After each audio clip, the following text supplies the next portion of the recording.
8 Strokes of the Clock, Maurice Leblanc. Author's note. These adventures were told to me in the old days by Arsène Lupin, as though they had happened to a friend of his, named Prince Renin. As for me, considering the way in which they were conducted, the actions, the behavior and the very character of the hero, I find it very difficult not to identify the two friends as one and the same person. Arsène Lupin is gifted with a powerful imagination and is quite capable of attributing to himself adventures which are not his at all and of disowning those which are really his. The reader will judge for himself. M.L.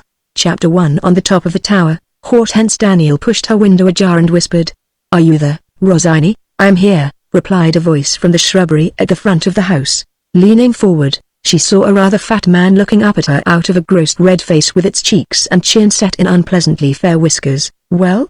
he asked. "Well, I had a great argument with my uncle and aunt last night.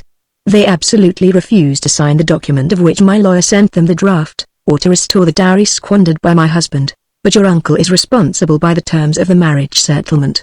No matter. He refuses. Well, what do you propose to do? Are you still determined to run away with me?" she asked, with a laugh. "More so than ever. Your intentions are strictly honorable, remember. Just as you please. You know that I am madly in love with you. Unfortunately I am not madly in love with you. Then what made you choose me? Chance. I was bored. I was growing tired of my humdrum existence. So I'm ready to run risks.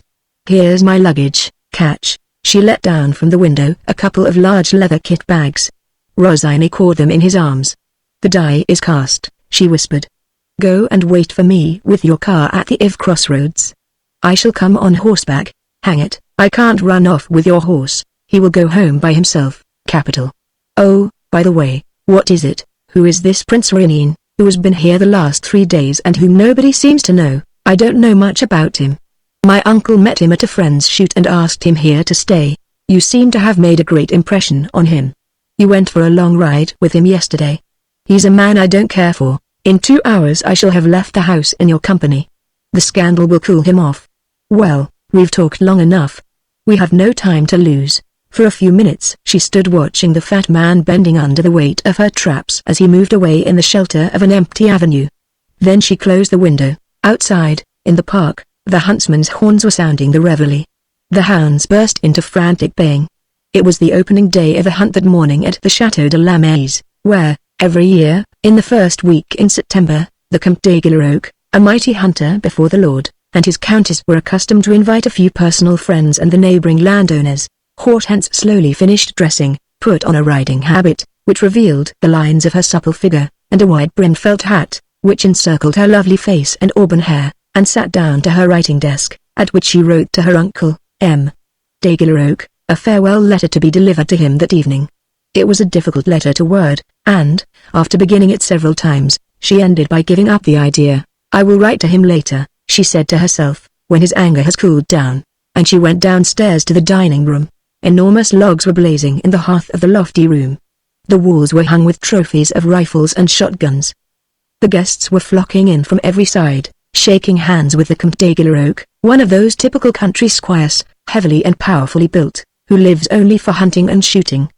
He was standing before the fire, with a large glass of old brandy in his hand, drinking the health of each new arrival. Hortense kissed him absently. "What, uncle? You who are usually so sober." "Pooh," he said. "A man may surely indulge himself a little once a year. Aunt will give you a scolding.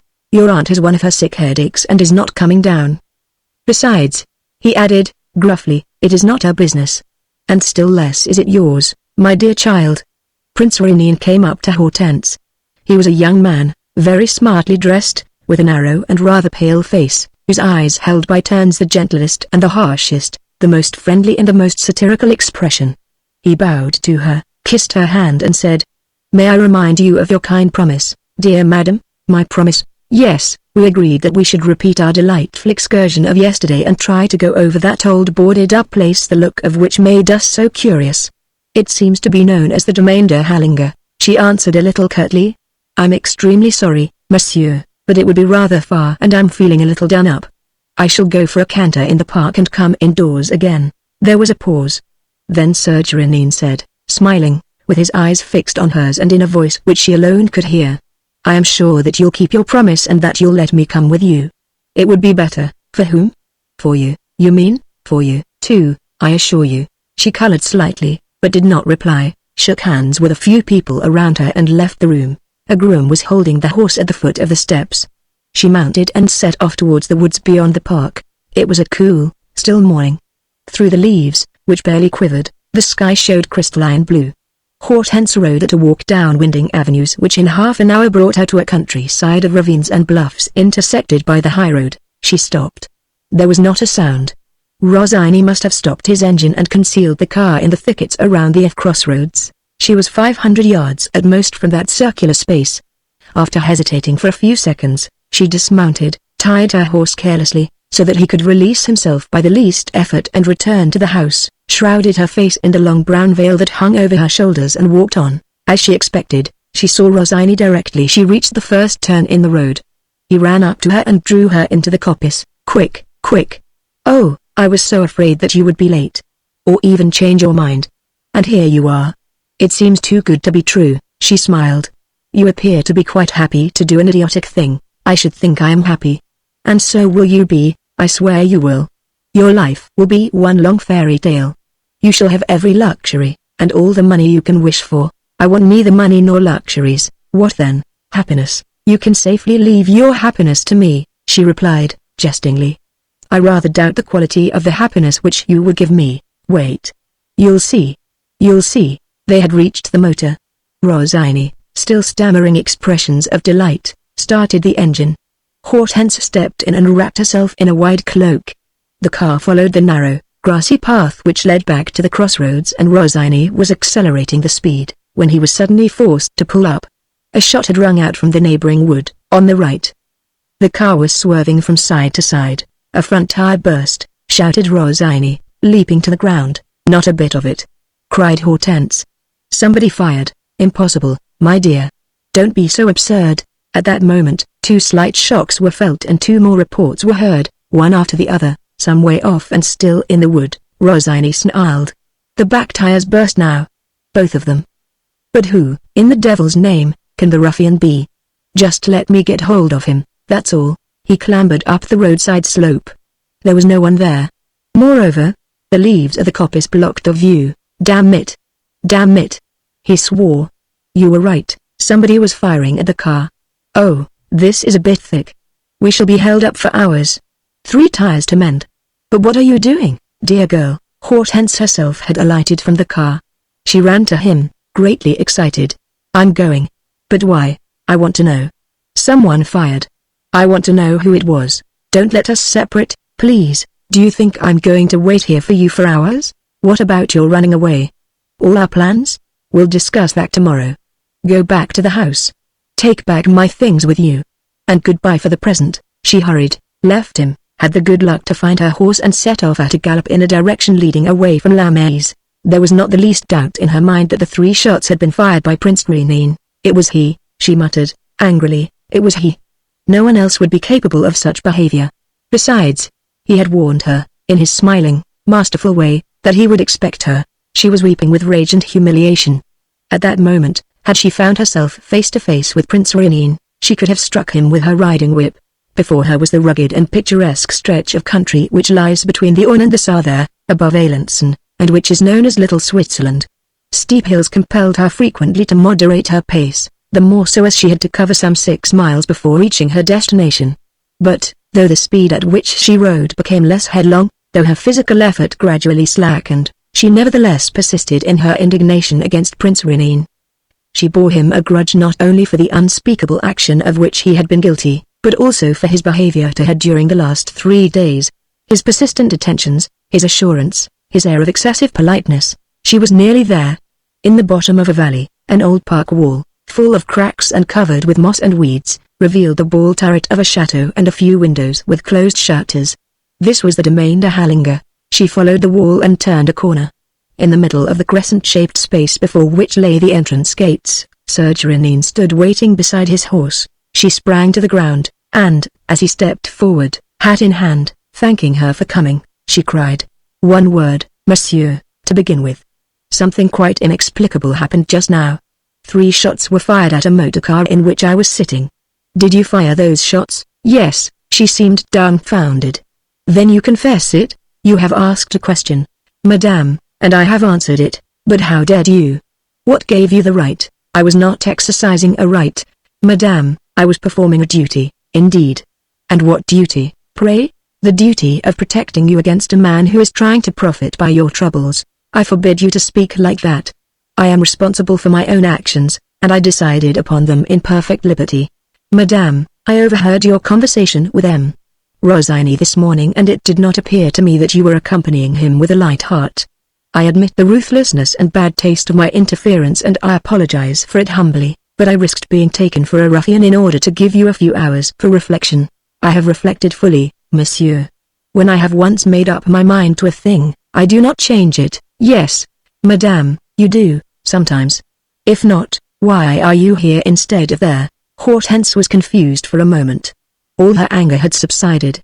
She looked at Renine with the surprise which one experiences when confronted with certain persons who are unlike their fellows, more capable of performing unusual actions, more generous and disinterested. She realized perfectly that he was acting without any ulterior motive or calculation, that he was, as he had said, merely fulfilling his duty as a gentleman to a woman who has taken the wrong turning. Speaking very gently, he said, I know very little about you, madame, but enough to make me wish to be of use to you. You are 26 years old and have lost both your parents. 7 years ago, you became the wife of the Comte d'Aiguilleroque's nephew by marriage, who proved to be of unsound mind, half insane indeed, and had to be confined. This made it impossible for you to obtain a divorce and compelled you, since your dowry had been squandered, to live with your uncle and at his expense. It's a depressing environment. The Count and Countess do not agree. Years ago, the Count was deserted by his first wife, who ran away with the Countess' first husband. The abandoned husband and wife decided out of spite to unite their fortunes, but found nothing but disappointment and ill will in this second marriage. And you suffer the consequences. They lead a monotonous, narrow, lonely life for 11 months or more out of the year. One day, you met M. Rossini, who fell in love with you and suggested an elopement. You did not care for him. But you were bored, your youth was being wasted, you longed for the unexpected, for adventure. In a word, you accepted with a very definite intention of keeping your admirer at arm's length, but also with the rather ingenuous hope that the scandal would force your uncle's hand and make him account for his trusteeship and assure you of an independent existence. That is how you stand. At present you have to choose between placing yourself in M. Rossini's hands, or trusting yourself to me. She raised her eyes to his. What did he mean? What was the purport of this offer which he made so seriously, like a friend who asks nothing but to prove his devotion? After a moment's silence, he took the 2 horses by the bridle and tied them up. Then he examined the heavy gates, each of which was strengthened by 2 planks nailed crosswise. An electoral poster, dated 20 years earlier, showed that no one had entered the domain since that time. Renine tore up one of the iron posts which supported a railing that ran round the crescent and used it as a lever. The rotten planks gave way. One of them uncovered the lock, which he attacked with a big knife, containing a number of blades and implements. A minute later, the gate opened on a waste of bracken which led up to a long, dilapidated building, with a turret at each corner and a sort of a belvedere, built on a taller tower, in the middle. The prince turned to Hortense. You are in no hurry, he said. You will form your decision this evening, and, if M. Rossini succeeds in persuading you for the second time, I give you my word of honor that I shall not cross your path. Until then, grant me the privilege of your company. We made up our minds yesterday to inspect the chateau. Let us do so. Will you? It is as good a way as any of passing the time, and I have a notion that it will not be uninteresting. He had a way of talking which compelled obedience. He seemed to be commanding and entreating at the same time. Hortense did not even seek to shake off the enervation into which her will was slowly sinking. She followed him to a half-demolished flight of steps at the top of which was a door likewise strengthened by planks nailed in the form of a cross. Renine went to work in the same way as before. They entered a spacious hall paved with white and black flagstones, furnished with old sideboards and choir stalls and adorned with a carved escutcheon which displayed the remains of armorial bearings, representing an eagle standing on a block of stone, all half hidden behind a veil of cobwebs which hung down over a pair of folding doors. The door of the drawing-room, evidently, said Renine. He found this more difficult to open, and it was only by repeatedly charging it with his shoulder that he was able to move one of the doors. Hortense had not spoken a word. She watched not without surprise this series of forcible entries, which were accomplished with really masterly skill. He guessed her thoughts and, turning round, said in a serious voice, "It's child's play to me. I was a locksmith once." She seized his arm and whispered, "Listen." "To what?" he asked. She increased the pressure of her hand, to demand silence. The next moment, he murmured, "It's really very strange. Listen, listen." Hortense repeated, in bewilderment. "Can it be possible?" They heard, not far from where they were standing, a sharp sound, the sound of a light tap recurring at regular intervals, and they had only to listen attentively to recognize the ticking of a clock. Yes, it was this and nothing else that broke the profound silence of the dark room. It was indeed the deliberate ticking, rhythmical as the beat of a metronome, produced by a heavy brass pendulum. That was it. And nothing could be more impressive than the measured pulsation of this trivial mechanism, which by some miracle, some inexplicable phenomenon, had continued to live in the heart of the dead chateau. "And yet," stammered Hortense, without daring to raise her voice, "no one has entered the house, no one, and it is quite impossible for the clock to have kept going for 20 years without being wound up." "Quite impossible, then?" Sir Jeanine opened the 3 windows and threw back the shutters. He and Hortense were in a drawing room, as he had thought, and the room showed not the least sign of disorder. The chairs were in their places. Not a piece of furniture was missing. The people who had lived there and who had made it the most individual room in their house had gone away, leaving everything just as it was, the books which they used to read, the knick-knacks on the tables and consoles. Maureen examined the old grandfather's clock, contained in its tall carved case which showed the disc of the pendulum through an oval pane of glass. He opened the door of the clock. The weights hanging from the cords were at their lowest point. At that moment there was a click. The clock struck 8 with a serious note which Hortense was never to forget. "How extraordinary," she said. "Extraordinary indeed," said he, "for the works are exceedingly simple and would hardly keep going for a week. And do you see nothing out of the common?" "No, nothing." "Or, at least," he stooped and, from the back of the case, drew a metal tube which was concealed by the weights. Holding it up to the light, "A telescope," he said, thoughtfully. "Why did they hide it? And they left it drawn out to its full length. That's odd. What does it mean?" The clock, as is sometimes usual, began to strike a second time, sounding 8 strokes. Maureen closed the case and continued his inspection without putting his telescope down.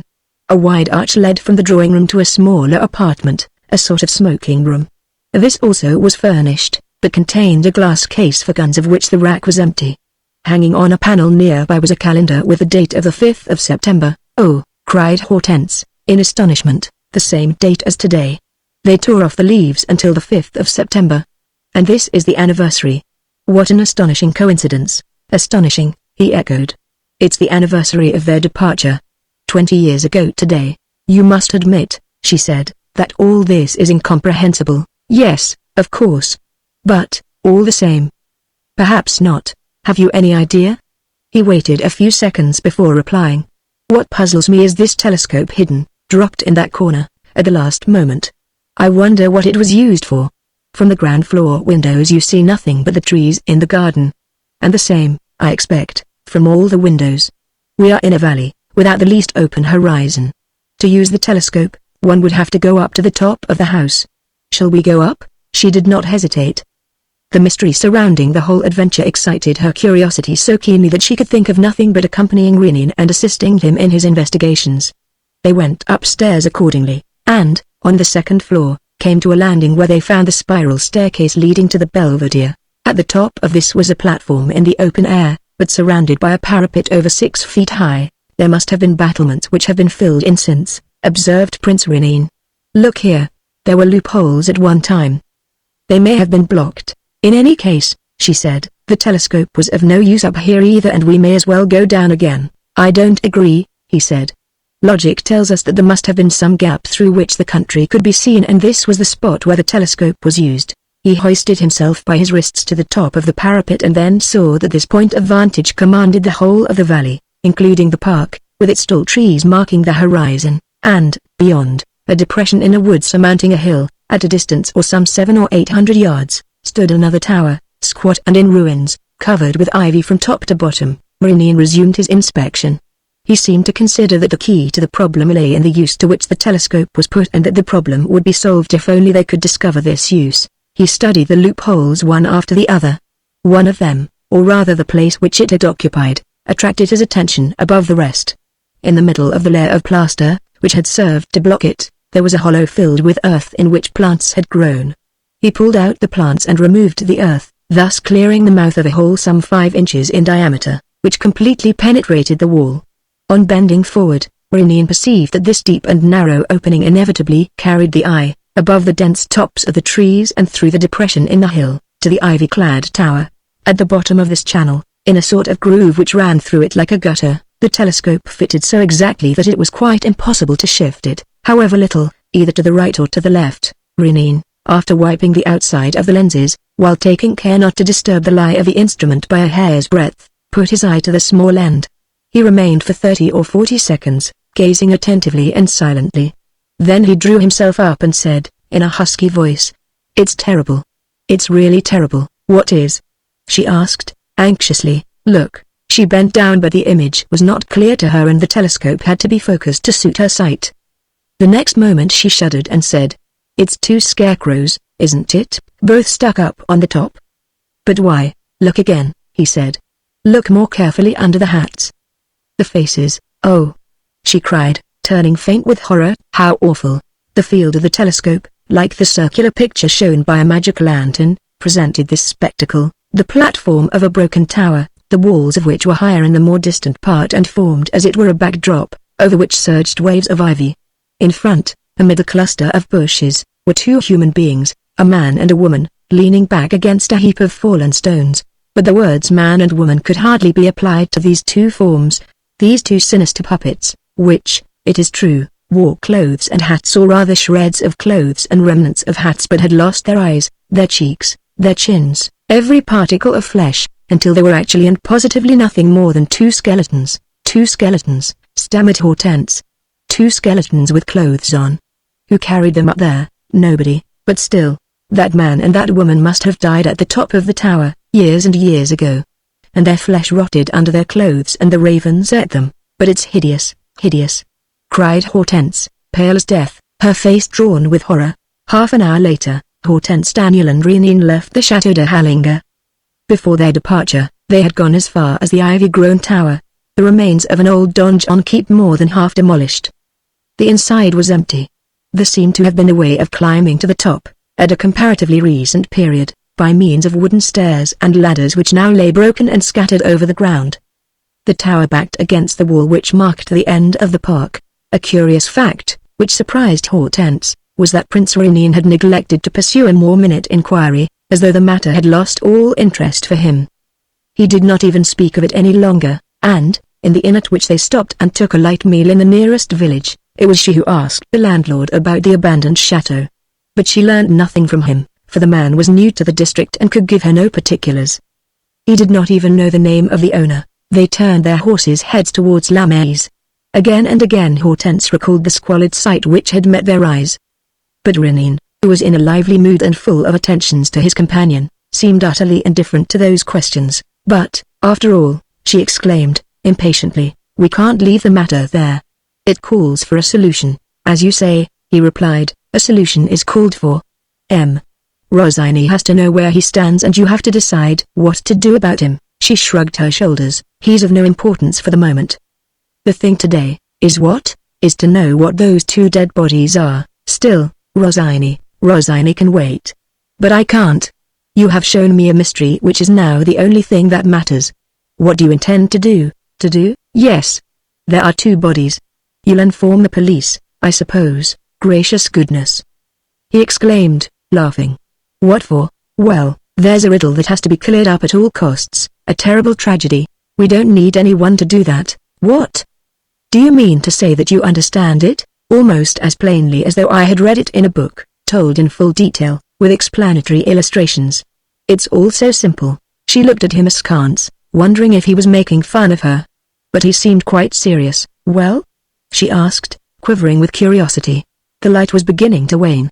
They had trotted at a good pace, and the hunt was returning as they neared La Maze. "Well," he said, "we shall get the rest of our information from people living round about. From your uncle, for instance, and you will see how logically all the facts fit in. When you hold the first link of a chain, you are bound, whether you like it or not, to reach the last. It's the greatest fun in the world. Once in the house, they separated. On going to the room, Hortense found her luggage and a furious letter from Rossini in which he bade her goodbye and announced his departure. Then Renine knocked at her door. "Your uncle is in the library," he said. "Will you go down with me? I've sent word that I am coming." She went with him. He added, "One word more. This morning, when I thwarted your plans and begged you to trust me, I naturally undertook an obligation towards you which I mean to fulfill without delay. I want to give you a positive proof of this." She laughed. "The only obligation which you took upon yourself was to satisfy my curiosity. It shall be satisfied," he assured her, gravely, "and more fully than you can possibly imagine." M. de Galerac was alone. He was smoking his pipe and drinking sherry. He offered a glass to Renine, who refused. "Well, Hortense," he said, in a rather thick voice, "you know that it's pretty dull here, except in these September days. You must make the most of them. Have you had a pleasant ride with Renine?" "That's just what I wanted to talk about." "My dear sir," interrupted the prince, "you must excuse me, but I have to go to the station in 10 minutes, to meet a friend of my wife's." "Oh, 10 minutes will be ample, just the time to smoke a cigarette, no longer." He took a cigarette from the case which M. de Galerac handed to him, lit it and said, "I must tell you that our ride happened to take us to an old domain which you are sure to know. The domain de Hallinger." "Certainly I know it. But it has been closed, boarded up for 25 years or so." "You weren't able to get in, I suppose?" "Yes, we were." "Really? Was it interesting?" "Extremely. We discovered the strangest things." "What things?" asked the Count, looking at his watch. Renine described what they had seen. On a tower some way from the house there were 2 dead bodies, 2 skeletons rather. A man and a woman still wearing the clothes which they had on when they were murdered. "Come, now. Murdered?" "Yes, and that is what we have come to trouble you about." "The tragedy must date back to some 20 years ago." "Was nothing known of it at the time?" "Certainly not," declared the Count. "I never heard of any such crime or disappearance." "Oh, really?" said Renine, looking a little disappointed. "I hope to obtain a few particulars." "I'm sorry.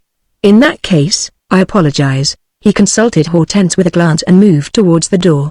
"But on second thought, could you not at least, my dear sir, bring me into touch with some persons in the neighborhood, some members of your family, who might know more about it?" "Of my family?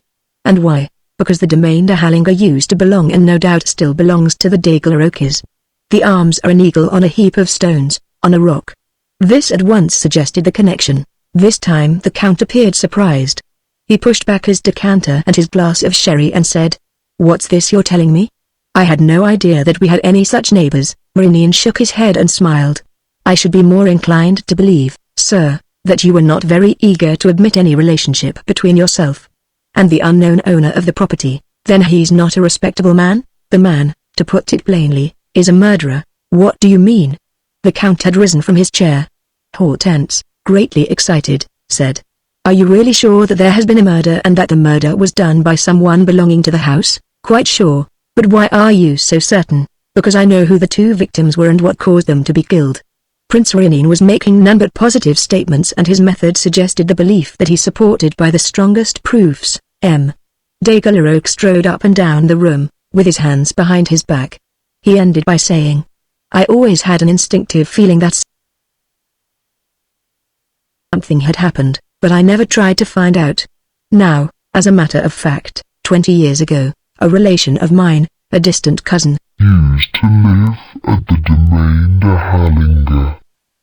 I hoped, because of the name I bear, that this story, which, as I say, I never knew but suspected, would remain hidden forever. So this cousin killed somebody? Yes, he was obliged to." Maurice shook his head.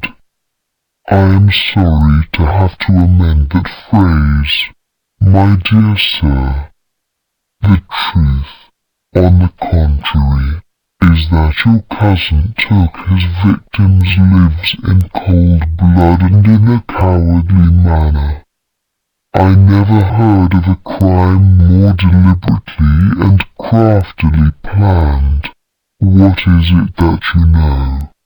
The moment had come for Renine to explain himself, a solemn and anguish-stricken moment, the full gravity of which Hortense understood, though she had not yet divined any part of the tragedy which the prince unfolded step by step. "It's a very simple story," he said. "There is every reason to believe that M. de Galeroc was married and that there was another couple living in the neighborhood with whom the owner of the domain de Hallinga were on friendly terms. What happened one day, which of these four persons first disturbed the relations between the two households, I am unable to say. But a likely version, which at once occurs to the mind, is that your cousin's wife, Madame de Galeroc, was in the habit of meeting the other husband in the ivy-covered tower, which had a door opening outside the estate. On discovering the intrigue, your cousin de Galeroc resolved to be revenged, but in such a manner that there should be no scandal and that no one even should ever know that the guilty pair had been killed. Now he had ascertained, as I did just now, that there was a part of the house, the belvedere, from which you can see, over the trees and the undulations of the park, the tower standing 800 yards away, and that this was the only place that overlooked the top of the tower. He therefore pierced a hole in the parapet, through one of the former loopholes, and from there, by using a telescope which fitted exactly in the grove which he had hollowed out, he watched the meetings of the two lovers. And it was from there, also, that, after carefully taking all his measurements, and calculating all his distances, on a Sunday, the 5th of September, when the house was empty, he killed them with 2 shots. The truth was becoming apparent. The light of day was breaking. The Count muttered, "Yes, that's what must have happened. I expect that my cousin de Galeroc, the murderer," Renine continued, "stopped up the loophole neatly with a clod of earth. No one would ever know that 2 dead bodies were decaying on the top of that tower which was never visited and of which he took the precaution to demolish the wooden stairs. Nothing therefore remained for him to do but to explain the disappearance of his wife and his friend. This presented no difficulty. He accused them of having eloped together." Hortense gave a start. Suddenly, as though the last sentence were a complete and to her an absolutely unexpected revelation, she understood what Renine was trying to convey. "What do you mean?" she asked. "I mean that M. de Galeroc accused his wife and his friend of eloping together." "No, no," she cried. "I can't allow that. You are speaking of a cousin of my uncle's? Why mix up the 2 stories? Why mix up this story with another which took place at that time?" said the prince. "But I am not mixing them up, my dear madam. There is only one story and I am telling it as it happened." Hortense turned to her uncle. He sat silent, with his arms folded, and his head remained in the shadow cast by the lampshade. Why had he not protested? Renine repeated in a firm tone. "There is only one story. On the evening of that very day, the 5th of September at 8 o'clock, M. de Galeroc, doubtless alleging as his reason that he was going in pursuit of the runaway couple, left his house after boarding up the entrance. He went away, leaving all the rooms as they were and removing only the firearms from their glass case. At the last minute, he had a presentiment, which has been justified today, that the discovery of the telescope which had played so great a part in the preparation of his crime might serve as a clue to an inquiry, and he threw it into the clock case, where, as luck would have it, it interrupted the swing of the pendulum. This unreflecting action, one of those which every criminal inevitably commits, was to betray him 20 years later. Just now, the blows which I struck to force the door of the drawing-room released the pendulum. The clock was set going, struck 8 o'clock. And I possessed the clue of thread which was to lead me through the labyrinth. Proofs," stammered Hortense. "Proofs, proofs," replied Renine, in a loud voice. "Why, there are any number of proofs, and you know them as well as I do. Who could have killed at that distance of 800 yards, except an expert shot, an ardent sportsman? You agree, M. de Galeroc, do you not? Proofs. Why was nothing removed from the house, nothing except the guns, those guns which an ardent sportsman cannot afford to leave behind? Do you agree, M. de Galeroc, those guns which we find here, hanging in trophies on the walls? Proofs. What about that date, the 5th of September, which was the date of the crime and which has left such a horrible memory in the criminal's mind that every year at this time alone he surrounds himself with distractions, and that every year, on this same 5th of September, he forgets his habits of temperance? Well, today, is the 5th of September. Proofs. Why, if there weren't any others, would that not be enough for you? And Renine, flinging out his arm, pointed to the Comte de Galeroc, who, terrified by this evocation of the past, had sunk huddled into a chair and was hiding his head in his hands. Hortense did not attempt to argue with him. She had never liked her uncle, or rather her husband's uncle. She now accepted the accusation laid against him. 60 seconds passed.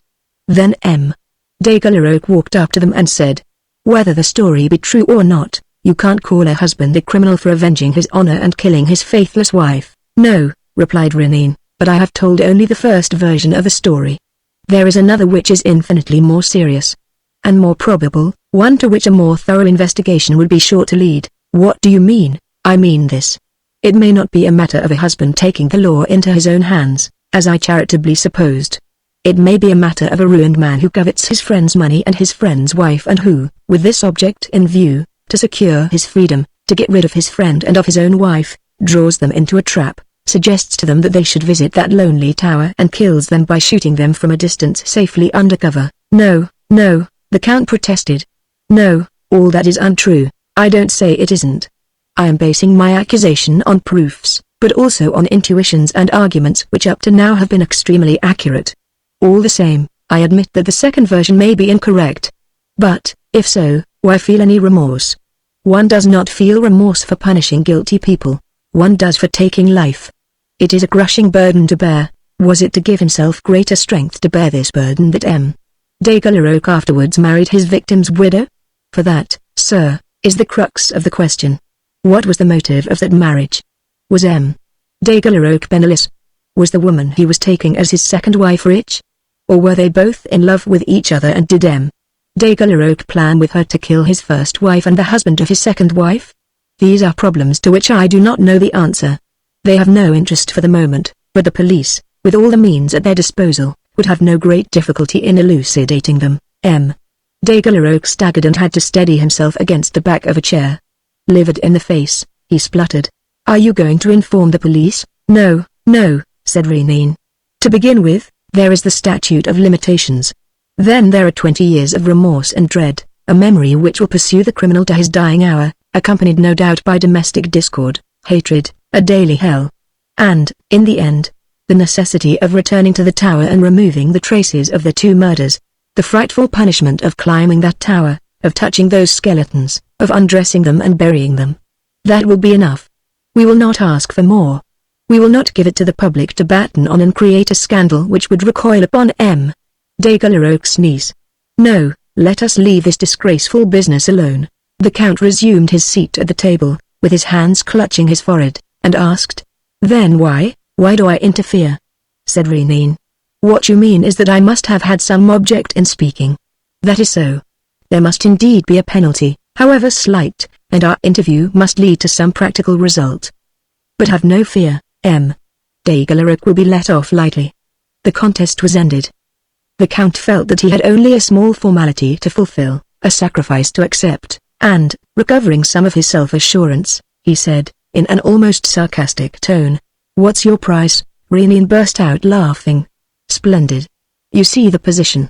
Only, you make a mistake in drawing me into the business. I'm working for the glory of the thing. In that case, you will be called upon at most to make restitution." "Restitution?" Renine leant over the table and said, "In one of those drawers is a deed awaiting your signature. It is a draft agreement between you and your niece Hortense Daniel, relating to her private fortune, which fortune was squandered and for which you are responsible. Sign the deed." M. de Galeroque gave a start. "Do you know the amount?" "I don't wish to know it, and if I refuse, I shall ask to see the Comtesse de Galeroque." Without further hesitation, the Count opened a drawer, produced a document on stamped paper and quickly signed it. "Here you are," he said, "and you hope, as I do, that you and I may never have any future dealings? I'm convinced of it. I shall leave this evening, your niece, no doubt, tomorrow. Goodbye." In the drawing room, which was still empty, while the guests at the house were dressing for dinner, Renine handed the deed to Hortense. She seemed dazed by all that she had heard, and the thing that bewildered her even more than the relentless light shed upon her uncle's past was the miraculous insight and amazing lucidity displayed by this man, the man who for some hours had controlled events and conjured up before her eyes the actual scenes of a tragedy which no one had beheld. "Are you satisfied with me?" he asked. She gave him both her hands. "You have saved me from Rosine. You have given me back my freedom and my independence. I thank you from the bottom of my heart." "Oh, that's not what I am asking you to say," he answered. "My first and main object was to amuse you. Your life seemed so humdrum and lacking in the unexpected. Has it been so today? How can you ask such a question? I have had the strangest and the most stirring experiences. That is life, he said. When one knows how to use one's eyes. Adventure exists everywhere, in the meanest hovel, under the mask of the wisest of men. Everywhere, if you are only willing, you will find an excuse for excitement, for doing good, for saving a victim, for ending an injustice. Impressed by his power and authority, she murmured. Who are you exactly? An adventurer. Nothing more. A lover of adventures. Life is not worth living except in moments of adventure, the adventures of others or personal adventures.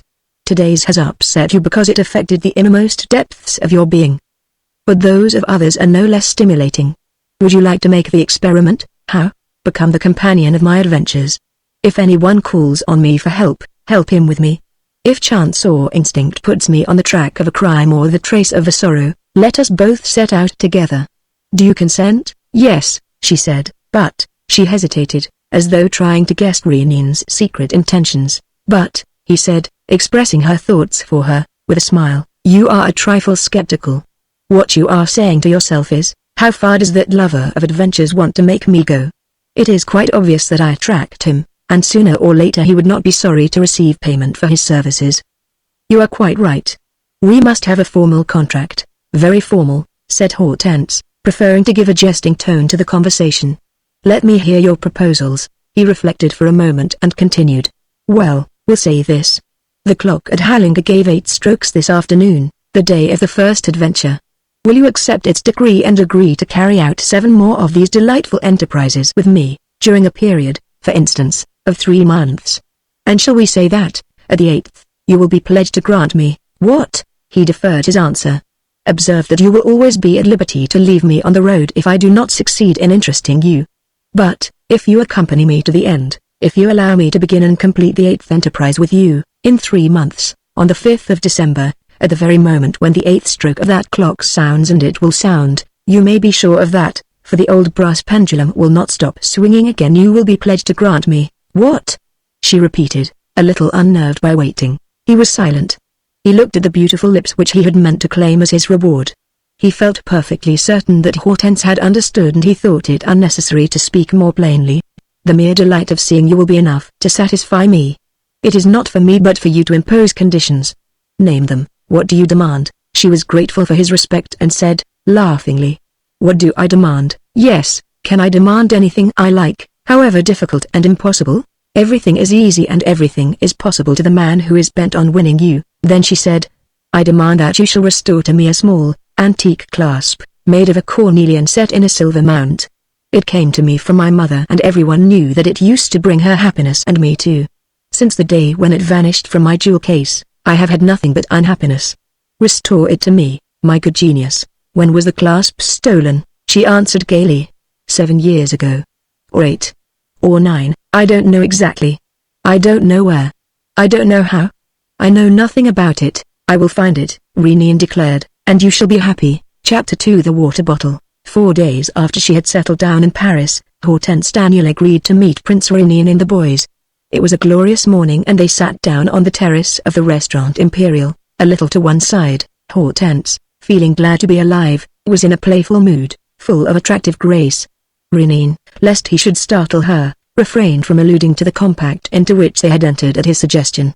She told him how she had left La Maze and said that she had not heard of Rossini. I have, said Renin. I've heard of him. Oh, yes, he sent me a challenge. We fought a duel this morning. Rossini got a scratch in the shoulder. That finished the duel. Let's talk of something else. There was no further mention of Rossini.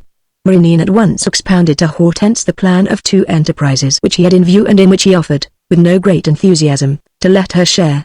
The finest adventure, he declared, is that which we do not foresee. It comes unexpectedly, unannounced, and no one, save the initiated, realizes that an opportunity to act and to expend one's energies is close at hand. It has to be seized at once. A moment's hesitation may mean that we are too late. We are warned by a special sense, like that of a sleuth hound which distinguishes the right scent from all the others that cross it. The terrace was beginning to fill up around them. At the next table sat a young man reading a newspaper. They were able to see his insignificant profile and his long, dark moustache. From behind them, Through an open window of the restaurant, came the distant strains of a band. In one of the rooms a few couples were dancing. As Réunion was paying for the refreshments, the young man with the long moustache stifled a cry and, in a choking voice, called one of the waiters. "What do I owe you? No change? Oh, good Lord, hurry up." Réunion, without a moment's hesitation, had picked up the paper. After casting a swift glance down the page, he read, under his breath, "Maitre d'Ordens. The counsel for the defense in the trial of Jacques Aubrieux has been received at the Élysée. We are informed that the President of the Republic has refused to reprieve the condemned man and that the execution will take place tomorrow morning." After crossing the terrace, the young man found himself faced, at the entrance to the garden, by a lady and gentleman who blocked his way, and the latter said, "Excuse me, sir, but I noticed your agitation. It's about Jacques Aubrieux, isn't it?" "Yes, yes, Jacques Aubrieux," the young man stammered. "Jacques, the friend of my childhood. I'm hurrying to see his wife. She must be beside herself with grief. Can I offer you my assistance? I am Prince Réunion.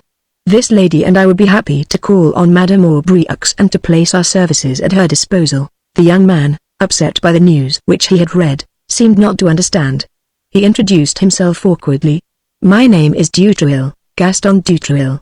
Réunion beckoned to his chauffeur, who was waiting at some little distance, and pushed Gaston Dutruel into the car, asking, "What address? Where does Madame Aubrieux live?" 23 bis, Avenue du Roule. After helping Hortense in, Réunion repeated the address to the chauffeur and, as soon as they drove off, tried to question Gaston Dutruel. "I know very little of the case," he said. "Tell it to me as briefly as you can." "Jacques Aubrieux killed one of his near relations, didn't he?" "He is innocent, sir," replied the young man, who seemed incapable of giving the least explanation. "Innocent, I swear it. I've been Jacques' friend for 20 years. He is innocent. And it would be monstrous. There was nothing to be got out of him. Besides, it was only a short drive." They entered Neuilly through the Porte des Sablons and, 2 minutes later, stopped before a long, narrow passage between high walls which led them to a small, one-storied house. Gaston Dutruel rang. "Madame is in the drawing room, with her mother," said the maid who opened the door. "I'll go in to the ladies," he said, taking Réunion and Hortense with him. It was a fair-sized, prettily furnished room, which, in ordinary times, must have been used also as a study.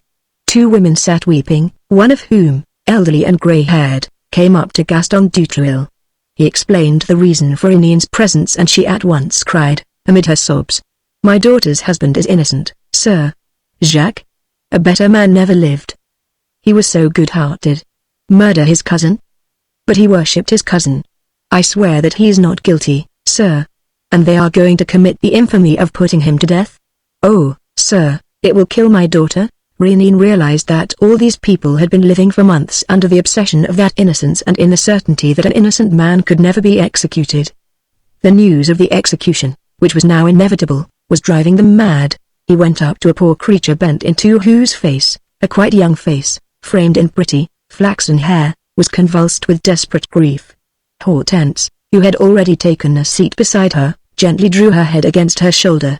Réunion said to her, "Madame, I do not know what I can do for you. But I give you my word of honor that, if anyone in this world can be of use to you, it is myself. I therefore implore you to answer my questions as though the clear and definite wording of your replies were able to alter the aspect of things and as though you wished to make me share your opinion of Jacques Aubrieux. For he is innocent, is he not?" "Oh, sir, indeed he is," she exclaimed, and the woman's whole soul was in the words, "You are certain of it? But you were unable to communicate your certainty to the court. Well, you must now compel me to share it. I am not asking you to go into details and to live again through the hideous torment which you have suffered, but merely to answer certain questions. Will you do this?" "I will." Réunion's influence over her was complete. With a few sentences Réunion had succeeded in subduing her and inspiring her with the will to obey. And once more Hortense realized all the man's power, authority and persuasion. "What was your husband?" he asked, after begging the mother and Gaston Dutruel to preserve absolute silence. "An insurance broker, lucky in business? Until last year, yes. So there have been financial difficulties during the past few months." "Yes. And the murder was committed when?" "Last March, on a Sunday." "Who was the victim?" "A distant cousin, M. Guillaume, who lived at Choressons." "What was the sum stolen?" 60,000 franc notes, which this cousin had received the day before, in payment of a long outstanding debt. Did your husband know that? Yes. His cousin told him of it on the Sunday, in the course of a conversation on the telephone, and Jacques insisted that his cousin ought not to keep so large a sum in the house and that he ought to pay it into a bank next day. Was this in the morning? At 1 o'clock in the afternoon. Jacques was to have gone to M. Guillaume on his motorcycle. But he felt tired and told him that he would not go out. So he remained here all day, alone. Yes. The two servants were out. I went to the cinema des Tournées with my mother and our friend Dutreuil. In the evening, we learnt that M. Guillaume had been murdered. Next morning, Jacques was arrested. On what evidence? The poor creature hesitated to reply. The evidence of guilt had evidently been overwhelming. Then, obeying a sign from Renine, she answered without a pause. The murderer went to Choressons on a motorcycle and the tracks discovered were those of my husband's machine. They found a handkerchief with my husband's initials, and the revolver which was used belonged to him. Lastly, one of our neighbors maintains that he saw my husband go out on his bicycle at 3 o'clock and another that he saw him come in at 4:30. The murder was committed at 4 o'clock, and what does Jacques Aubriux say in his defense? He declares that he slept all the afternoon. During that time, someone came who managed to unlock the cycle shed and take the motorcycle to go to Choressons. As for the handkerchief and the revolver, they were in the tool bag. There would be nothing surprising in the murderers using them. It seems a plausible explanation. Yes, but the prosecution raised two objections. In the first place, nobody, absolutely nobody, knew that my husband was going to stay at home all day, because, on the contrary, it was his habit to go out on his motorcycle every Sunday afternoon. And the second objection? She flushed and murmured. The murderer went to the pantry at M. Guillaume's and drank half a bottle of wine straight out of the bottle, which shows my husband's fingerprints. It seemed as though her strength was exhausted and as though, at the same time, the unconscious hope which Renine's intervention had awakened in her had suddenly vanished before the accumulation of adverse facts. Again she collapsed, withdrawn into a sort of silent meditation from which Hortense's affectionate attentions were unable to distract her. The mother stammered. "He's not guilty, is he, sir? And they can't punish an innocent man. They haven't the right to kill my daughter?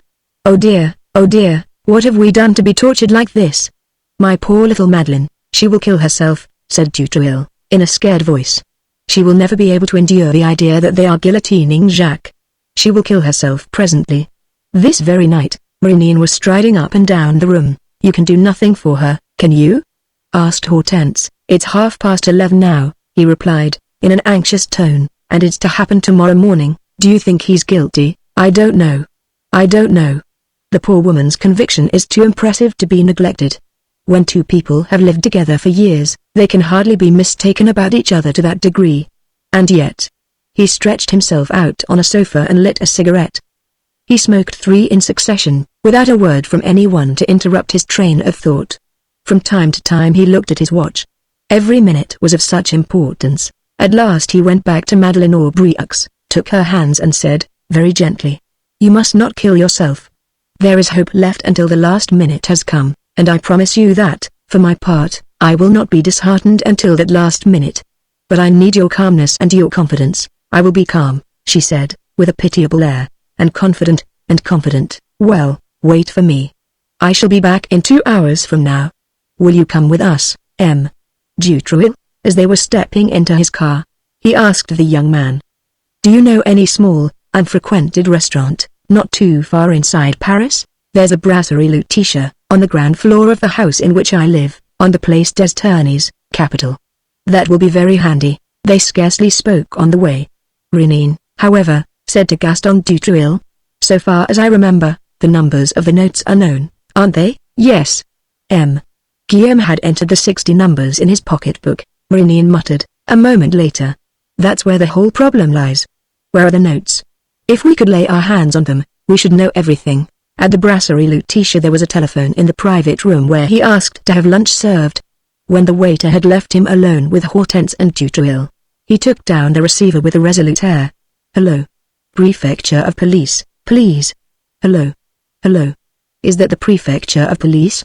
Please put me onto the Criminal Investigation Department. I have a very important communication to make. You can say it's Prince Renine." Holding the receiver in his hand, he turned to Gaston Dutreuil. "I can ask someone to come here, I suppose? We shall be quite undisturbed, Quite. He listened again. The secretary to the head of the Criminal Investigation Department? Oh, excellent. Mr. Secretary, I have on several occasions been in communication with M. Dudouis and have given him information which has been of great use to him. He is sure to remember Prince Renin. I may be able today to show him where the 60,000 franc notes are hidden which Aubreux the murderer stole from his cousin. If he's interested in the proposal, beg him to send an inspector to the Brasserie Lutetia, Place des Tourneys. I shall be there with a lady and M. Dutruil, Aubreux's friend. Good day, Mr. Secretary. When Renin hung up the instrument, he saw the amazed faces of Hortense and of Gaston Dutruil confronting him. Hortense whispered, "Then you know? You've discovered nothing," he said, laughing. Well, I'm acting as though I knew. It's not a bad method. Let's have some lunch, shall we?" The clock marked 1:45. "The man from the prefecture will be here," he said, "in 20 minutes at latest. And if no one comes?" Hortense objected. "That would surprise me.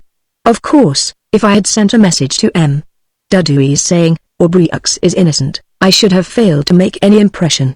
It's not the least use, on the eve of an execution, to attempt to convince the gentry of the police or of the law that a man condemned to death is innocent. No. From henceforth Jacques Aubreux belongs to the executioner. But the prospect of securing the 60 bank notes is a windfall worth taking a little trouble over. Just think, that it was the weak point in the indictment, those 60 notes which they were unable to trace. But, as you know nothing of their whereabouts, my dear girl, I hope you don't mind my calling you so ? My dear girl, when a man can't explain this or that physical phenomenon, he adopts some sort of theory which explains the various manifestations of the phenomenon and says that everything happened as though the theory were correct. That's what I am doing. That amounts to saying that you are going upon a supposition?" Renin did not reply. Not until some time later, when lunch was over, did he say, "Obviously I am going upon a supposition. If I had several days before me, I should take the trouble of first verifying my theory, which is based upon intuition quite as much as upon a few scattered facts. But I have only 2 hours, and I am embarking on the unknown path as though I were certain that it would lead me to the truth. And suppose you are wrong, I have no choice. Besides, it is too late. There's a knock. Oh, one word more. Whatever I may say, don't contradict me. Nor you, M. Dutruil." He opened the door. A thin man, with a red imperial, entered. "Prince Renin?" "Yes, sir." "You, of course, are from M. Dudouis?" "Yes," and the newcomer gave his name. "Chief Inspector Maurice, I am obliged to you for coming so promptly, Mr. Chief Inspector," said Prince Renin, "and I hope that M. Dudouis will not regret having placed you at my disposal, at your entire disposal, in addition to 2 inspectors whom I have left in the square outside and who have been in the case, with me, from the first. I shall not detain you for any length of time," said Renin, "and I will not even ask you to sit down. We have only a few minutes in which to settle everything. You know what it's all about, the 60,000 franc notes stolen from M. Guillaume. I have the numbers here." Renin ran his eyes down the slip of paper which the chief inspector handed him and said, "That's right. The 2 lists agree." Inspector Maurice seemed greatly excited. "The chief attaches the greatest importance to your discovery. So you will be able to show me?" Renin was silent for a moment and then declared, "Mr. Chief Inspector, a personal investigation and a most exhaustive investigation it was, as I will explain to you presently, has revealed the fact that, on his return from Choressens, the murderer, after replacing the motorcycle in the shed in the Avenue du Roule, ran to the Tourneys and entered this house." "This house?" "Yes, but what did he come here for?" "To hide the proceeds of his theft, the 60 bank notes." "How do you mean?" "Where, in a flat of which he had the key, on the 5th floor, Gaston Dutruil exclaimed, in amazement. "But there's only one flat on the 5th floor and that's the one I live in." "Exactly, and, as you were at the cinema with Madame Aubreux and her mother, advantage was taken of your absence." "Impossible.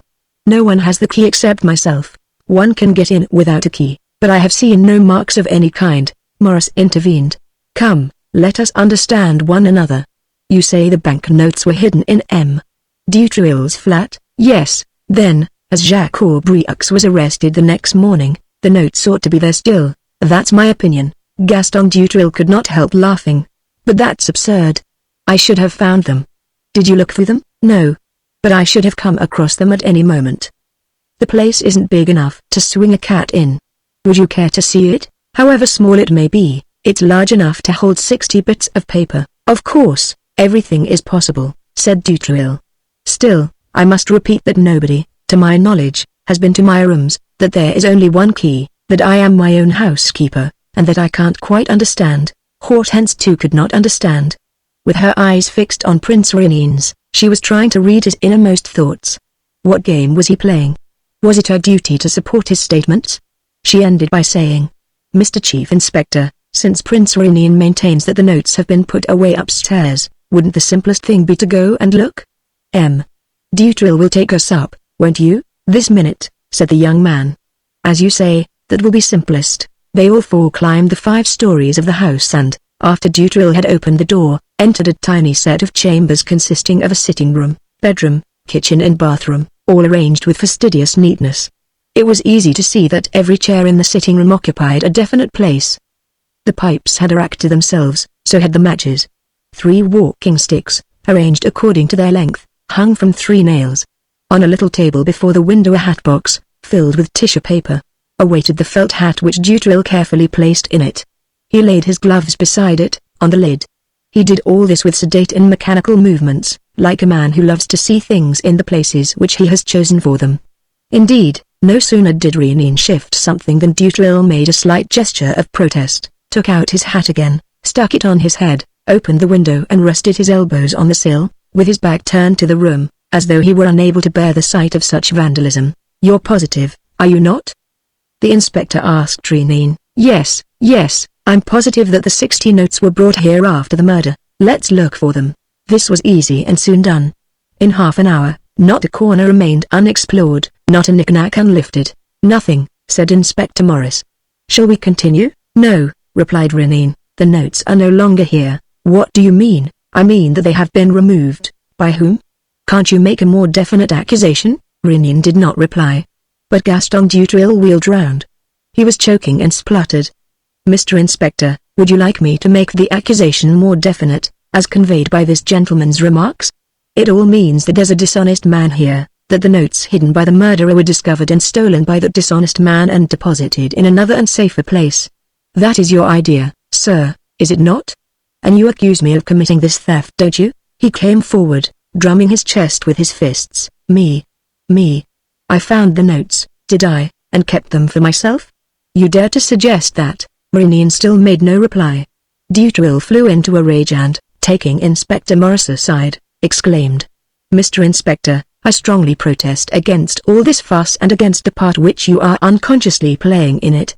Before your arrival, Prince Renien told this lady and myself that he knew nothing, that he was venturing into this affair at random and that he was following the first road that offered, trusting to luck. Do you deny it, sir? Renien did not open his lips. Answer me, will you? Explain yourself, for, really, you are putting forward the most improbable facts without any proof whatever. It's easy enough to say that I stole the notes. And how were you to know that they were here at all? Who brought them here? Why should the murderer choose this flat to hide them in? It's all so stupid, so illogical and absurd. Give us your proofs, sir. One single proof. Inspector Maurice seemed perplexed. He questioned Renien with a glance. Renien said, Since you want specific details, we will get them from Madame Aubryoux herself. She's on the telephone. Let's go downstairs. We shall know all about it in a minute. Dutril shrugged his shoulders. As you please, but what a waste of time. He seemed greatly irritated. His long wait at the window, under a blazing sun, had thrown him into a sweat. He went to his bedroom and returned with a bottle of water, of which he took a few sips, afterwards placing the bottle on the windowsill. Come along, he said. Prince Renien chuckled. You seem to be in a hurry to leave the place. I'm in a hurry to show you up, retorted Dutril, slamming the door. They went downstairs to the private room containing the telephone. The room was empty. Renien asked Gaston Dutril for the Aubryoux' number, took down the instrument and was put through. The maid who came to the telephone answered that Madame Aubryoux had fainted, after giving way to an access of despair, and that she was now asleep. Fetch her mother, please. Prince Renien speaking. It's urgent. He handed the second receiver to Maurice. For that matter, the voices were so distinct that Dutril and Hortense were able to hear every word exchanged. Is that you, madam? Yes. Prince Renien, I believe. Prince Renien, oh, sir, what news have you for me? Is there any hope? Asked the old lady, in a tone of entreaty. The inquiry is proceeding very satisfactorily, said Renine, and you may hope for the best. For the moment, I want you to give me some very important particulars. On the day of the murder, did Gaston Dutreuil come to your house? Yes, he came to fetch my daughter and myself, after lunch. Did he know at the time that Guillaume had 60,000 francs at his place? Yes, I told him, and that Jacques Aubrieux was not feeling very well and was proposing not to take his usual cycle ride but to stay at home and sleep? Yes. You are sure? Absolutely certain. And you all three went to the cinema together? Yes. And you were all sitting together? Oh, no. There was no room.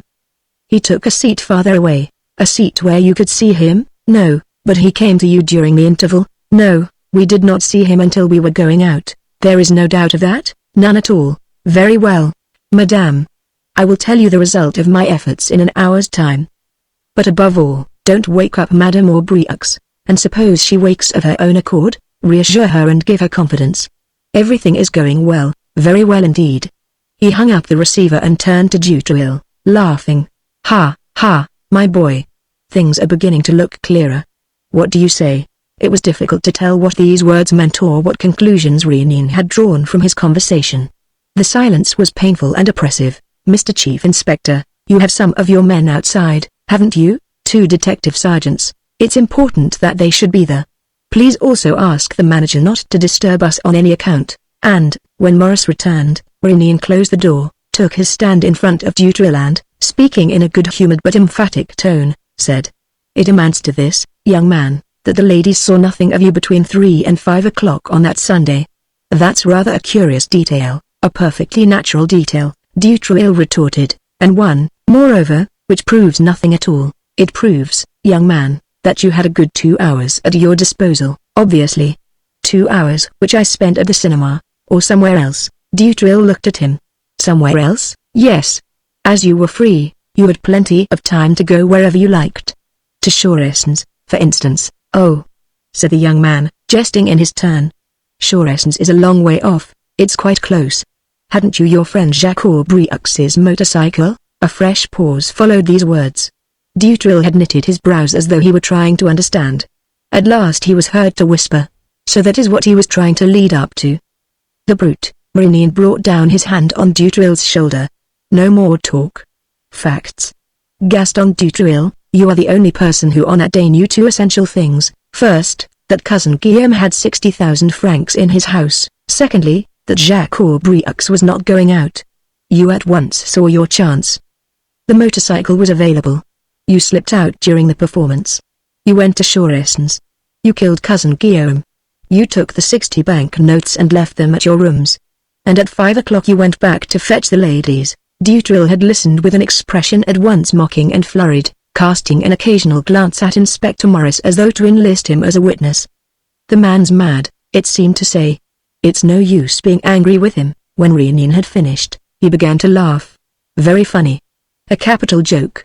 So it was I whom the neighbors saw going and returning on the motorcycle? It was you disguised in Jacques Aubrieux's clothes, and it was my fingerprints that were found on the bottle in Guillaume's pantry? The bottle had been opened by Jacques Aubrieux at lunch, in his own house, and it was you who took it with you to serve as evidence. Funnier and funnier," cried Dutreuil, who had the air of being frankly amused. "Then I contrived the whole affair so that Jacques Aubrieux might be accused of the crime? It was the safest means of not being accused yourself." "Yes, but Jacques is a friend whom I have known from childhood." "You're in love with his wife." The young man gave a sudden, infuriated start. "You dare? What? You dare make such an infamous suggestion? I have proof of it." "That's a lie. I have always respected Madeleine Aubrieux and revered her, apparently." "But you're in love with her. You desire her. Don't contradict me. I have abundant proof of it." "That's a lie, I tell you. You have only known me a few hours." Come. I've been quietly watching you for days, waiting for the moment to pounce upon you." He took the young man by the shoulders and shook him. "Come, Dutreuil, confess. I hold all the proofs in my hand. I have witnesses whom we shall meet presently at the Criminal Investigation Department. Confess, can't you? In spite of everything, you're tortured by remorse. Remember your dismay, at the restaurant, when you had seen the newspaper. What? Jacques Aubrieux condemned to die? That's more than you bargained for. Penal servitude would have suited your book, but the scaffold. Jacques Aubrieux executed tomorrow, an innocent man. Confess, won't you? Confess to save your own skin. Own up, bending over the other. He was trying with all his might to extort a confession from him. But Dutril drew himself up and coldly, with a sort of scorn in his voice, said, "Sir, you are a madman. Not a word that you have said has any sense in it. All your accusations are false. What about the bank notes? Did you find them at my place as you said you would?" Rénine, exasperated, clenched his fist in his face. "Oh, you swine, I'll dish you yet, I swear I will." He drew the inspector aside. "Well, what do you say to it? An arrant rogue, isn't he?" The inspector nodded his head. "It may be. But, all the same. So far there's no real evidence. Wait, Maurice," said Rénine. "Wait until we've had our interview with Dudouis. For we shall see Dudouis at the prefecture, shall we not?" "Yes, he'll be there at 3 o'clock. "Well, you'll be convinced, Mr. Inspector. I tell you here and now that you will be convinced." Rénine was chuckling like a man who feels certain of the course of events. Hortense, who was standing near him and was able to speak to him without being heard by the others, asked, in a low voice, "You've got him, haven't you?" He nodded his head in assent. "Got him? I should think I have. All the same, I'm no farther forward than I was at the beginning, but this is awful. And your proofs, not the shadow of a proof. I was hoping to trip him up. But he's kept his feet, the rascal. Still, you're certain it's he? It can't be anyone else." "I had an intuition at the very outset, and I've not taken my eyes off him since. I have seen his anxiety increasing as my investigations seem to center on him and concern him more closely. Now I know, and he's in love with Madame Aubrieux. In logic, he's bound to be. But so far we have only hypothetical suppositions, or rather certainties which are personal to myself. We shall never intercept the guillotine with those. Ah, if we could only find the bank notes. Given the bank notes, Dudouis would act. Without them, he will laugh in my face." "What then?" murmured Hortense, in anguished accents. He did not reply. He walked up and down the room, assuming an air of gaiety and rubbing his hands. All was going so well. It was really a treat to take up a case which, so to speak, worked itself out automatically. Suppose we went on to the prefecture, Maurice? The chief must be there by now. And, having gone so far, we may as well finish. "Will Dutril come with us?" "Why not?" said Dutril, arrogantly, but, just as Rénine was opening the door, there was a noise in the passage and the manager ran up, waving his arms. "Is Dutril still here?" "Dutril, your flat is on fire. A man outside told us." He saw it from the square. The young man's eyes lit up. For perhaps half a second his mouth was twisted by a smile which Rénine noticed. "Oh, you ruffian!" he cried. "You've given yourself away, my beauty. It was you who set fire to the place upstairs, and now the notes are burning." He blocked his exit. "Let me pass," shouted Dutril. "There's a fire and no one can get in, because no one else has a key. Here it is. Let me pass, damn it." Rénine snatched the key from his hand and, holding him by the collar of his coat, "Don't you move, my fine fellow. The game's up. You precious blackguard. Maurice, will you give orders to the sergeant not to let him out of his sight and to blow out his brains if he tries to get away? Sergeant, we rely on you. Put a bullet into him, if necessary." He hurried up the stairs, followed by Hortense and the chief inspector, who was protesting rather peevishly. "But, I say, look here, it wasn't he who set the place on fire. How do you make out that he set it on fire, seeing that he never left us?" "Why, he set it on fire beforehand, to be sure." "How? I ask you, how do I know?" "But a fire doesn't break out like that, for no reason at all, at the very moment when a man wants to burn compromising papers." They heard a commotion upstairs. It was the waiters of the restaurant trying to burst the door open. An acrid smell filled the well of the staircase. Rénine reached the top floor. "By your leave, friends. I have the key." He inserted it in the lock and opened the door. He was met by a gust of smoke so dense that one might well have supposed the whole floor to be ablaze. Rénine at once saw that the fire had gone out of its own accord, for lack of fuel, and that there were no more flames. "Maurice, you won't let anyone come in with us, will you? An intruder might spoil everything." "Bolt the door, that will be best." He stepped into the front room, where the fire had obviously had its chief center. The furniture, the walls and the ceiling, though blackened by the smoke, had not been touched. As a matter of fact, the fire was confined to a blaze of papers which was still burning in the middle of the room, in front of the window. Maurice struck his forehead. What a fool I am! What an unspeakable ass! Why? Asked the inspector. The hatbox, of course. The cardboard hatbox which was standing on the table. That's where he hid the notes. They were there all through our search. Impossible. Why, yes, we always overlook that particular hiding place, the one just under our eyes, within reach of our hands. How could one imagine that a thief would leave 60,000 francs in an open cardboard box, in which he places his hat when he comes in, with an absent-minded air? That's just the one place we don't look in. Well played, M. Dutreuil. The inspector, who remained incredulous, repeated. No, no, impossible. We were with him and he could not have started the fire himself. Everything was prepared beforehand on the supposition that there might be an alarm. The hatbox. The tissue paper. The banknotes, they must all have been steeped in some inflammable liquid. He must have thrown a match, a chemical preparation or whatnot into it, as we were leaving. But we should have seen him, hang it all. And then is it credible that a man who has committed a murder for the sake of 60,000 francs should do away with the money in this way? If the hiding place was such a good one, and it was, because we never discovered it, why this useless destruction? He got frightened, M. Maurice. Remember that his head is at stake and he knows it. Anything rather than the guillotine, and the banknotes were the only proof which we had against him. How could he have left them where they were? Maurice was flabbergasted. What? The only proof? Why, obviously. But your witnesses? Your evidence? All that you were going to tell the chief? Mere bluff. Well, upon my word, growled the bewildered inspector, you're a cool customer. Would you have taken action without my bluff? No, then what more do you want? Maurice stooped to stir the ashes. But there was nothing left, not even those remnants of stiff paper which still retain their shape. Nothing, he said. It's queer, all the same. How the deuce did he manage to set the thing alight? He stood up, looking attentively about him.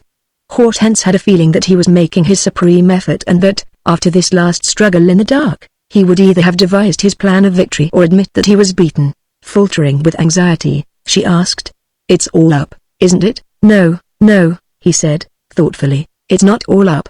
It was, a few seconds ago. But now there is a gleam of light. And one that gives me hope.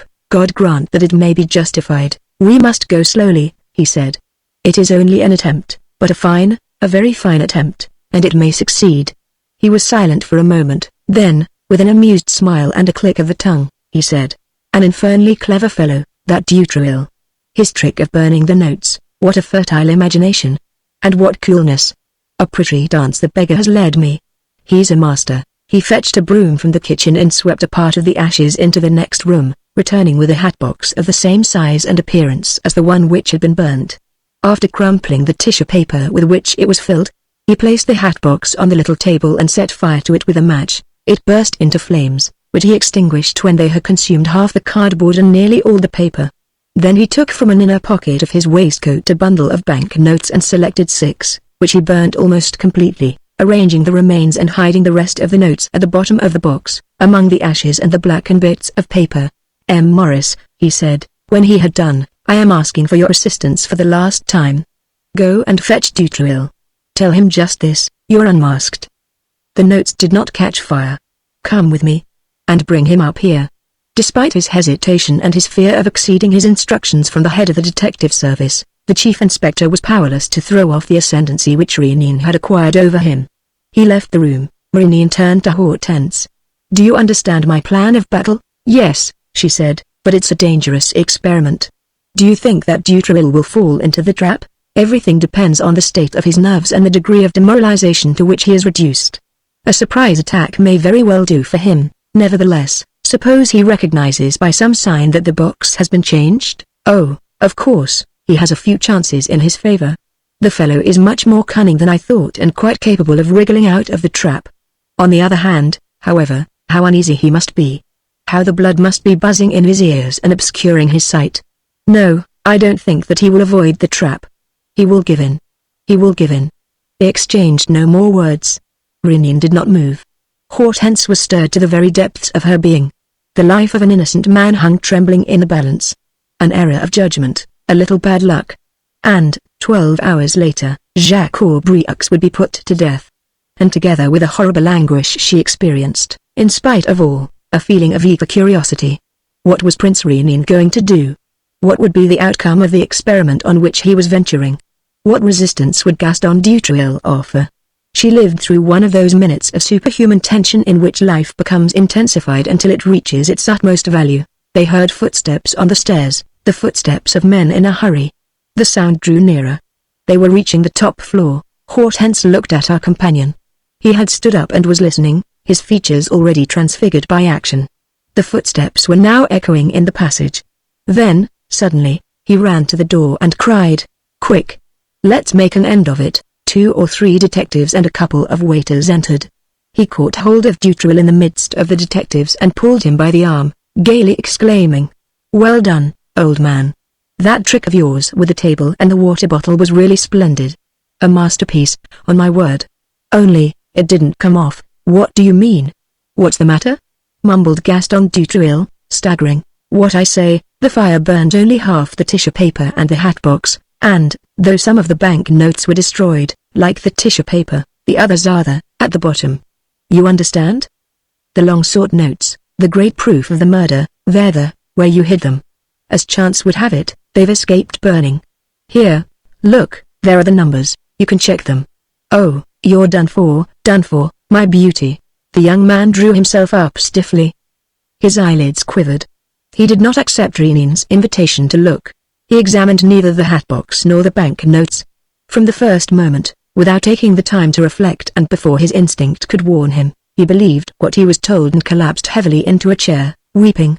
The surprise attack, to use Rénine's expression, had succeeded. On seeing all his plans baffled and the enemy master of his secrets, the wretched man had neither the strength nor the perspicacity necessary to defend himself.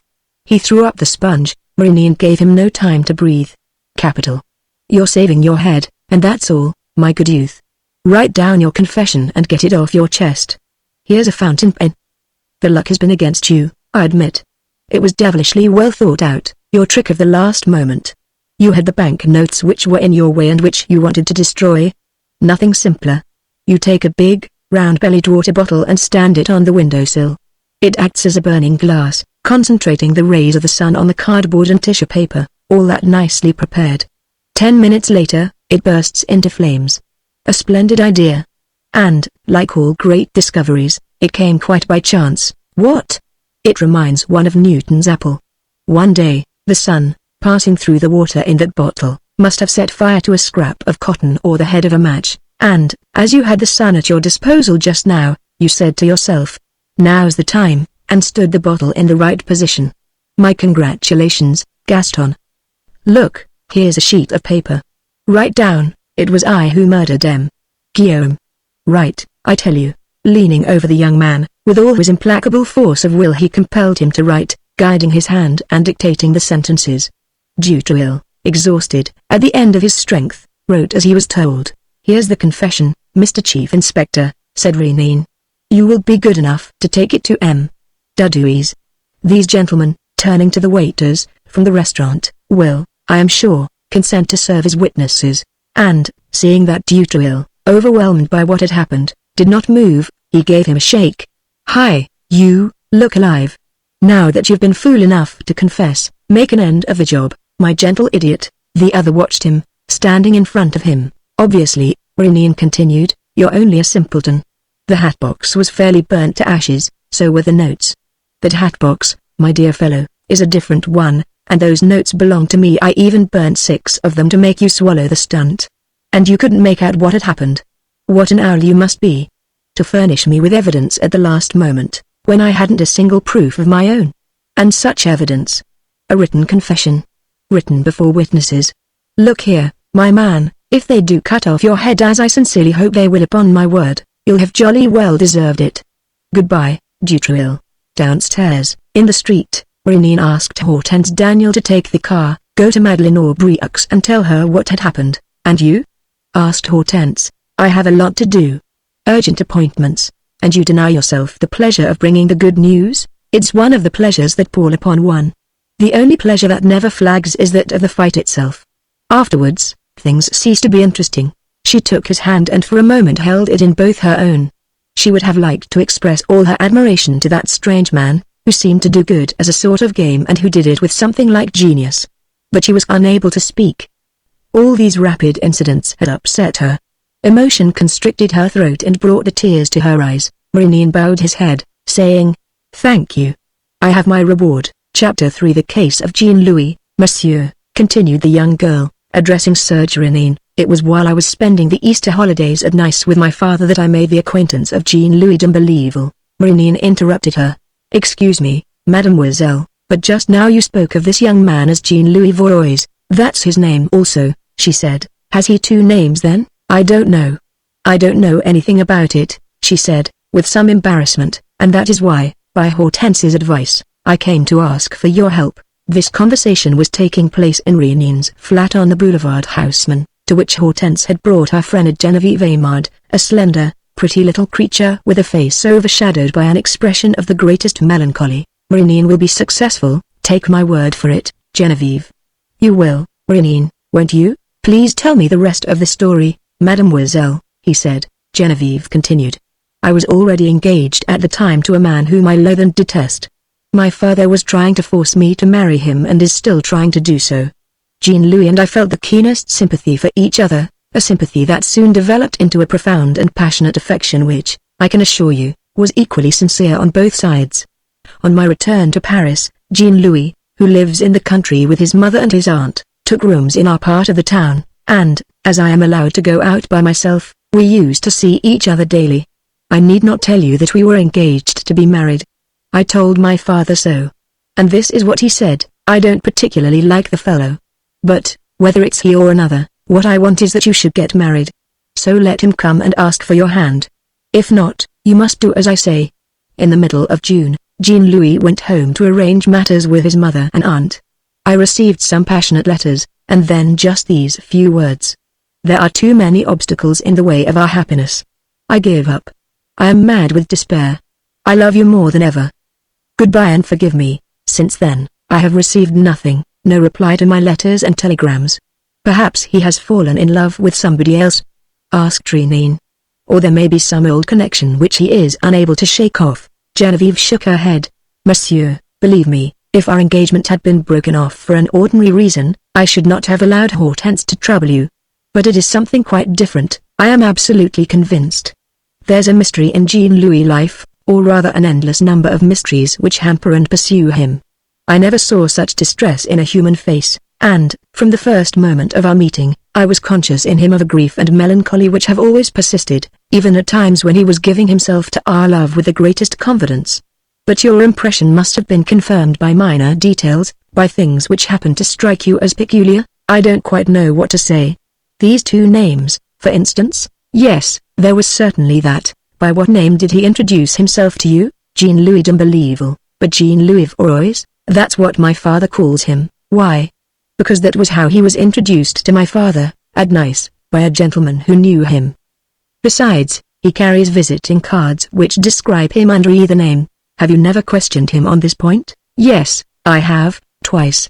The first time, he said that his aunt's name was Vorois and his mother's d'Unbelievable. And the second time? He told me the contrary. He spoke of his mother as Vorois and of his aunt as d'Unbelievable. I pointed this out. He colored up and I thought it better not to question him any further." "Does he live far from Paris?" "Right down in Brittany, at the Manoir d'Elsven, 5 miles from Carhaix." Renine rose and asked the girl, seriously, "Are you quite certain that he loves you, mademoiselle?" "I am certain of it, and I know too that he represents all my life and all my happiness. He alone can save me. If he can't, then I shall be married in a week's time to a man whom I hate. I have promised my father, and the bans have been published. We shall leave for Carhaix, Madame Daniel and I, this evening," said Renine. That evening he and Hortense took the train for Brittany. They reached Carhaix at 10 o'clock in the morning, and, after lunch, at 12:30 they stepped into a cab borrowed from a leading resident of the district. "You're looking a little pale, my dear," said Renine, with a laugh, as they alighted by the gate of the garden at Elsven. "I'm very fond of Geneviève," she said. "She's the only friend I have. And I'm feeling frightened. He called her attention to the fact that the central gate was flanked by 2 wickets bearing the names of Madame d'Imbleeville and the Madame Vorois respectively. Each of these wickets opened on a narrow path which ran among the shrubberies of box and aucuba to the left and right of the main avenue. The avenue itself led to an old manor house, long, low and picturesque, but provided with 2 clumsily built, ugly wings, each in a different style of architecture and each forming the destination of one of the side paths. Madame d'Imbleeville evidently lived on the left and Madame Vorois on the right. Hortense and Renine listened. Shrill, hasty voices were disputing inside the house. The sound came through one of the windows of the ground floor, which was level with the garden and covered throughout its length with red creepers and white roses. "We can't go any farther," said Hortense. "It would be indiscreet." "All the more reason," whispered Renine. "Look here, if we walk straight ahead, we shan't be seen by the people who are quarreling." The sounds of conflict were by no means abating, and, when they reached the window next to the front door, through the roses and creepers they could both see and hear 2 old ladies shrieking at the tops of their voices and shaking their fists at each other. The women were standing in the foreground, in a large dining room where the table was not yet cleared, and at the farther side of the table sat a young man, doubtless Jean-Louis himself, smoking his pipe and reading a newspaper, without appearing to trouble about the 2 old harridans. One of these, a thin, tall woman, was wearing a purple silk dress, and her hair was dressed in a mass of curls much too yellow for the ravaged face around which they tumbled. The other, who was still thinner, but quite short, was bustling round the room in a cotton dressing gown and displayed a red, painted face blazing with anger. "A baggage, that's what you are," she yelped. "The wickedest woman in the world and a thief into the bargain." "I, a thief?" screamed the other. "What about that business with the ducks at 10 francs apiece? Don't you call that thieving? Hold your tongue, you low creature. Who stole the 50-franc note from my dressing table? Lord, that I should have to live with such a wretch." The other started with fury at the outrage and, addressing the young man, cried, "Jean, are you going to sit there and let me be insulted by your hussy of a d'Imbleeville?" And the tall one retorted, furiously, "Hussy? Do you hear that, Louis? Look at her, your Vorois. She's got the airs of a superannuated barmaid. Make her stop, can't you?" Suddenly Jean-Louis banged his fist upon the table, making the plates and dishes jump, and shouted, "Be quiet, both of you, you old lunatics." They turned upon him at once and loaded him with abuse. "Coward! Hypocrite! Liar! A pretty sort of son you are. The son of a slut and not much better yourself." The insults rained down upon him. He stopped his ears with his fingers and writhed as he sat at table like a man who has lost all patience and has need to restrain himself lest he should fall upon his enemy. Renine whispered, "Now's the time to go in among all those infuriated people?" protested Hortense. "Exactly. We shall see them better with their masks off." And, with a determined step, he walked to the door, opened it and entered the room, followed by Hortense. His advent gave rise to a feeling of stupefaction. The 2 women stopped yelling, but were still scarlet in the face and trembling with rage. Jean-Louis, who was very pale, stood up, profiting by the general confusion. Renine said briskly, "Allow me to introduce myself. I am Prince Renine. This is Madame Daniel. We are friends of Mlle. Genevieve Aymard and we have come in her name. I have a letter from her addressed to you, Monsieur." Jean-Louis, already disconcerted by the newcomer's arrival, lost countenance entirely on hearing the name of Genevieve. Without quite knowing what he was saying and with the intention of responding to Renine's courteous behavior, he tried in his turn to introduce the 2 ladies and let fall the astounding words, "My mother, Madame d'Imbleeville, my mother, Madame Vorois." For some time no one spoke. Renine bowed. Hortense did not know with whom she should shake hands, with Madame d'Imbleeville, the mother, or with Madame Vorois, the mother. But what happened was that Madame d'Imbleeville and the Madame Vorois both at the same time attempted to snatch the letter which Renine was holding out to Jean-Louis, while both at the same time mumbled, "Mlle. Aymard. She has had the coolness. She has had the audacity." Then Jean-Louis, recovering his self-possession, laid hold of his mother d'Imbleeville and pushed her out of the room by a door on the left and next of his mother Vorois and pushed her out of the room by a door on the right. Then, returning to his 2 visitors, he opened the envelope and read, in an undertone, "I am to be married in a week, Jean-Louis. Come to my rescue, I beseech you. My friend Hortense and Prince Renine will help you to overcome the obstacles that baffle you. Trust them. I love you, Genevieve." He was a rather dull-looking young man, whose very swarthy, lean and bony face certainly bore the expression of melancholy and distress described by Genevieve. Indeed, the marks of suffering were visible in all his harassed features, as well as in his sad and anxious eyes. He repeated Genevieve's name over and over again, while looking about him with a distracted air. He seemed to be seeking a course of conduct. He seemed on the point of offering an explanation but could find nothing to say.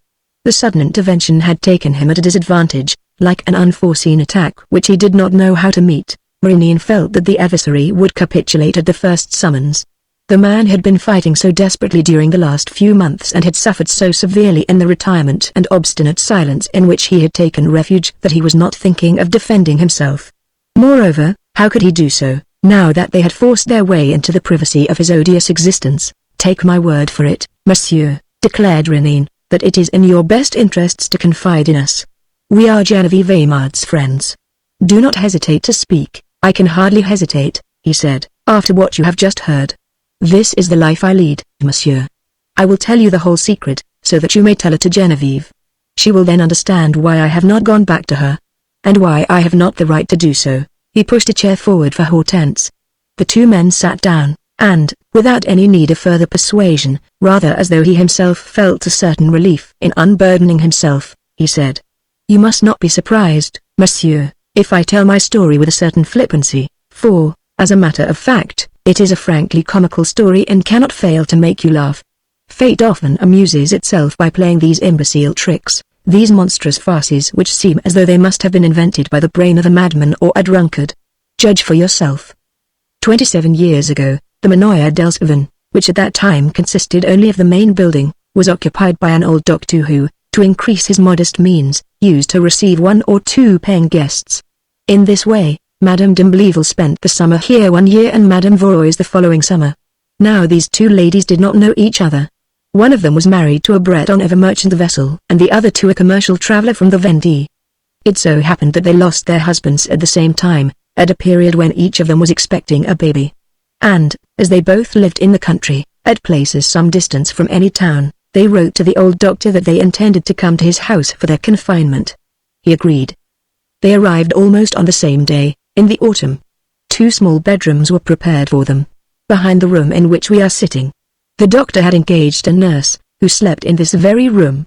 Everything was perfectly satisfactory. The ladies were putting the finishing touches to their baby clothes and were getting on together splendidly. They were determined that their children should be boys and had chosen the names of Jean and Louis respectively. One evening the doctor was called out to a case and drove off in his gig with the manservant, saying that he would not be back till next day. In her master's absence, a little girl who served as maid of all work ran out to keep company with her sweetheart. These accidents destiny turned to account with diabolical malignity. At about midnight, Madame d'Imbleval was seized with the first pains. The nurse, Beausignal, had had some training as a midwife and did not lose her head. But, an hour later, Madame Vorois' turn came, and the tragedy, or I might rather say the tragicomedy, was enacted amid the screams and moans of the 2 patients and the bewildered agitation of the nurse running from one to the other, bewailing her fate, opening the window to call out for the doctor or falling on her knees to implore the aid of Providence. Madame Vorois was the first to bring a son into the world. Beausignal hurriedly carried him in here, washed and tended him and laid him in the cradle prepared for him. But Madame d'Imbleval was screaming with pain, and the nurse had to attend to her while the newborn child was yelling like a stuck pig and the terrified mother, unable to stir from her bed, fainted.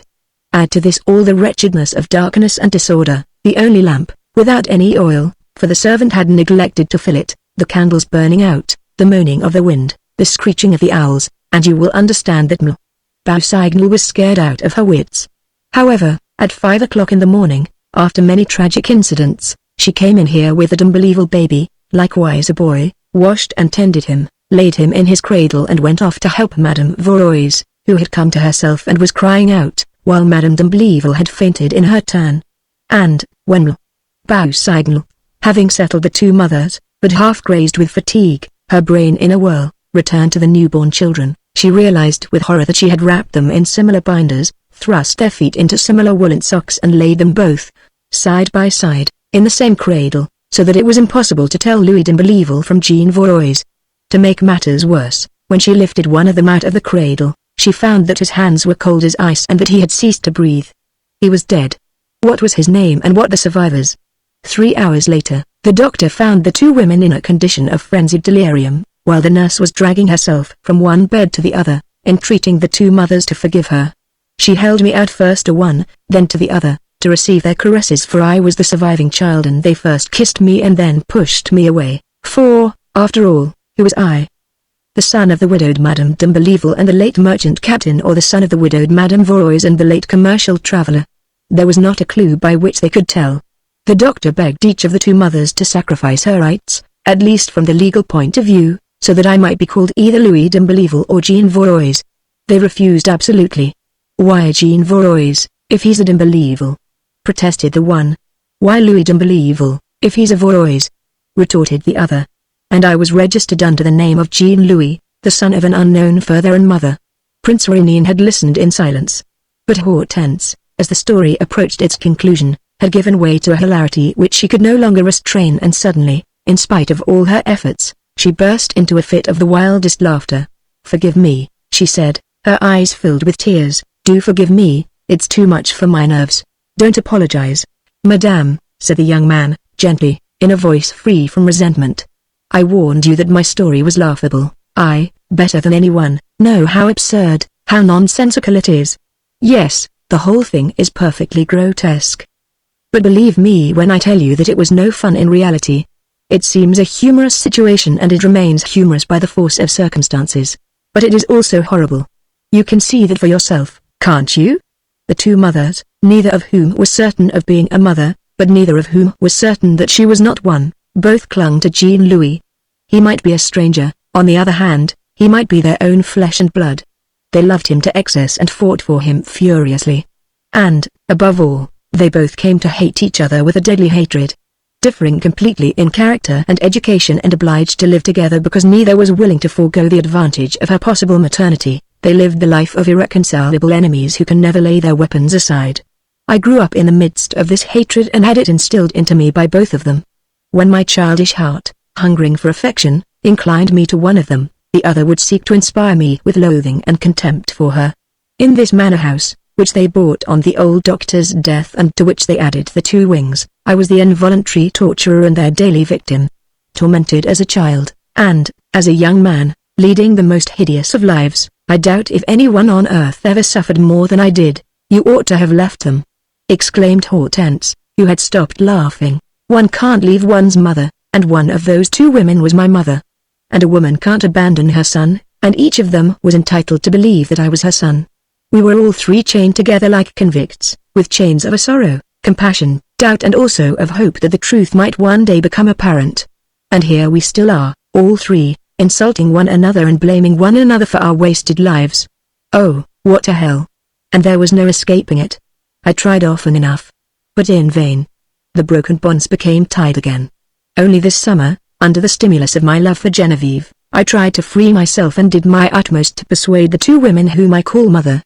And then, I was up against their complaints, their immediate hatred of the wife, of the stranger, whom I was proposing to force upon them. I gave way.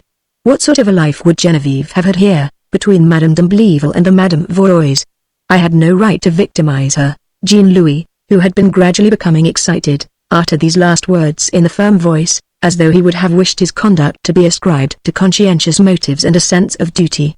In reality, as Rénine and Hortense clearly saw, his was an unusually weak nature, incapable of reacting against a ridiculous position from which he had suffered ever since he was a child and which he had come to look upon as final and irremediable. He endured it as a man bears a cross which he has no right to cast aside, and at the same time he was ashamed of it. He had never spoken of it to Genevieve, from dread of ridicule, and afterwards, on returning to his prison, he had remained there out of habit and weakness. He sat down to a writing table and quickly wrote a letter which he handed to Rénine. "Would you be kind enough to give this note to Ahmad and beg her once more to forgive me?" Rénine did not move, and, when the other pressed the letter upon him, he took it and tore it up. "What does this mean?" asked the young man. "It means that I will not charge myself with any message." "Why?" "Because you are coming with us." "I?" "Yes. You will see Ahmad tomorrow and ask for her hand in marriage." Jean Louis looked at Rénine with a rather disdainful air, as though he were thinking, "Here's a man who has not understood a word of what I've been explaining to him." But Hortense went up to Rénine. "Why do you say that?" because it will be as I say, but you must have your reasons, one only, but it will be enough, provided this gentleman is so kind as to help me in my inquiries. Inquiries? With what object? Asked the young man. With the object of proving that your story is not quite accurate. Jean-Louis took umbrage at this. I must ask you to believe, monsieur, that I have not said a word which is not the exact truth. I expressed myself badly, said Rénine, with great kindliness.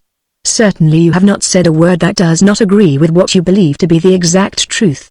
But the truth is not, cannot be what you believe it to be. The young man folded his arms.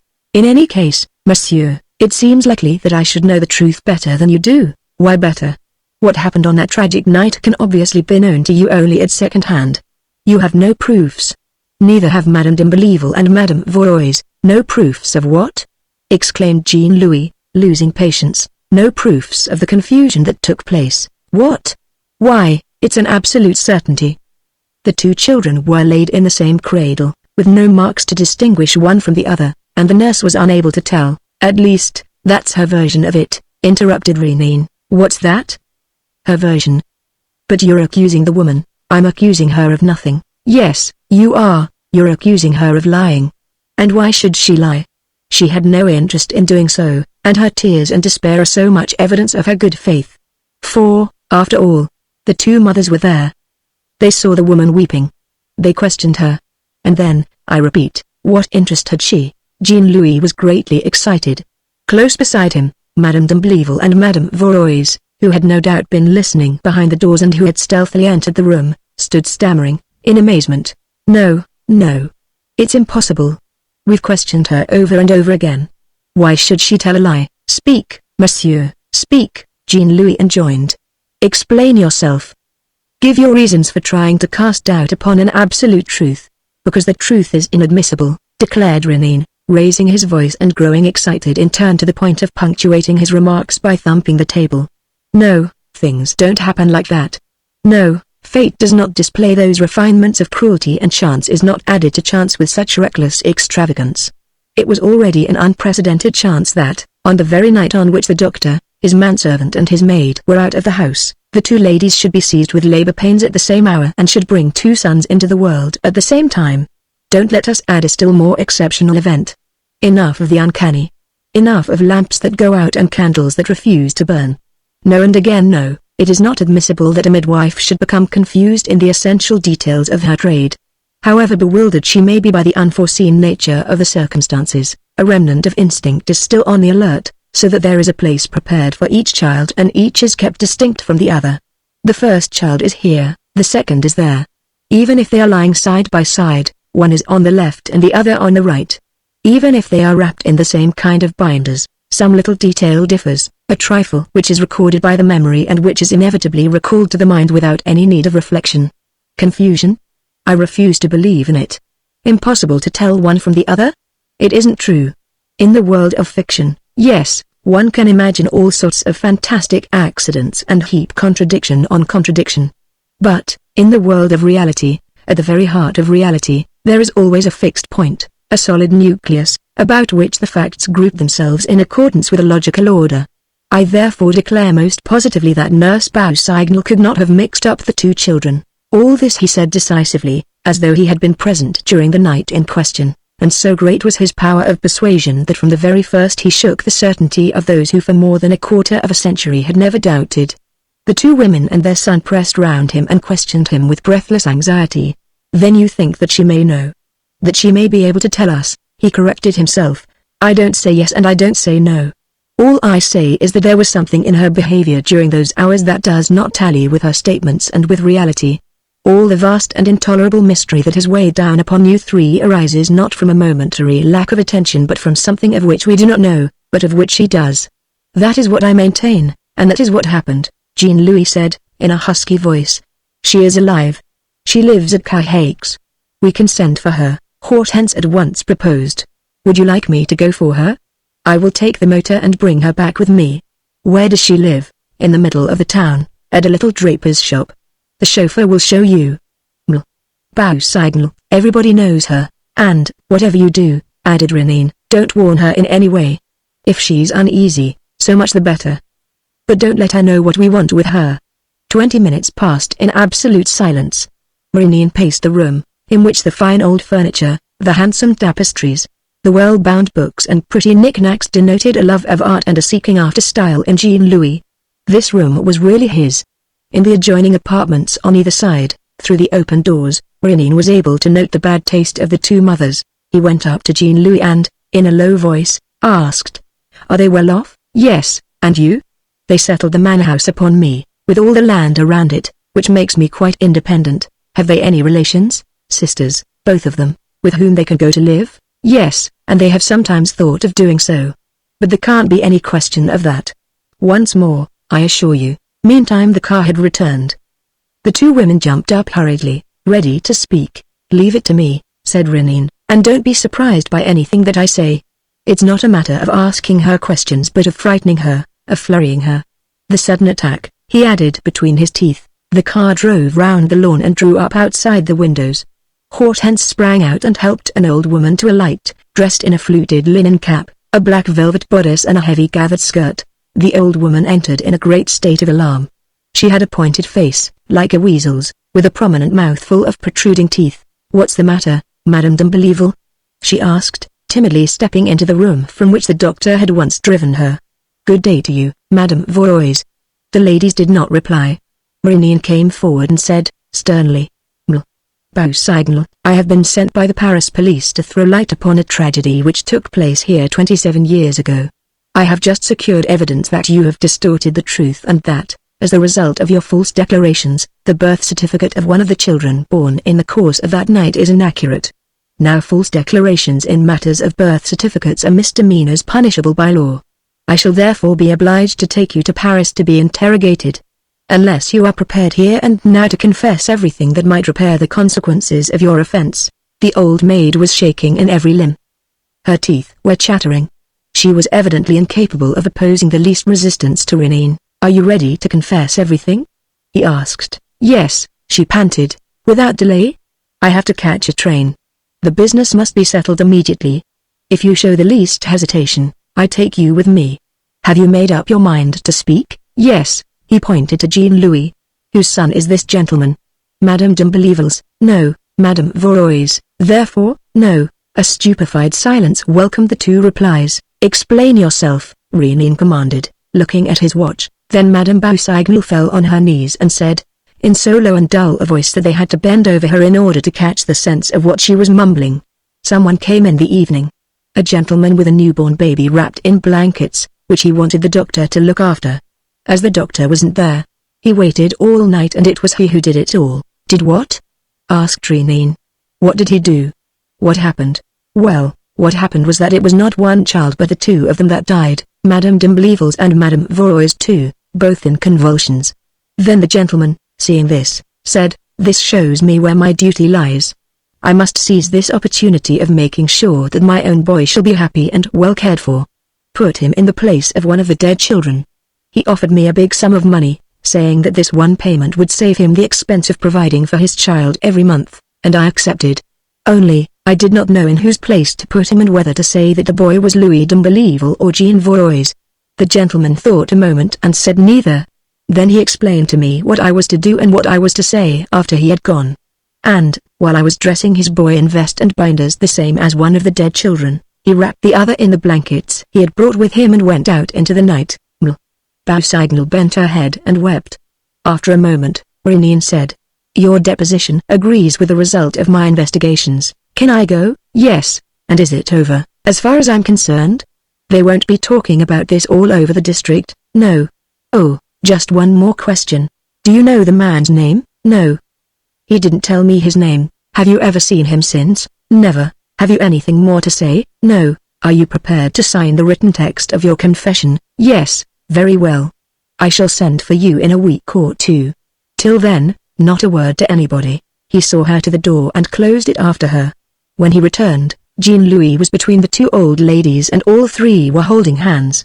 The bond of hatred and wretchedness which had bound them had suddenly snapped, and this rupture, without requiring them to reflect upon the matter, filled them with a gentle tranquility of which they were hardly conscious, but which made them serious and thoughtful. "Let's rush things," said Renine to Hortense. "This is the decisive moment of the battle. We must get Jean-Louis on board. Hortense seemed preoccupied. She whispered. Why did you let the woman go? Were you satisfied with her statement? I don't need to be satisfied. She told us what happened. What more do you want? Nothing. I don't know. We'll talk about it later, my dear. For the moment, I repeat, we must get Jean-Louis on board. And immediately. Otherwise, he turned to the young man. You agree with me, don't you, that, things being as they are, it is best for you and Madame Vorois and Madame d'Imbelivel to separate for a time? That will enable you all to see matters more clearly and to decide in perfect freedom what is to be done. Come with us, monsieur. The most pressing thing is to save Geneviève Aymard, your fiancée. Jean-Louis stood perplexed and undecided. Maureen turned to the two women. That is your opinion too, I am sure, ladies? They nodded. You see, monsieur, he said to Jean-Louis, we are all agreed. In great crises, there is nothing like separation. A few days' respite. Quickly now, monsieur, and, without giving him time to hesitate, he drove him towards his bedroom to pack up. Half an hour later, Jean-Louis left the manor house with his new friends, and he won't go back until he's married, said Rénine to Hortense, as they were waiting at Carhaix station, to which the car had taken them, while Jean-Louis was attending to his luggage. Everything's for the best. Are you satisfied? Yes, Geneviève will be glad, she replied, absently, when they had taken their seats in the train. Rénine and she repaired to the dining car. Rénine, who had asked Hortense several questions to which she had replied only in monosyllables, protested.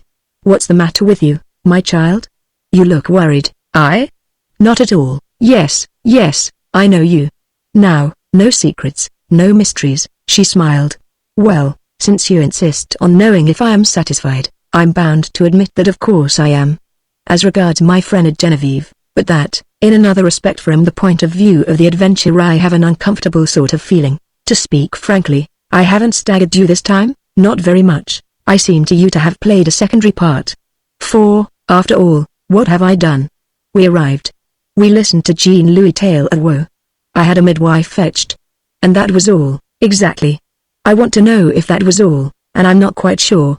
To tell you the truth, our other adventures left behind them an impression which was, how shall I put it, more definite, clearer, and this one strikes you as obscure, yes, and incomplete. But in what way, I don't know. Perhaps it has something to do with that woman's confession. Yes, very likely that is it. It was all so unexpected and so short. Well, of course, I cut it short, as you can readily imagine, said Rénine, laughing. We didn't want too many explanations. What do you mean? Why, if she had given her explanations with too much detail, we should have ended by doubting what she was telling us. By doubting it, well, hang it all, the story is a trifle far-fetched. That fellow arriving at night, with a live baby in his pocket, and going away with a dead one, the thing hardly holds water. But you see, my dear, I hadn't much time to coach the unfortunate woman in her part. Hortense stared at him in amazement. What on earth do you mean? Well, you know how dull-witted these country women are. And she and I had no time to spare. So we worked out a little scene in a hurry. And she really didn't act it so badly. It was all in the right key, terror, tremolo, tears. Is it possible? Murmured Hortense. Is it possible? You had seen her beforehand. I had too, of course, but when, this morning, when we arrived, while you were titivating yourself at the hotel at Carhaix, I was running round to see what information I could pick up. As you may imagine, everybody in the district knows the d'Imbelivel Vorois story. I was at once directed to the former midwife, Mlle Beausignal. With Mlle Beausignal it did not take long. 3 minutes to settle a new version of what had happened and 10,000 francs to induce her to repeat that, more or less credible, version to the people at the manor house, a quite incredible version, not so bad as all that, my child, seeing that you believed it. And the others too. And that was the essential thing. What I had to do was to demolish at one blow a truth which had been 27 years in existence and which was all the more firmly established because it was founded on actual facts. That was why I went for it with all my might and attacked it by sheer force of eloquence. Impossible to identify the children? I deny it. Inevitable confusion? It's not true. You're all three, I say, the victims of something which I don't know but which it is your duty to clear up. That's easily done, says Jean-Louis, whose conviction is at once shaken. Let's send for Mlle Beausignal. Right. Let's send for her. Whereupon Mlle Poseidon arrives and mumbles out a little speech which I have taught her. Sensation. General stupefaction. Of which I take advantage to carry off our young man. Hortense shook her head. But they'll get over it, all three of them, on thinking. Never. Never. They will have their doubts, perhaps. But they will never consent to feel certain. They will never agree to think.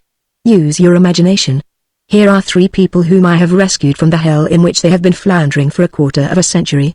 Do you think they're going back to it? Here are three people who, from weakness or a false sense of duty, had not the courage to escape.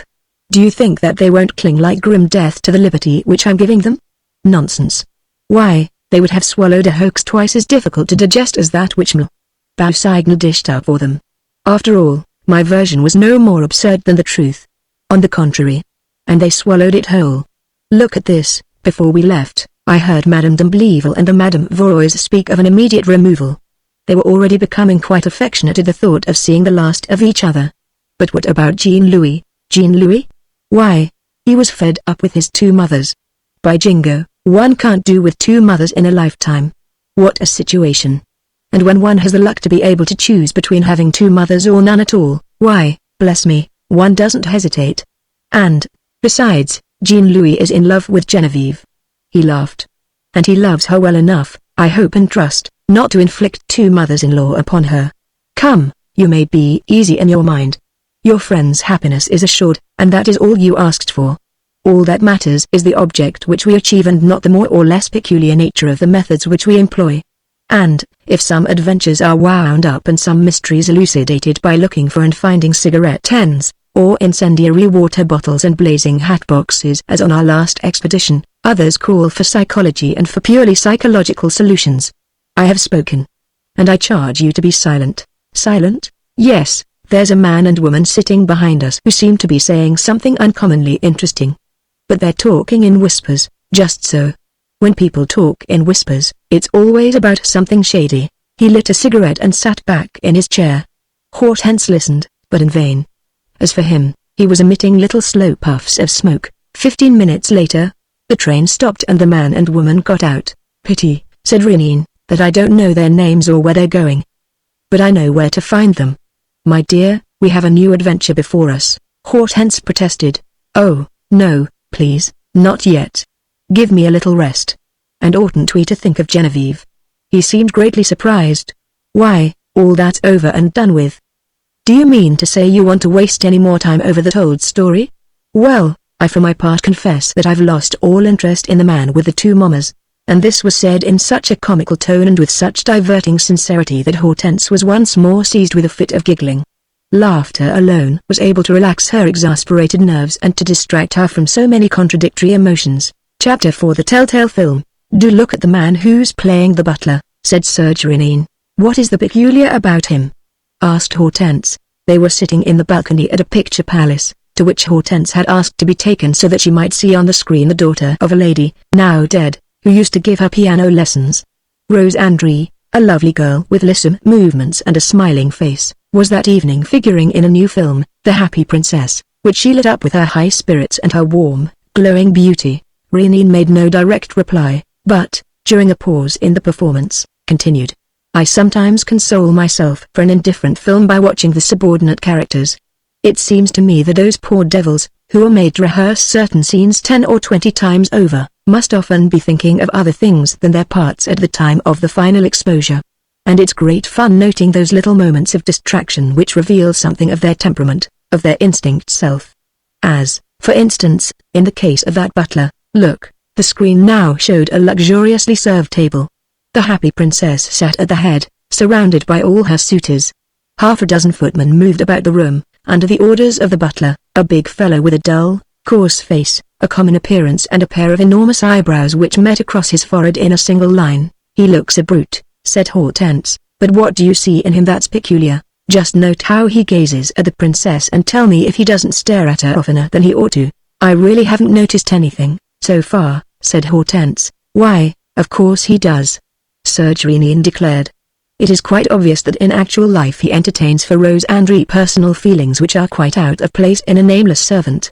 It is possible that, in real life, no one has any idea of such a thing, but, on the screen, when he is not watching himself, or when he thinks that the actors at rehearsal cannot see him, his secret escapes him. Look. The man was standing still. It was the end of dinner. The princess was drinking a glass of champagne and he was gloating over her with his glittering eyes half hidden behind their heavy lids. Twice again they surprised in his face those strange expressions to which Renine ascribed an emotional meaning which Hortense refused to see. "It's just his way of looking at people," she said. The first part of the film ended. There were two parts, divided by an intact. The notice on the program stated that a year had elapsed and that the happy princess was living in a pretty Norman cottage, all hung with creepers, together with her husband, a poor musician. The princess was still happy, as was evident on the screen, still as attractive as ever and still besieged by the greatest variety of suitors. Nobles and commoners, peasants and financiers, men of all kinds fell swooning at her feet, and prominent among them was a sort of boorish solitary, a shaggy, half-wild woodcutter, whom she met whenever she went out for a walk. Armed with his axe, a formidable, crafty being, he prowled around the cottage, and the spectators felt with a sense of dismay that a peril was hanging over the happy princess' head. "Look at that," whispered Renine. "Do you realize who the man of the woods is?" "No, simply the butler. The same actor is doubling the two parts. In fact, notwithstanding the new figure which he cut, the butler's movements and postures were apparent under the heavy gait and rounded shoulders of the woodcutter, even as under the unkempt beard and long, thick hair the once clean-shaven face was visible with the cruel expression and the bushy line of the eyebrows. The princess, in the background, was seen to emerge from the thatched cottage. The man hid himself behind a clump of trees. From time to time, the screen displayed, on an enormously enlarged scale, his fiercely rolling eyes or his murderous hands with their huge thumbs. "The man frightens me," said Hortense. "He is really terrifying, because he is acting on his own account," said Renine. "You must understand that, in the space of 3 or 4 months that appears to separate the dates at which the two films were made, his passion has made progress, and to him it is not the princess who is coming but Rose André." The man crouched low. The victim approached, gaily and unsuspectingly. She passed, heard a sound, stopped and looked about her with a smiling air which became attentive, then uneasy, and then more and more anxious. The woodcutter had pushed aside the branches and was coming through the copse. They were now standing face to face. He opened his arms as though to seize her. She tried to scream, to call out for help, but the arms closed around her before she could offer the slightest resistance. Then he threw her over his shoulder and began to run. "Are you satisfied?" whispered Renine. "Do you think that this fourth-rate actor would have had all that strength and energy if it had been any other woman than Rose André?" Meanwhile the woodcutter was crossing the skirt of a forest and plunging through great trees and masses of rocks. After setting the princess down, he cleared the entrance to a cave which the daylight entered by a slanting crevice. A succession of views displayed the husband's despair, the search and the discovery of some small branches which had been broken by the princess and which showed the path that had been taken. Then came the final scene, with the terrible struggle between the man and the woman when the woman, vanquished and exhausted, is flung to the ground, the sudden arrival of the husband and the shot that puts an end to the brute's life. "Well," said Renine, when they had left the picture palace and he spoke with a certain gravity, "I maintain that the daughter of your old piano teacher has been in danger ever since the day when that last scene was filmed. I maintain that this scene represents not so much an assault by the man of the woods on the happy princess as a violent and frantic attack by an actor on the woman he desires. Certainly it all happened within the bounds prescribed by the part and nobody saw anything in it, nobody except perhaps Rose André herself, but I, for my part, have detected flashes of passion which leave not a doubt in my mind.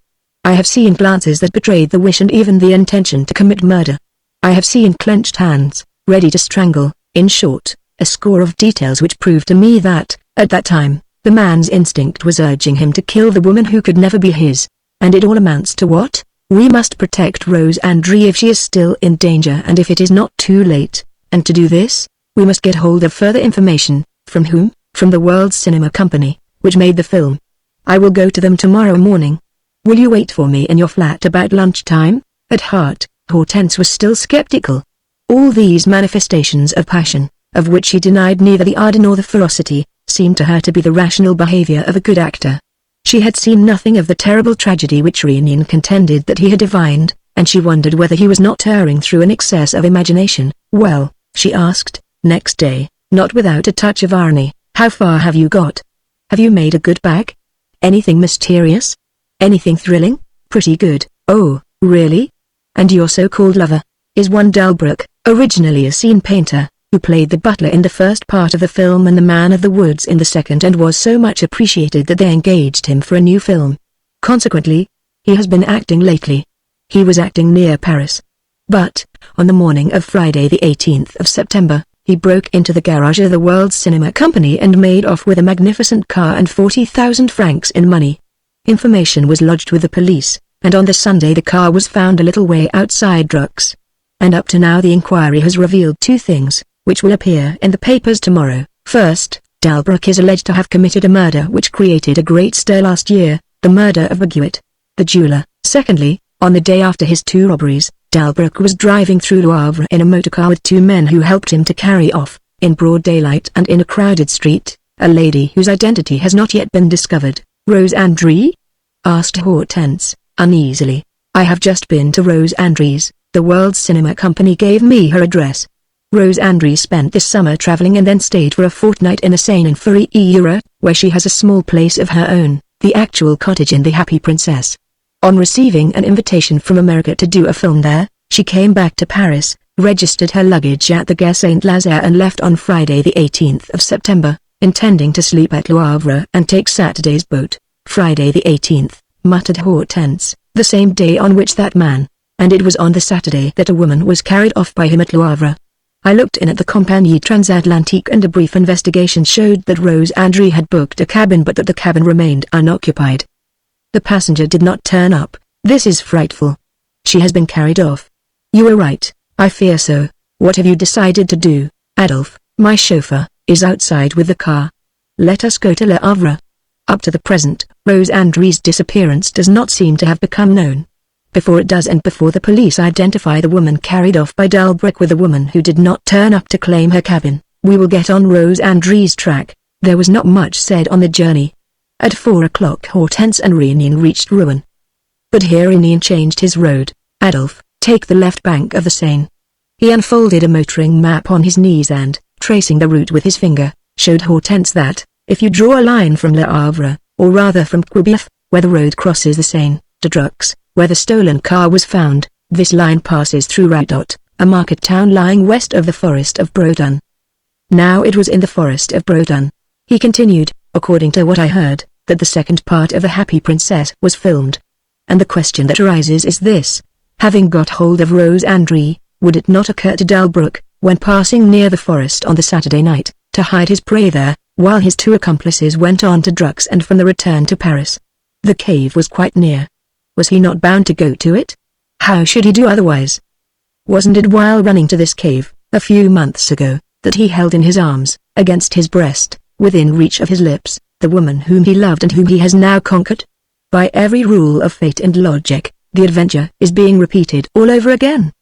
But this time in reality, Rose André is a captive. There is no hope of rescue.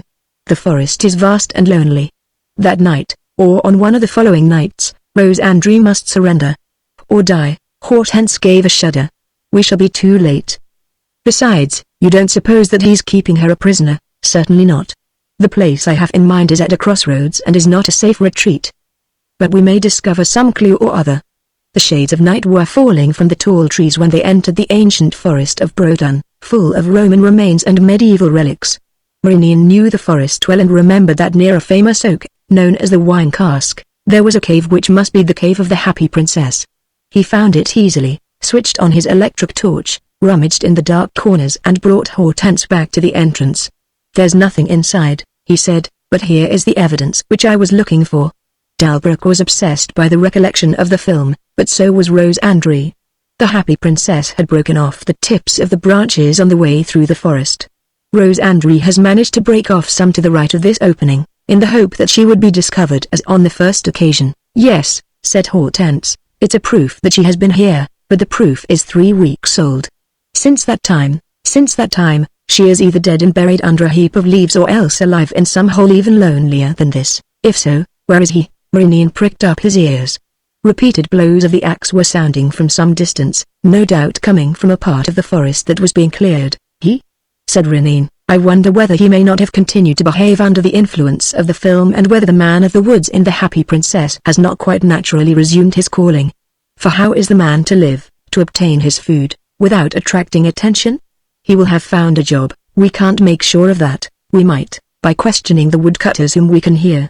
The car took them by a forest road to another crossroads where they entered on foot a track which was deeply rutted by wagon wheels. The sound of axes ceased. After walking for a quarter of an hour, they met a dozen men who, having finished work for the day, were returning to the villages nearby. "Will this path take us to Route?" asked Renine, in order to open a conversation with them. "No, you're turning your backs on it," said one of the men, gruffly. And he went on, accompanied by his mates. Hortense and Renine stood rooted to the spot. They had recognized the butler. His cheeks and chin were shaved, but his upper lip was covered by a black moustache, evidently dyed. The eyebrows no longer met and were reduced to normal dimensions. Thus, in less than 20 hours, acting on the vague hints supplied by the bearing of a film actor, Serge Renine had touched the very heart of the tragedy by means of purely psychological arguments. "Rose André is alive," he said. "Otherwise Delbruck would have left the country. The poor thing must be imprisoned and bound up, and he takes her some food at night. We will save her, won't we?" "Certainly, by keeping a watch on him and, if necessary, but in the last resort, compelling him by force to give up his secret." They followed the woodcutter at a distance and, on the pretext that the car needed overhauling, engaged rooms in the principal inn at Route. Attached to the inn was a small café from which they were separated by the entrance to the yard and above which were 2 rooms, reached by a wooden outer staircase, at one side. Delbruck occupied one of these rooms and Renine took the other for his chauffeur. Next morning he learnt from Adolphe that Delbruck, on the previous evening, after all the lights were out, had carried down a bicycle from his room and mounted it and had not returned until shortly before sunrise. The bicycle tracks led Renine to the uninhabited Château des Landes, 5 miles from the village. They disappeared in a rocky path which ran beside the park down to the Seine, opposite the Jumiges Peninsula. Next night, he took up his position there. At 11 o'clock, Delbruck climbed a bank, scrambled over a wire fence, hid his bicycle under the branches and moved away. It seemed impossible to follow him in the pitchy darkness, on a mossy soil that muffled the sound of footsteps. Renine did not make the attempt, but, at daybreak, he came with his chauffeur and hunted through the park all the morning. Though the park, which covered the side of a hill and was bounded below by the river, was not very large, he found no clue which gave him any reason to suppose that Rose André was imprisoned there. He therefore went back to the village, with the firm intention of taking action that evening and employing force. "This state of things cannot go on," he said to Hortense. "I must rescue Rose André at all costs and save her from that ruffian's clutches." He must be made to speak. He must. Otherwise there's a danger that we may be too late. That day was Sunday, and Delbruck did not go to work. He did not leave his room except for lunch and went upstairs again immediately afterwards. But at 3 o'clock Renine and Hortense, who were keeping a watch on him from the inn, saw him come down the wooden staircase, with his bicycle on his shoulder. Leaning it against the bottom step, he inflated the tires and fastened to the handlebar a rather bulky object trapped in a newspaper. "By Jove!" muttered Renine. "What's the matter?" In front of the café was a small terrace bordered on the right and left by spindle trees planted in boxes, which were connected by a paling. Behind the shrubs, sitting on a bank but stooping forward so that they could see Delbruck through the branches, were 4 men. "Police," said Renine. "What bad luck. If those fellows take a hand, they will spoil everything." "Why? On the contrary, I should have thought, yes, they will. They will put Delbruck out of the way. And then? Will that give us Rose André?" Delbruck had finished his preparations. Just as he was mounting his bicycle, the detectives rose in a body, ready to make a dash for him. But Delbruck, though quite unconscious of their presence, changed his mind and went back to his room as though he had forgotten something. "Now's the time," said Renine. "I'm going to risk it. But it's a difficult situation and I've no great hopes." He went out into the yard and, at a moment when the detectives were not looking, ran up the staircase, as was only natural if he wished to give an order to his chauffeur. But he had no sooner reached the rustic balcony at the back of the house, which gave admission to the 2 bedrooms, than he stopped. Delbruck's door was open. Renine walked in. Delbruck stepped back, at once assuming the defensive. "What do you want?" "Who said you could?" "Silence," whispered Renine, with an imperious gesture. "It's all up with you. What are you talking about?" growled the man, angrily. "Lean out of your window. There are 4 men below on the watch for you to leave." 4 detectives. Delbruck leant over the terrace and muttered an oath. "On the watch for me?" he said, turning round. "What do I care? They have a warrant." He folded his arms. Shut up with your piffle. A warrant. What's that to me? Listen, said Renine, and let us waste no time. It's urgent. Your name's Delbruck, or, at least, that's the name under which you acted in The Happy Princess and under which the police are looking for you as being the murderer of Baguette the jeweler, the man who stole a motorcar and 40,000 francs from the World Cinema Company and the man who abducted a woman at Le Havre. All this is known and proved. And here's the upshot. 4 men downstairs. Myself here, my chauffeur in the next room. You're done for. Do you want me to save you? Delbruck gave his adversary a long look. Who are you? A friend of Rose Andries, said Renine. The other started and, to some extent dropping his mask, retorted. What are your conditions? Rose Andries, whom you have abducted and tormented, is dying in some hole or corner. Where is she? A strange thing occurred and impressed Renine. Delbruck's face, usually so common, was lit up by a smile that made it almost attractive. But this was only a flashing vision. The man immediately resumed his hard and impassive expression. And suppose I refuse to speak? He said, so much the worse for you. It means your arrest, I dare say, but it means the death of Rose Andries. Who'll release her? You. You will speak now, or in an hour, or 2 hours hence at least. You will never have the heart to keep silent and let her die. Delbruck shrugged his shoulders. Then, raising his hand, he said, I swear on my life that, if they arrest me, not a word will leave my lips. What then? Then save me. We will meet this evening at the entrance to the Parc des Landes and say what we have to say. Why not at once? I have spoken. Will you be there? I shall be there, Renine reflected. There was something in all this that he failed to grasp. In any case, the frightful danger that threatened Rose Andries dominated the whole situation, and Renine was not the man to despise this threat and to persist out of vanity in a perilous course. Rose Andries' life came before everything. He struck several blows on the wall of the next bedroom and called his chauffeur. Adolphe, is the car ready? Yes, sir, said her going and pulled her up in front of the terrace outside the cafe, right against the boxes so as to block the exit. As for you, he continued, addressing Delbruck, you're to jump on your machine and, instead of making off along the road, cross the yard. At the end of the yard is a passage leading into a lane. You will be free. But no hesitation and no blundering. Else you'll get yourself nabbed. Good luck to you. He waited till the car was drawn up in accordance with his instructions and, when he reached it, he began to question his chauffeur, in order to attract the detective's attention. One of them, however, having cast a glance through the spindle trees, caught sight of Delbruck just as he reached the bottom of the staircase. He gave the alarm and darted forward, followed by his comrades, but had to run round the car and bumped into the chauffeur, which gave Delbruck time to mount his bicycle and cross the yard unimpeded. He thus had some seconds' start. Unfortunately for him, as he was about to enter the passage at the back, a troop of boys and girls appeared, returning from vespers. On hearing the shouts of the detectives, they spread their arms in front of the fugitive, who gave 2 or 3 lurches and ended by falling. Cries of triumph were raised. Lay hold of him. Stop him, roared the detectives as they rushed forward. Renine, seeing that the game was up, ran after the others and called out, stop him. He came up with them just as Delbruck, after regaining his feet, knocked one of the policemen down and leveled his revolver. Renine snatched it out of his hands. But the 2 other detectives, startled, had also produced their weapons. They fired. Delbruck, hit in the leg and the chest, pitched forward and fell. Thank you, sir, said the inspector to Renine, introducing himself. We owe a lot to you. It seems to me that you've done for the fellow, said Renine. Who is he? One Delbruck, a scoundrel for whom we were looking. Renine was beside himself. Hortense had joined him by this time, and he growled. The silly fools. Now they've killed him. Oh, it isn't possible. We shall see. But, whether he's dead or alive, it's death to Rose Andries. How are we to trace her? And what chance have we of finding the place some inaccessible retreat where the poor thing is dying of misery and starvation? The detectives and peasants had moved away, bearing Delbruck with them on an improvised stretcher. Renine, who had at first followed them, in order to find out what was going to happen, changed his mind and was now standing with his eyes fixed on the ground.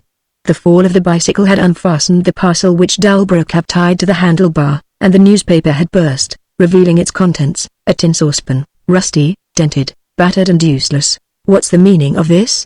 He muttered. What was the idea? He picked it up, examined it.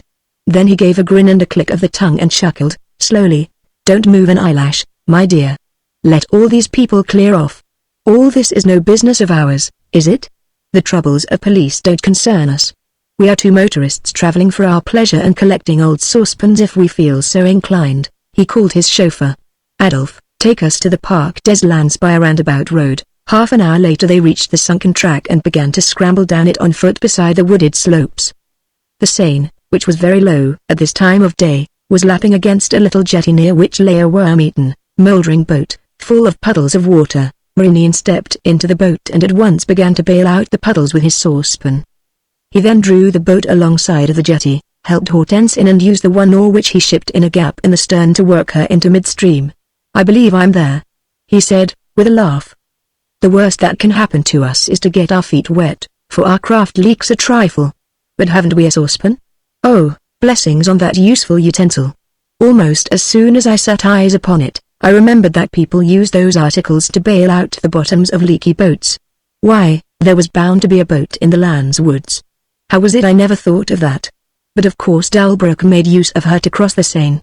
And, as she made water, he brought a saucepan. "Then Rose André?" asked Hortense, "is a prisoner on the other bank, on the Jumiges Peninsula. You see the famous abbey from here. They ran aground on a beach of big pebbles covered with slime. And it can't be very far away," he added. Dalbrook did not spend the whole night running about. A towpath followed the deserted bank. Another path led away from it. They chose the second and, passing between orchards enclosed by hedges, came to a landscape that seemed strangely familiar to them. Where had they seen that pool before, with the willows overhanging it? And where had they seen that abandoned hovel? Suddenly both of them stopped with one accord. "Oh," said Hortense. "I can hardly believe my eyes." Opposite them was the white gate of a large orchard, at the back of which, among groups of old, gnarled apple trees, appeared a cottage with blue shutters, the cottage of the Happy Princess. "Of course," cried Renine. "And I ought to have known it, considering that the film showed both this cottage and the forest close by. And isn't everything happening exactly as in the Happy Princess? Isn't Dalbrook dominated by the memory of it? The house, which is certainly the one in which Rose André spent the summer, was empty. He has shut her up there, but the house, you told me, was in the Seine and Jura. Well, so are we. To the left of the river, the Jura and the forest of Brodon, to the right, the Seine and Jura. But between them is the obstacle of the river, which is why I didn't connect the two. 150 yards of water form a more effective division than dozens of miles. The gate was locked. They got through the hedge a little lower down and walked towards the house, which was screened on one side by an old wall shaggy with ivy and roofed with thatch. "It seems as if there was somebody there," said Hortense. "Didn't I hear the sound of a window? Listen." Someone struck a few chords on a piano. Then a voice arose, a woman's voice softly and solemnly singing a ballad that thrilled with restrained passion. The woman's whole soul seemed to breathe itself into the melodious notes. They walked on. The well concealed them from view, but they saw a sitting room furnished with bright wallpaper and a blue Roman carpet. The throbbing voice ceased. The piano ended with a last chord, and the singer rose and appeared framed in the window. "Rose André," whispered Hortense. "Well," said Renine, admitting his astonishment. "This is the last thing that I expected. Rose André. Rose André at liberty. And singing Massenet in the sitting room of her cottage. What does it all mean? Do you understand?" "Yes, but it has taken me long enough." But how could we have guessed? Although they had never seen her except on the screen, they had not the least doubt that this was she. It was really Rose André, or rather, the Happy Princess, whom they had admired a few days before, amidst the furniture of that very sitting room or on the threshold of that very cottage. She was wearing the same dress, her hair was done in the same way, she had on the same bangles and necklaces as in the Happy Princess, and her lovely face, with its rosy cheeks and laughing eyes, bore the same look of joy and serenity. Some sound must have caught her ear, for she leant over towards a clump of shrubs beside the cottage and whispered into the silent garden. "Georges. Georges. Is that you, my darling?" Receiving no reply, she drew herself up and stood smiling at the happy thoughts that seemed to flood her being. But a door opened at the back of the room and an old peasant woman entered with a tray laden with bread, butter and milk. "Here, Rose, my pretty one, I've brought you your supper. Milk fresh from the cow." And, putting down the tray, she continued. "Aren't you afraid, Rose, of the chill of the night air? Perhaps you're expecting your sweetheart." "I haven't a sweetheart, my dear old Catherine." "What next?" said the old woman, laughing. "Only this morning there were footprints under the window that didn't look at all proper. A burglar's footprints perhaps, Catherine. Well, I don't say they weren't, Rose dear, especially as in your calling you have a lot of people round you whom it's well to be careful of. For instance, your friend Delbrook, eh? Nice goings on his are. You saw the paper yesterday.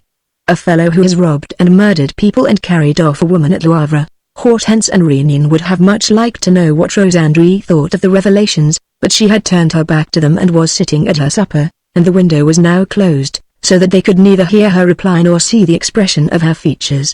They waited for a moment. Hortense was listening with an anxious face. But Réunion began to laugh. Very funny, really funny. And such an unexpected ending. And we who were hunting for her in some cave or damp cellar, a horrible tomb where the poor thing was dying of hunger. It's a fact, she knew the terrors of that first night of captivity, and I maintain that, on that first night, she was flung, half dead, into the cave. Only, the next morning she was alive. One night was enough to tame the little rogue and to make Delbrook as handsome as Prince Charming in her eyes. For see the difference.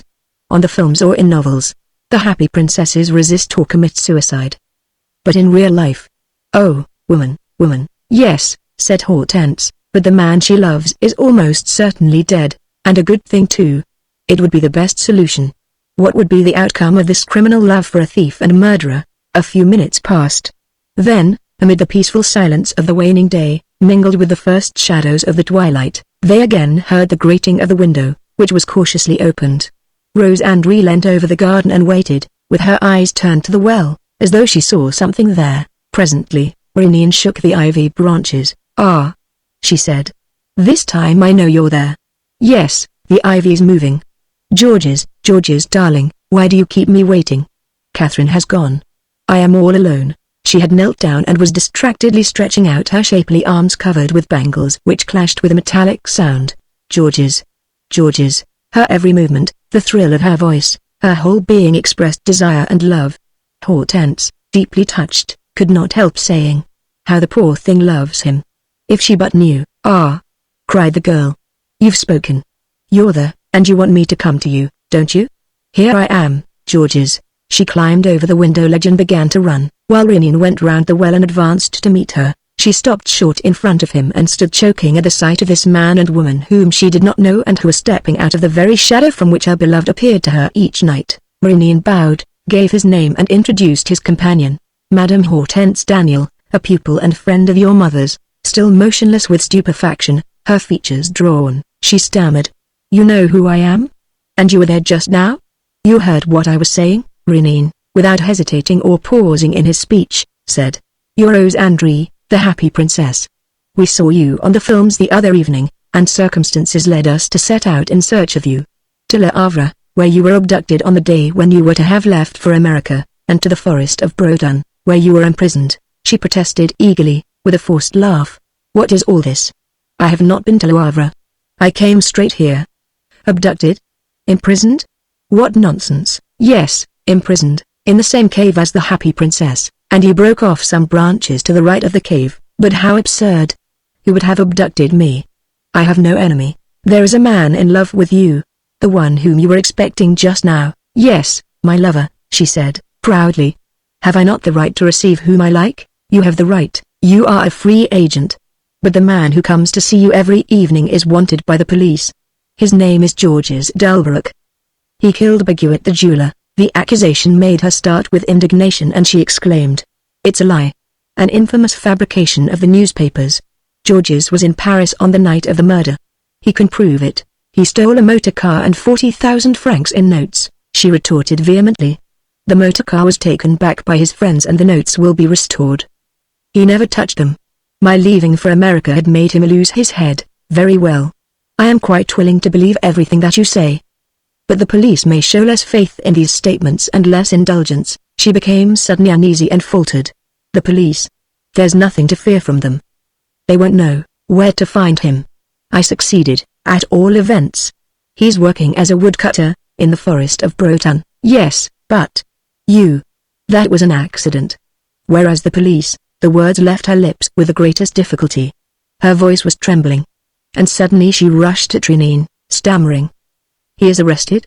I am sure of it. And you have come to tell me. Arrested? Wounded? Dead perhaps? Oh, Please, please, she had no strength left. All her pride, all the certainty of her great love gave way to an immense despair and she sobbed out, "No, he's not dead, is he? No, I feel that he is not dead. Oh, sir, how unjust it all is. He's the gentlest man, the best that ever lived. He has changed my whole life. Everything is different since I began to love him. And I love him so. I love him.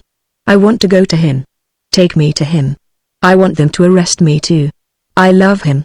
I could not live without him." An impulse of sympathy made Hortense put her arms around the girl's neck and say warmly, "Yes, come. He is not dead, I am sure, only wounded, and Prince Renin will save him. You will, won't you, Renin? Come. Make up a story for your servant, say that you're going somewhere by train and that she is not to tell anybody. Be quick. Put on a wrap. We will save him, I swear we will." Rosandri went indoors and returned almost at once, disguised beyond recognition in a long cloak and a veil that shrouded her face, and they all took the road back to Raudot. At the inn, Rosandri passed as a friend whom they had been to fetch in the neighborhood and were taking to Paris with them. Renin ran out to make inquiries and came back to the two women. "It's all right. Dalbrook is alive. They have put him to bed in a private room at the mayor's offices.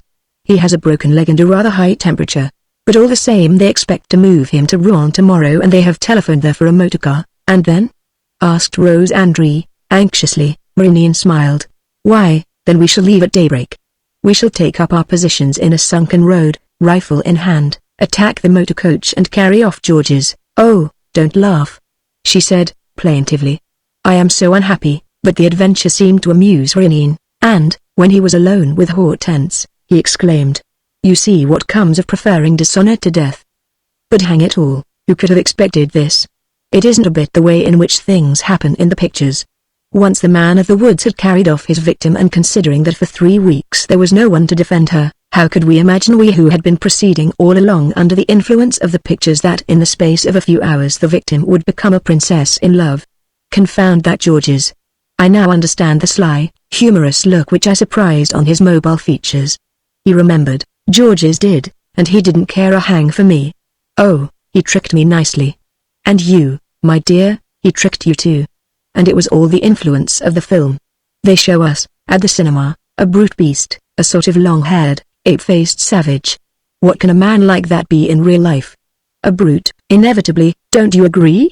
Well, he's nothing of the kind, he's a Don Juan. The humbug. You will save him, won't you? Said Hortense, in a beseeching tone. Are you very anxious that I should? Very. In that case, promise to give me your hand to kiss. You can have both hands, Renin, and gladly. The night was uneventful. Renin had given orders for the two ladies to be waked at an early hour. When they came down, the motor was leaving the yard and pulling up in front of the inn. It was raining, and Adolphe, the chauffeur, had fixed up the long, low hood and packed the luggage inside. Renin called for his bill. They all three took a cup of coffee. But, just as they were leaving the room, one of the inspector's men came rushing in. Have you seen him? He asked. Isn't he here? The inspector himself arrived at a run, greatly excited. The prisoner has escaped. He ran back through the inn. He can't be far away. A dozen rustics appeared like a whirlwind. They ransacked the lofts, the stables, the sheds. They scattered over the neighborhood.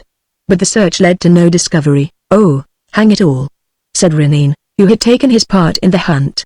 How can it have happened? How do I know? Spluttered the inspector in despair. I left my 3 men watching in the next room. I found them this morning fast asleep, stupefied by some narcotic which had been mixed with their wine. And the Dalbrook bird had flown. Which way? Through the window. There were evidently accomplices, with ropes and a ladder. And, as Dalbrook had a broken leg, they carried him off on the stretcher itself. They left no traces of footsteps. True. The rain has messed everything up. But they went through the yard, because the stretcher's there. You'll find him, Mr. Inspector, there's no doubt of that. In any case, you may be sure that you won't have any trouble over the affair.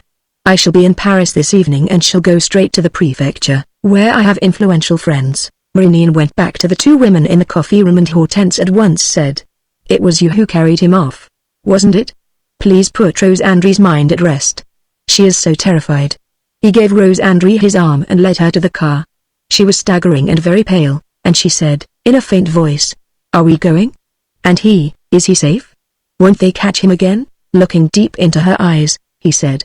Swear to me, Rose André, that in 2 months, when he is well and when I have proved his innocence, swear that you will go away with him to America, I swear, and that, once there, you will marry him, I swear. He spoke a few words in her ear. Ah, she said.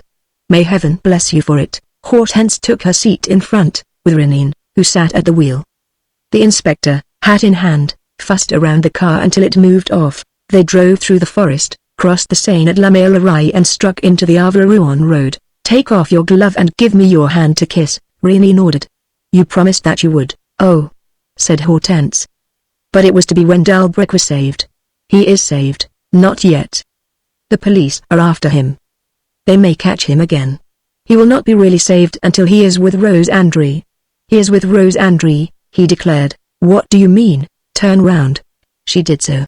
In the shadow of the hood, right at the back, behind the chauffeur, Rose André was kneeling beside a man lying on a seat. Oh, stammered Hortense, it's incredible. Then it was you who hid him last night? And he was there, in front of the inn, when an inspector was seeing us off. Lord, yes. He was there, under the cushions and rugs. It's incredible.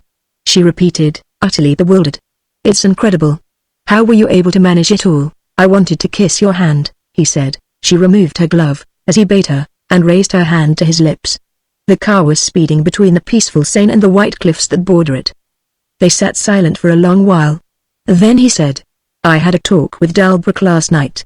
He's a fine fellow and is ready to do anything for Rose André. He's right. A man must do anything for the woman he loves. He must devote himself to her, offer her all that is beautiful in this world, joy and happiness. And, if she should be bored, stirring adventures to distract her, to excite her and to make her smile. Or even weep. Hortense shivered, and her eyes were not quite free from tears. For the first time he was alluding to the sentimental adventure that bound them by a tie which as yet was frail, but which became stronger and the more enduring with each of the ventures on which they entered together, pursuing them feverishly and anxiously to their close. Already she felt powerless and uneasy with this extraordinary man, who subjected events to his will and seemed to play with the destinies of those whom he fought or protected. He filled her with dread and at the same time he attracted her. She thought of him sometimes as her master, sometimes as an enemy against whom she must defend herself, but oftenest as a perturbing friend, full of charm and fascination. Chapter 5 Threes and Germain. The weather was so mild that autumn that, on the 12th of October, in the morning, several families still lingering in their villas at Etretat had gone down to the beach. The sea, lying between the cliffs and the clouds on the horizon, might have suggested a mountain lake slumbering in the hollow of the enclosing rocks, were it not for that crispness in the air and those pale, soft and indefinite colors in the sky which give a special charm to certain days in Normandy. It's delicious, murmured Hortense. But the next moment she added, all the same, we did not come here to enjoy the spectacle of nature or to wonder whether that huge stone needle on our left was really at one time the home of Arsène Lupin. We came here, said Prince Renine, because of the conversation which I overheard, a fortnight ago, in a dining car, between a man and a woman, a conversation of which I was unable to catch a single word. If those two people could have guessed for an instant that it was possible to hear a single word of what they were saying, they would not have spoken, for their conversation was one of extraordinary gravity and importance. But I have very sharp ears, and though I could not follow every sentence, I insist that we may be certain of two things. First, that man and woman, who are brother and sister, have an appointment at 11:45 this morning, the 12th of October, at the spot known as the Trois Mathildes, with a third person, who is married and who wishes at all costs to recover his or her liberty. Secondly, this appointment, at which they will come to a final agreement, is to be followed this evening by a walk along the cliffs, when the third person will bring with him or her the man or woman, I can't definitely say which, whom they want to get rid of. That is the gist of the whole thing. Now, as I know a spot called the Trois Mathildes some way above Etretat and as this is not an everyday name, we came down yesterday to thwart the plan of these objectionable persons. What plan? Asked Hortense. For, after all, it's only your assumption that there's to be a victim and that the victim is to be flung off the top of the cliffs. You yourself told me that you heard no allusion to a possible murder. That is so. But I heard some very plain words relating to the marriage of the brother or the sister with the wife or the husband of the third person, which implies the need for a crime. They were sitting on the terrace of the casino, facing the stairs which run down to the beach. They therefore overlooked the few privately owned cabins on the shingle, where a party of 4 men were playing bridge, while a group of ladies sat talking and knitting. A short distance away and nearer to the sea was another cabin, standing by itself and closed. Half a dozen bare-legged children were paddling in the water. "No," said Hortense, "all this autumnal sweetness and charm fails to attract me. I have so much faith in all your theories that I can't help thinking, in spite of everything, of this dreadful problem. Which of those people yonder is threatened? Death has already selected its victim. Who is it? Is it that young, fair-haired woman, rocking herself and laughing? Is it that tall man over there, smoking his cigar? And which of them has the thought of murder hidden in his heart? All the people we see are quietly enjoying themselves. Yet death is prowling among them." "Capital," said Renine. "You two are becoming enthusiastic. What did I tell you? The whole of life's an adventure, and nothing but adventure is worthwhile. At the first breath of coming events, you are, quivering in every nerve. You share in all the tragedies stirring around you, and the feeling of mystery awakens in the depths of your being. See how closely you are observing that couple who have just arrived. You never can tell, that may be the gentleman who proposes to do away with his wife? Or perhaps the lady contemplates making away with her husband? The Dormevils. Never. A perfectly happy couple. Yesterday, at the hotel, I had a long talk with the wife. And you yourself?" "Oh, I played a round of golf with Jacques Dormeville, who rather fancies himself as an athlete, and I played at dolls with their two charming little girls." The Dormevilles came up and exchanged a few words with them. Madame Dormeville said that her two daughters had gone back to Paris that morning with their governess. Her husband, a great tall fellow with a yellow beard, carrying his blazer over his arm and puffing out his chest under a cellular shirt, complained of the heat. "Have you the key of the cabin, Threes?" he asked his wife, when they had left Renine and Hortense and stopped at the top of the stairs, a few yards away. "Here it is," said the wife. "Are you going to read your papers?" "Yes. Unless we go for a stroll, I had rather wait till the afternoon. Do you mind?" "I have a lot of letters to write this morning." "Very well. We'll go on the cliff." Hortense and Renine exchanged a glance of surprise. Was this suggestion accidental? Or had they before them, contrary to their expectations, the very couple of whom they were in search? Hortense tried to laugh. "My heart is thumping," she said. "Nevertheless, I absolutely refuse to believe in anything so improbable. My husband and I have never had the slightest quarrel," she said to me. "No, it's quite clear that those two get on admirably. We shall see presently, at the Trois Mathildes, if one of them comes to meet the brother and sister." M. Dormeville had gone down the stairs, while his wife stood leaning on the balustrade of the terrace. She had a beautiful, slender, supple figure. Her clear-cut profile was emphasized by a rather too prominent chin when addressed, and, when it was not smiling, the face gave an expression of sadness and suffering. "Have you lost something, Jacques?" she called out to her husband, who was stooping over the shingle. "Yes, the key," he said. "It slipped out of my hand." She went down to him and began to look also. For 2 or 3 minutes, as they sheered off to the right and remained close to the bottom of the undercliff, they were invisible to Hortense and Renine. Their voices were covered by the noise of a dispute which had arisen among the bridge players. They reappeared almost simultaneously. Madame Dormeville slowly climbed a few steps of the stairs and then stopped and turned her face towards the sea.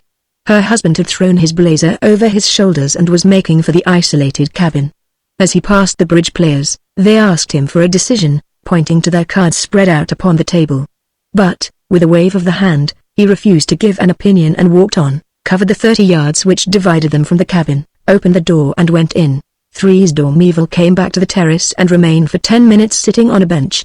Then she came out through the casino. Hortense, on leaning forward, saw her entering one of the chalets annexed to the Hotel Horvaland. A moment later, caught sight of her again on the balcony. 11 o'clock, said Renine. Whoever it is, he or she, or one of the card players, or one of their wives, it won't be long before someone goes to the appointed place. Nevertheless, 20 minutes passed and 25, and no one stirred. Perhaps Madame Dormeville has gone, Hortense suggested, anxiously.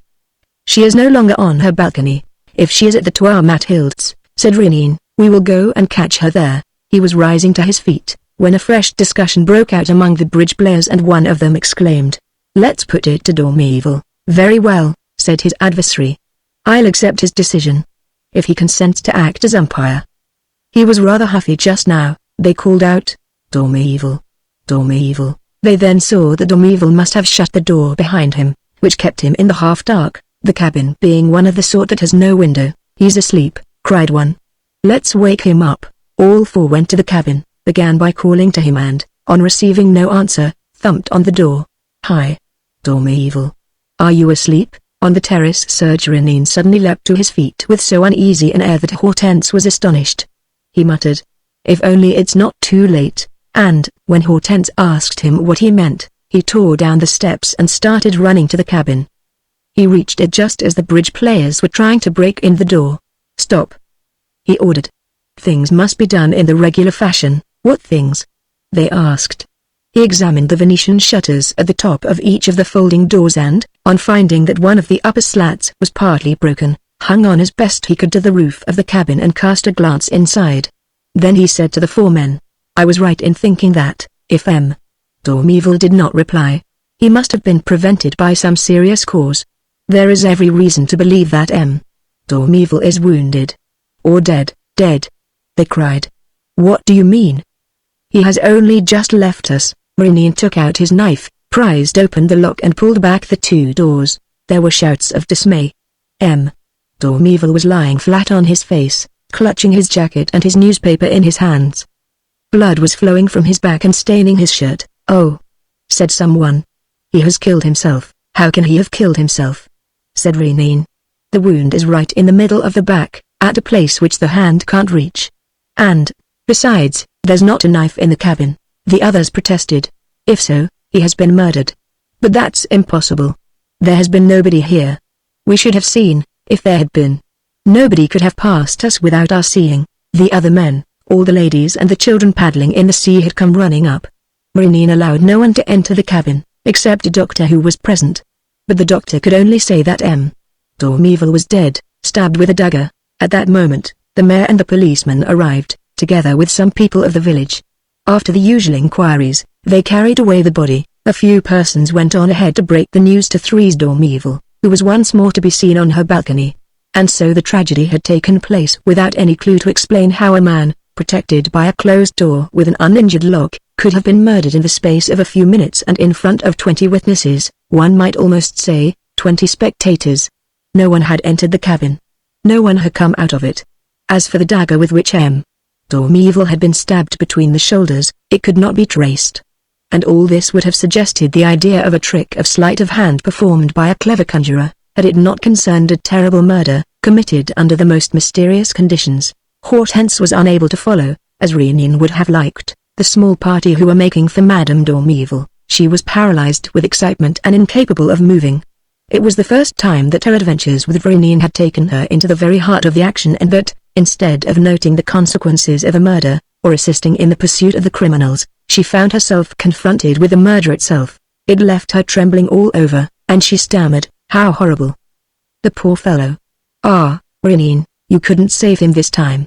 And that's what upsets me more than anything, that we could and should have saved him, since we knew of the plot." Renin made her sniff at a bottle of salts, and when she had quite recovered her composure, he said, while observing her attentively, "So you think that there is some connection between the murder and the plot which we were trying to frustrate?" "Certainly," said she, astonished at the question. "Then, as that plot was hatched by a husband against his wife or by a wife against her husband, you admit that Madame Dormeval—" "Oh, no, impossible," she said. "To begin with, Madame Dormeval did not leave her rooms. And then I shall never believe that pretty woman capable. No, no, of course there was something else." "What else?" "I don't know.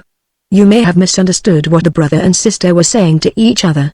You see, the murder has been committed under quite different conditions, at another hour and another place, and therefore," concluded Renin, "the two cases are not in any way related." "Oh," she said, "there's no making it out. It's all so strange." Renin became a little satirical. "My pupil is doing me no credit today," he said. "Why, here is a perfectly simple story, unfolded before your eyes. You have seen it reeled off like a scene in the cinema, and it all remains as obscure to you as though you were hearing of an affair that happened in a cave 100 miles away." Hortense was confounded. "What are you saying? Do you mean that you have understood it? What clues have you to go by?" Renin looked at his watch. "I have not understood everything," he said. "The murder itself, the mere brutal murder, yes. But the essential thing, that is to say, the psychology of the crime, I've no clue to that. Only, it is 12 o'clock. The brother and sister, seeing no one come to the appointment at the Trois Mathildes, will go down to the beach. Don't you think that we shall learn something then of the accomplice whom I accuse them of having and of the connection between the two cases? They reached the esplanade in front of the Horville chalets, with the capstans by which the fishermen haul out their boats to the beach. A number of inquisitive persons were standing outside the door of one of the chalets. 2 coast guards, posted at the door, prevented them from entering. The mayor shouldered his way eagerly through the crowd. He was back from the post office, where he had been telephoning to Le Havre, to the office of the Procurator General, and had been told that the public prosecutor and an examining magistrate would come on to Etretat in the course of the afternoon. "That leaves us plenty of time for lunch," said Rénine. "The tragedy will not be enacted before 2 or 3 o'clock. And I have an idea that it will be sensational." They hurried nevertheless. Hortense, overwrought by fatigue and her desire to know what was happening, continually questioned Rénine, who replied evasively, with his eyes turned to the esplanade, which they could see through the windows of the coffee room. "Are you watching for those 2? asked Hortense. "Yes, the brother and sister." "Are you sure that they will venture? Look out. Here they come." He went out quickly. Where the main street opened on the seafront, a lady and gentleman were advancing with hesitating steps, as though unfamiliar with the place. The brother was a puny little man, with a sallow complexion. He was wearing a motoring cap. The sister too was short, but rather stout, and was wrapped in a large cloak. She struck them as a woman of a certain age, but still good-looking under the thin veil that covered her face. They saw the groups of bystanders and drew nearer. Their gait betrayed uneasiness and hesitation. The sister asked a question of a seaman. At the first words of his answer, which no doubt conveyed the news of Doméville's death, she uttered a cry and tried to force her way through the crowd. The brother, learning in his turn what had happened, made great play with his elbows and shouted to the coast guards, "I'm a friend of Doméville's. Here's my card. Frederic Estaing. My sister, Germaine Estaing, knows Madame Doméville intimately. They were expecting us. We had an appointment." They were allowed to pass. Rénine, who had slipped behind them, followed them in without a word, accompanied by Hortense. The Domévilles had 4 bedrooms and sitting room on the 2nd floor. The sister rushed into one of the rooms and threw herself on her knees beside the bed on which the corpse lay stretched. Therese Doméville was in the sitting room and was sobbing in the midst of a small company of silent persons. The brother sat down beside her, eagerly seized her hands and said, in a trembling voice, "My poor friend. My poor friend." Rénine and Hortense gazed at the pair of them, and Hortense whispered, "And she's supposed to have killed him for that?" "Impossible." "Nevertheless," observed Rénine, "they are acquaintances, and we know that Estaing and his sister were also acquainted with a third person who was their accomplice.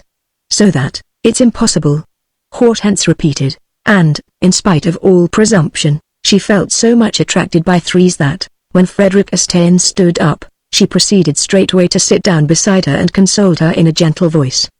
The unhappy woman's tears distressed her profoundly. Rénine, on the other hand, applied himself from the outset to watching the brother and sister, as though this were the only thing that mattered, and did not take his eyes off Frederic Estaing, who, with an air of indifference, began to make a minute inspection of the premises, examining the sitting room, going into all the bedrooms, mingling with the various groups of persons present and asking questions about the manner in which the murder had been committed.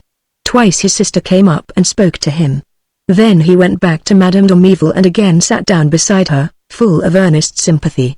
Lastly, in the lobby, he had a long conversation with his sister, after which they parted, like people who have come to a perfect understanding. Frederic then left. These maneuvers had lasted quite 30 or 40 minutes. It was at this moment that the motor car containing the examining magistrate and the public prosecutor pulled up outside the chalets. Rénine, who did not expect them until later, said to Hortense, "We must be quick. On no account leave Madame Doméville." Word was sent up to the persons whose evidence might be of any service that they were to go to the beach, where the magistrate was beginning a preliminary investigation. He would call on Madame Doméville afterwards. Accordingly, all who were present left the chalet. No one remained behind except the 2 guards and Germaine Estaing. Germaine knelt down for the last time beside the dead man and, bending low, with her face in her hands, prayed for a long time.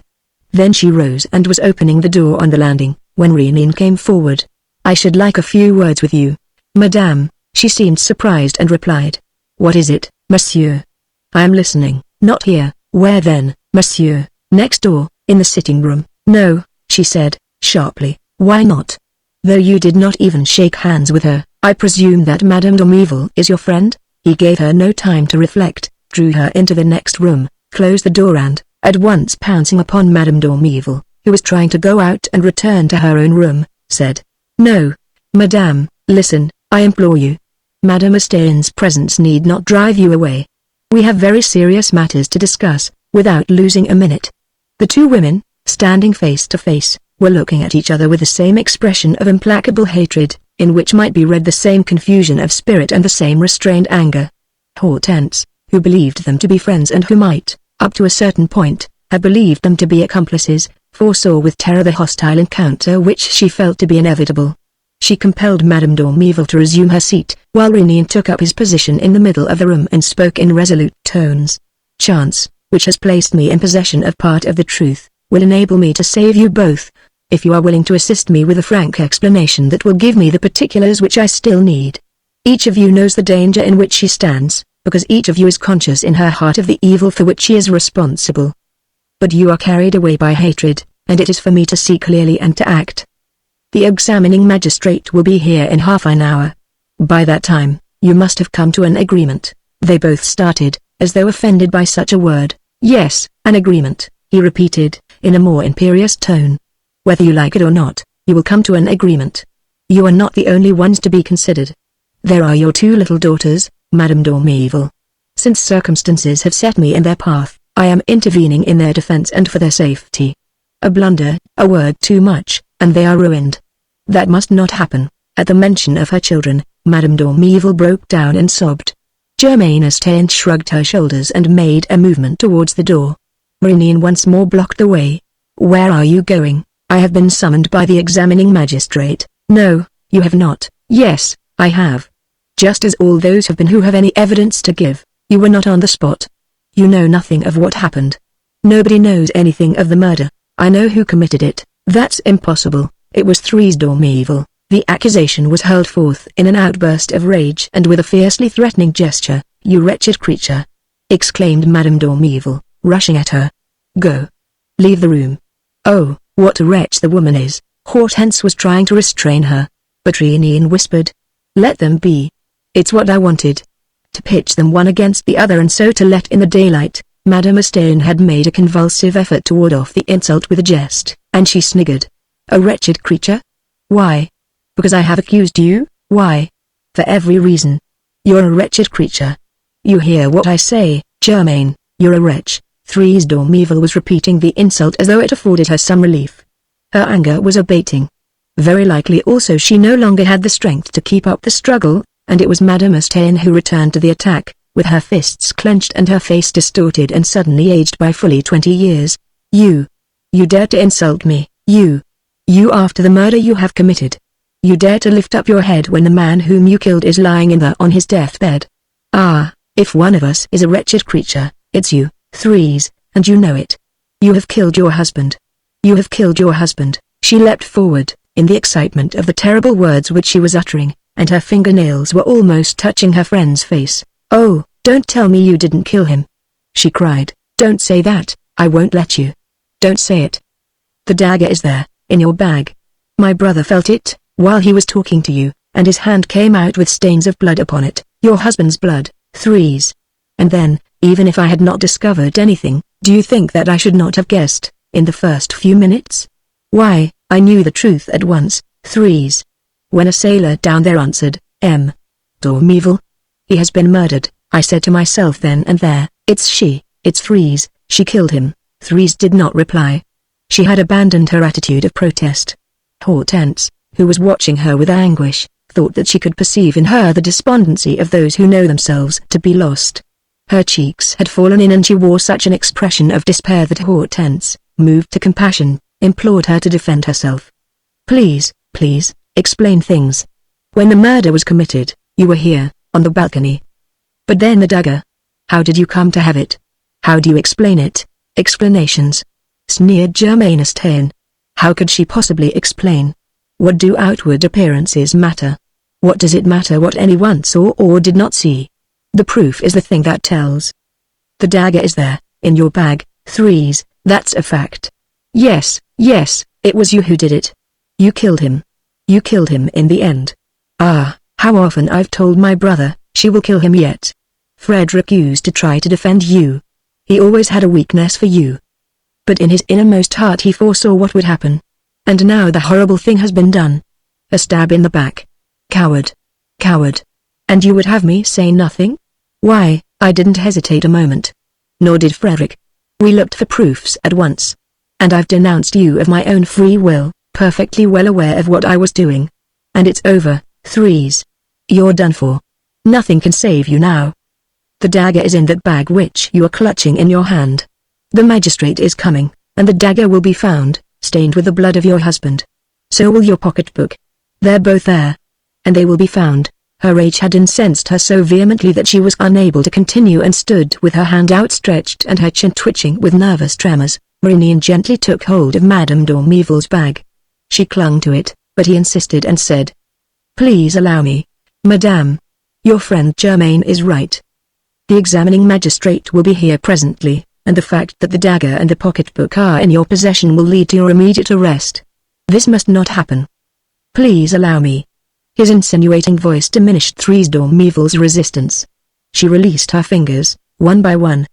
He took the bag, opened it, produced a little dagger with an ebony handle and a grey leather pocketbook and quietly slipped the two into the inside pocket of his jacket. Germain Estienne gazed at him in amazement. "You're mad, monsieur.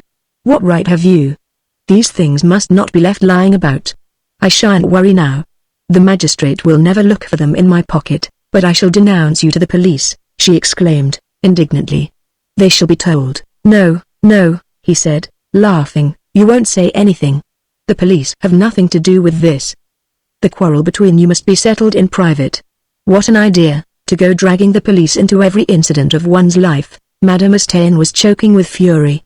"But you have no right to talk like this, monsieur. Who are you, after all? A friend of that woman's? Since you have been attacking her, yes, but I'm only attacking her because she's guilty. For you can't deny it, she has killed her husband." "I don't deny it," said Renine, calmly. "We are all agreed on that point. Jacques d'Ormeville was killed by his wife. But, I repeat, the police must know the truth. They shall know it through me, monsieur, I swear they shall. That woman must be punished. She has committed murder." Renine went up to her and, touching her on the shoulder, "You asked me just now by what right I was interfering. And you yourself, madam?" "I was a friend of Jacques d'Ormeville." "Only a friend?" She was a little taken aback, but at once pulled herself together and replied, "I was his friend and it is my duty to avenge his death. Nevertheless, you will remain silent, as he did. He did not know, when he died. That's where you are wrong. He could have accused his wife, if he had wished. He had ample time to accuse her, and he said nothing. Why? Because of his children." Madame Estienne was not appeased, and her attitude displayed the same longing for revenge and the same detestation. But she was influenced by Renine in spite of herself. In the small, closed room, where there was such a clash of hatred, he was gradually becoming the master, and Germain Estienne understood that it was against him that she had to struggle, while Madame d'Ormeville felt all the comfort of that unexpected support which was offering itself on the brink of the abyss. "Thank you, monsieur," she said. "As you have seen all this so clearly, you also know that it was for my children's sake that I did not give myself up. But for that, I am so tired."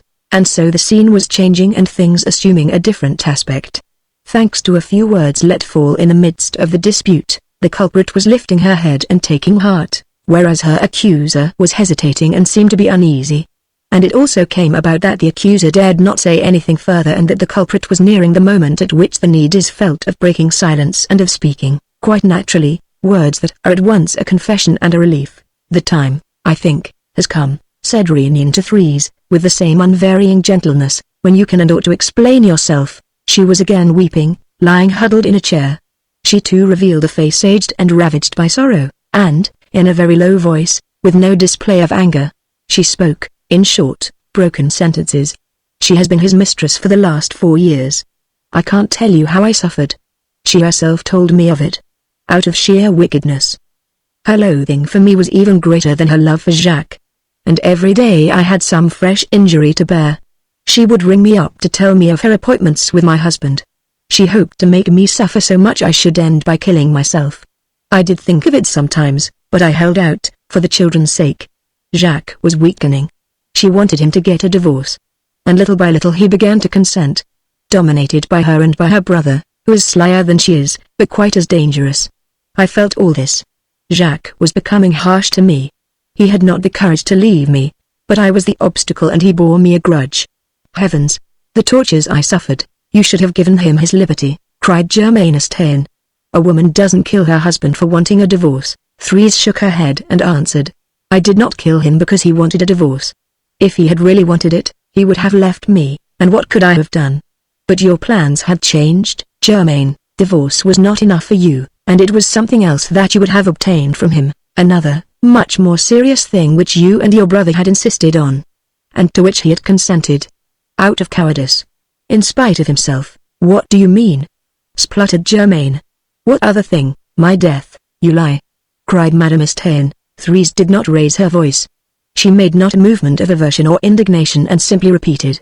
My death, Germaine. I have read your latest letters, 6 letters from you which he was foolish enough to leave about in his pocketbook and which I read last night. 6 letters in which the terrible word is not set down, but in which it appears between every line. I trembled as I read it.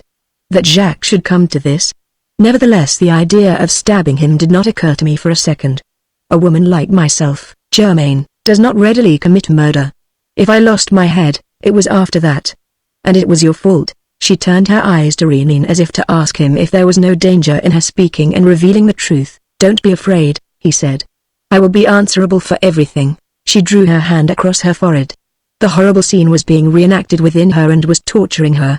Germaine Estaine did not move, but stood with folded arms and anxious eyes, while Hortense Daniel sat distractedly awaiting the confession of the crime and the explanation of the unfathomable mystery. It was after that, and it was through your fault, Germaine. I had put back the pocketbook in the drawer where it was hidden, and I said nothing to Jacques this morning. I did not want to tell him what I knew. It was too horrible. All the same, I had to act quickly. Your letters announced your secret arrival today. I thought at first of running away, of taking the train. I had mechanically picked up the dagger, to defend myself.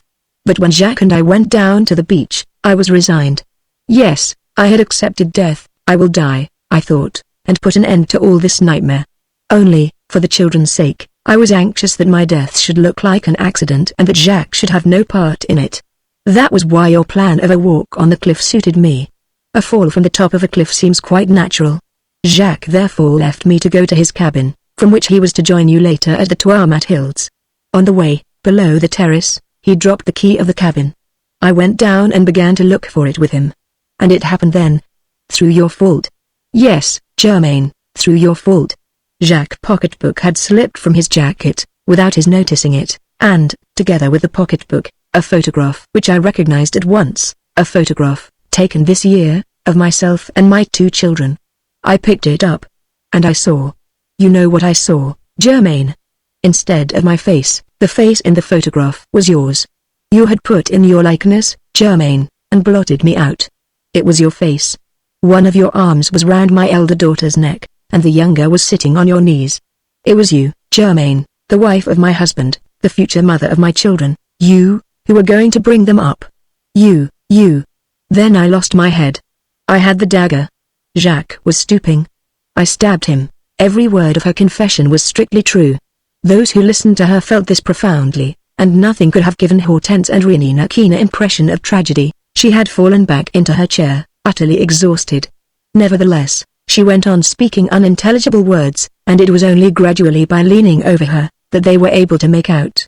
I thought that there would be an outcry and that I should be arrested. But no. It happened in such a way and under such conditions that no one had seen anything.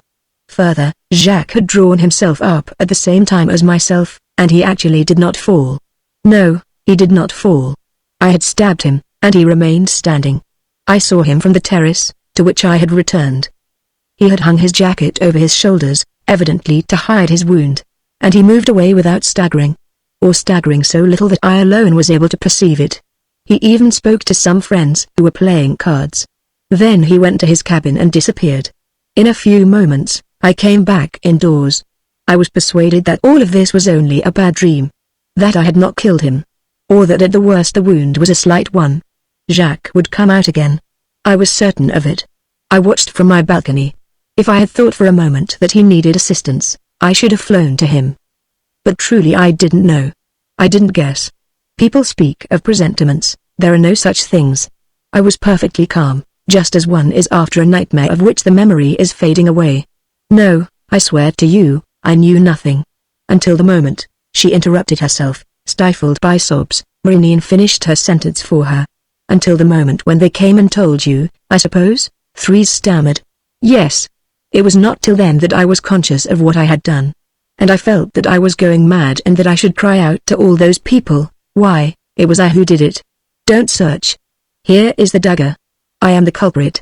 Yes, I was going to say that, when suddenly I caught sight of my poor Jacques. They were carrying him along. His face was very peaceful, very gentle. And, in his presence, I understood my duty, as he had understood his. He had kept silent, for the sake of the children. I would be silent too. We were both guilty of the murder of which he was the victim, and we must both do all we could to prevent the crime from recoiling upon them. He had seen this clearly in his dying agony. He had had the amazing courage to keep his feet, to answer the people who spoke to him and to lock himself up to die.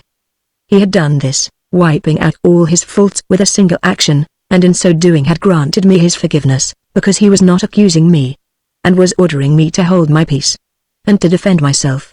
Against everybody. Especially against you, Germaine. She uttered these last words more firmly. At first wholly overwhelmed by the unconscious act which she had committed in killing her husband, she had recovered her strength a little in thinking of what she had done and in defending herself with such energy. Faced by the intriguing woman whose hatred had driven both of them to death and crime, she clenched her fists, ready for the struggle, all quivering with resolution. Germaine Austen did not flinch. She had listened without a word, with a relentless expression which grew harder and harder as Threes's confessions became precise.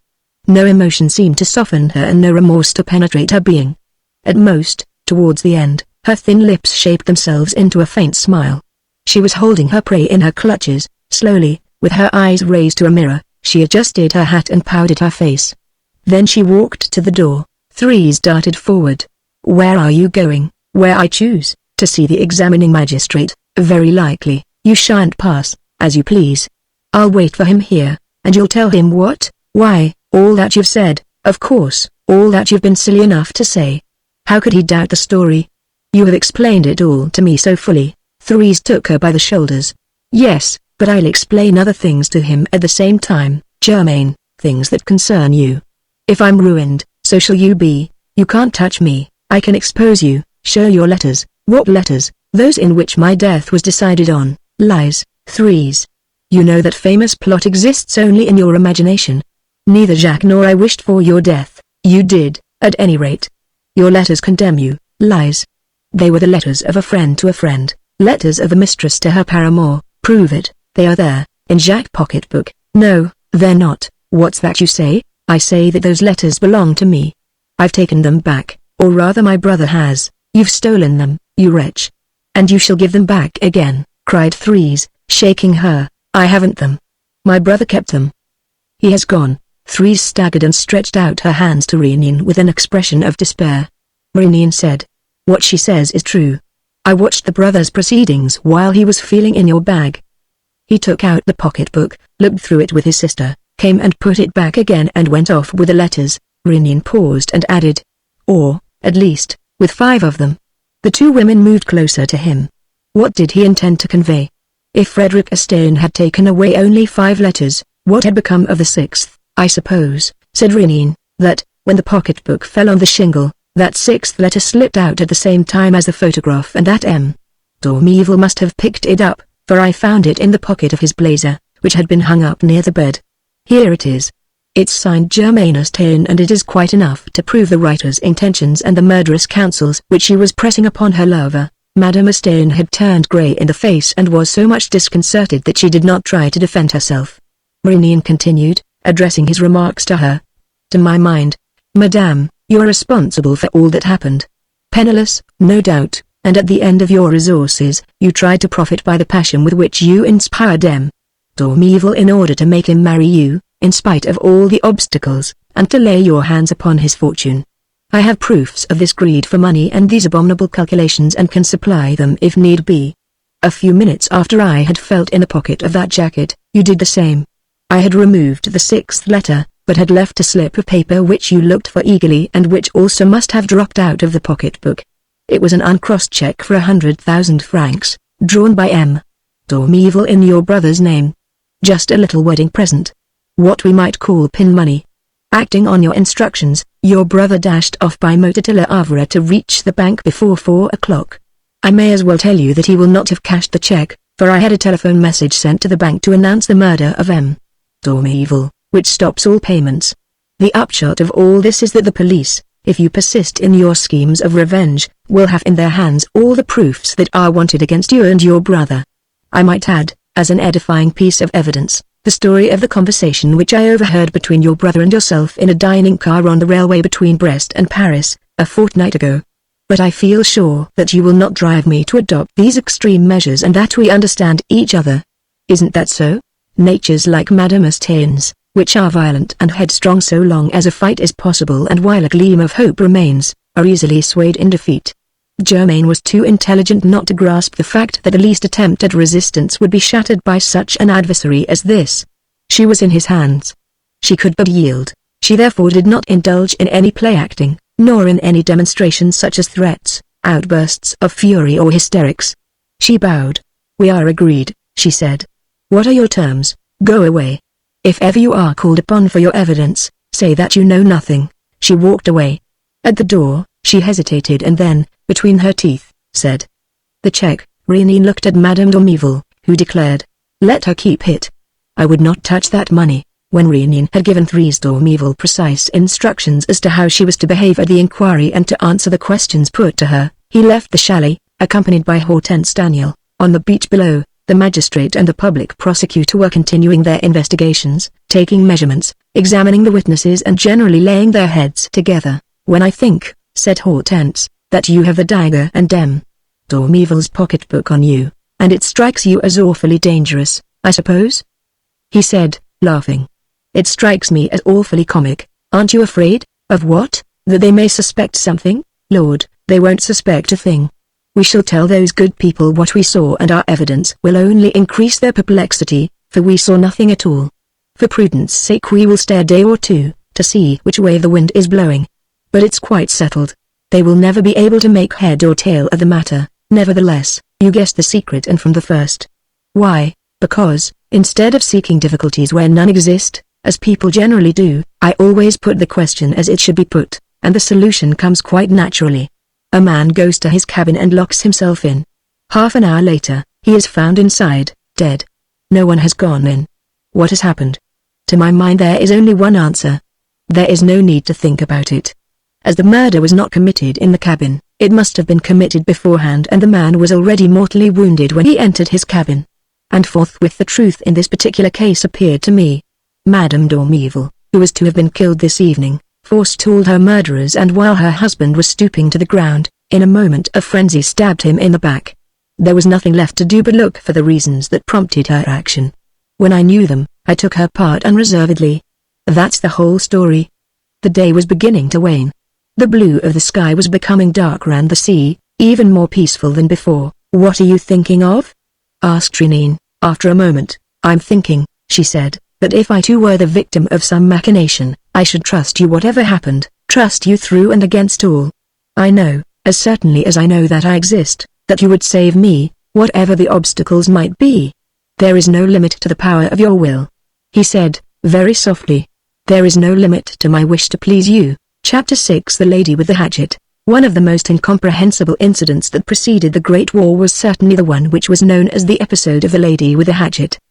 The solution of the mystery was unknown and would never have been known, had not circumstances in the cruelest fashion obliged Prince Rénine or should I say, Arsène Lupin to take up the matter and had I not been able today to tell the true story from the details supplied by him. Let me recite the facts. In a space of 18 months, 5 women disappeared, 5 women of different stations in life, all between 20 and 30 years of age and living in Paris or the Paris district. I will give their names: Madame Lade, the wife of a doctor, Ardent, the daughter of a banker, Cavier, a washerwoman of Courbevoie, Henri Vernisset, a dressmaker, and Madame Joliner, an artist. These 5 women disappeared without the possibility of discovering a single particular to explain why they had left their homes, why they did not return to them, who had enticed them away, and where and how they were detained. Each of these women, a week after her departure, was found somewhere or other in the western outskirts of Paris, and each time it was a dead body that was found, the dead body of a woman who had been killed by a blow on the head from a hatchet. And each time, not far from the woman, who was firmly bound, her face covered with blood and her body emaciated by lack of food, the marks of carriage wheels proved that the corpse had been driven to the spot. The 5 murders were so much alike that there was only a single investigation, embracing all the 5 inquiries and, for that matter, leading to no result. A woman disappeared. A week later, to a day, her body was discovered, and that was all. The bonds that fastened her were similar in each case, so were the tracks left by the wheels, so were the blows of the hatchet, all of which were struck vertically at the top and right in the middle of the forehead. The motive of the crime? The 5 women had been completely stripped of their jewels, purses and other objects of value. But the robberies might well have been attributed to marauders or any passers-by, since the bodies were lying in deserted spots. Were the authorities to believe in the execution of a plan of revenge or of a plan intended to do away with a series of persons mutually connected, persons, for instance, likely to benefit by a future inheritance? Here again the same obscurity prevailed. Theories were built up, only to be demolished forthwith by an examination of the facts. Trails were followed and at once abandoned. And suddenly there was a sensation. A woman engaged in sweeping the roads picked up on the pavement a little notebook which she brought to the local police station. The leaves of this notebook were all blank, excepting one, on which was written a list of the murdered women, with their names set down in order of date and accompanied by 3 figures, Lade, 132, Vernisset, 118, and so on. Certainly no importance would have been attached to these entries, which anybody might have written, since everyone was acquainted with the sinister list. But, instead of 5 names, it included 6. Yes, below the words Chlina, 128, there appeared Williamson, 114. Did this indicate a 6th murder? The obviously English origin of the name limited the field of the investigations, which did not in fact take long. It was ascertained that, a fortnight ago, a Miss Hermione Williamson, a governess in a family at Ortville, had left her place to go back to England and that, since then, her sisters, though she had written to tell them that she was coming over, had heard no more of her. A fresh inquiry was instituted. A postman found the body in the Midden Woods. Miss Williamson's skull was split down the middle. I need not describe the public excitement at this stage nor the shudder of horror which passed through the crowd when it read this list, written without a doubt in the murderer's own hand. What could be more frightful than such a record, kept up to date like a careful tradesman's ledger? On such a day, I killed so-and-so, on such a day so-and-so, and the sum total was 6 dead bodies. Against all expectation, the experts in handwriting had no difficulty in agreeing and unanimously declared that the writing was that of a woman, an educated woman, possessing artistic tastes, imagination and an extremely sensitive nature. The lady with the hatchet, as the journalists christened her, was decidedly no ordinary person, and scores of newspaper articles made a special study of her case, exposing her mental condition and losing themselves in far-fetched explanations. Nevertheless, it was the writer of one of these articles, a young journalist whose chance discovery made him the center of public attention, who supplied the one element of truth and shed upon the darkness the only ray of light that was to penetrate it. In casting about for the meaning of the figures which followed the 6 names, he had come to ask himself whether those figures did not simply represent the number of the days separating one crime from the next. All that he had to do was to check the dates. He at once found that his theory was correct. Vernisset had been carried off 132 days after Madame Lade, Caviar 118 days after Honorine Vernisset, and so on. There was therefore no room for doubt, and the police had no choice but to accept a solution which so precisely fitted the circumstances. The figures corresponded with the intervals. There was no mistake in the records of the lady with the hatchet. But then one deduction became inevitable.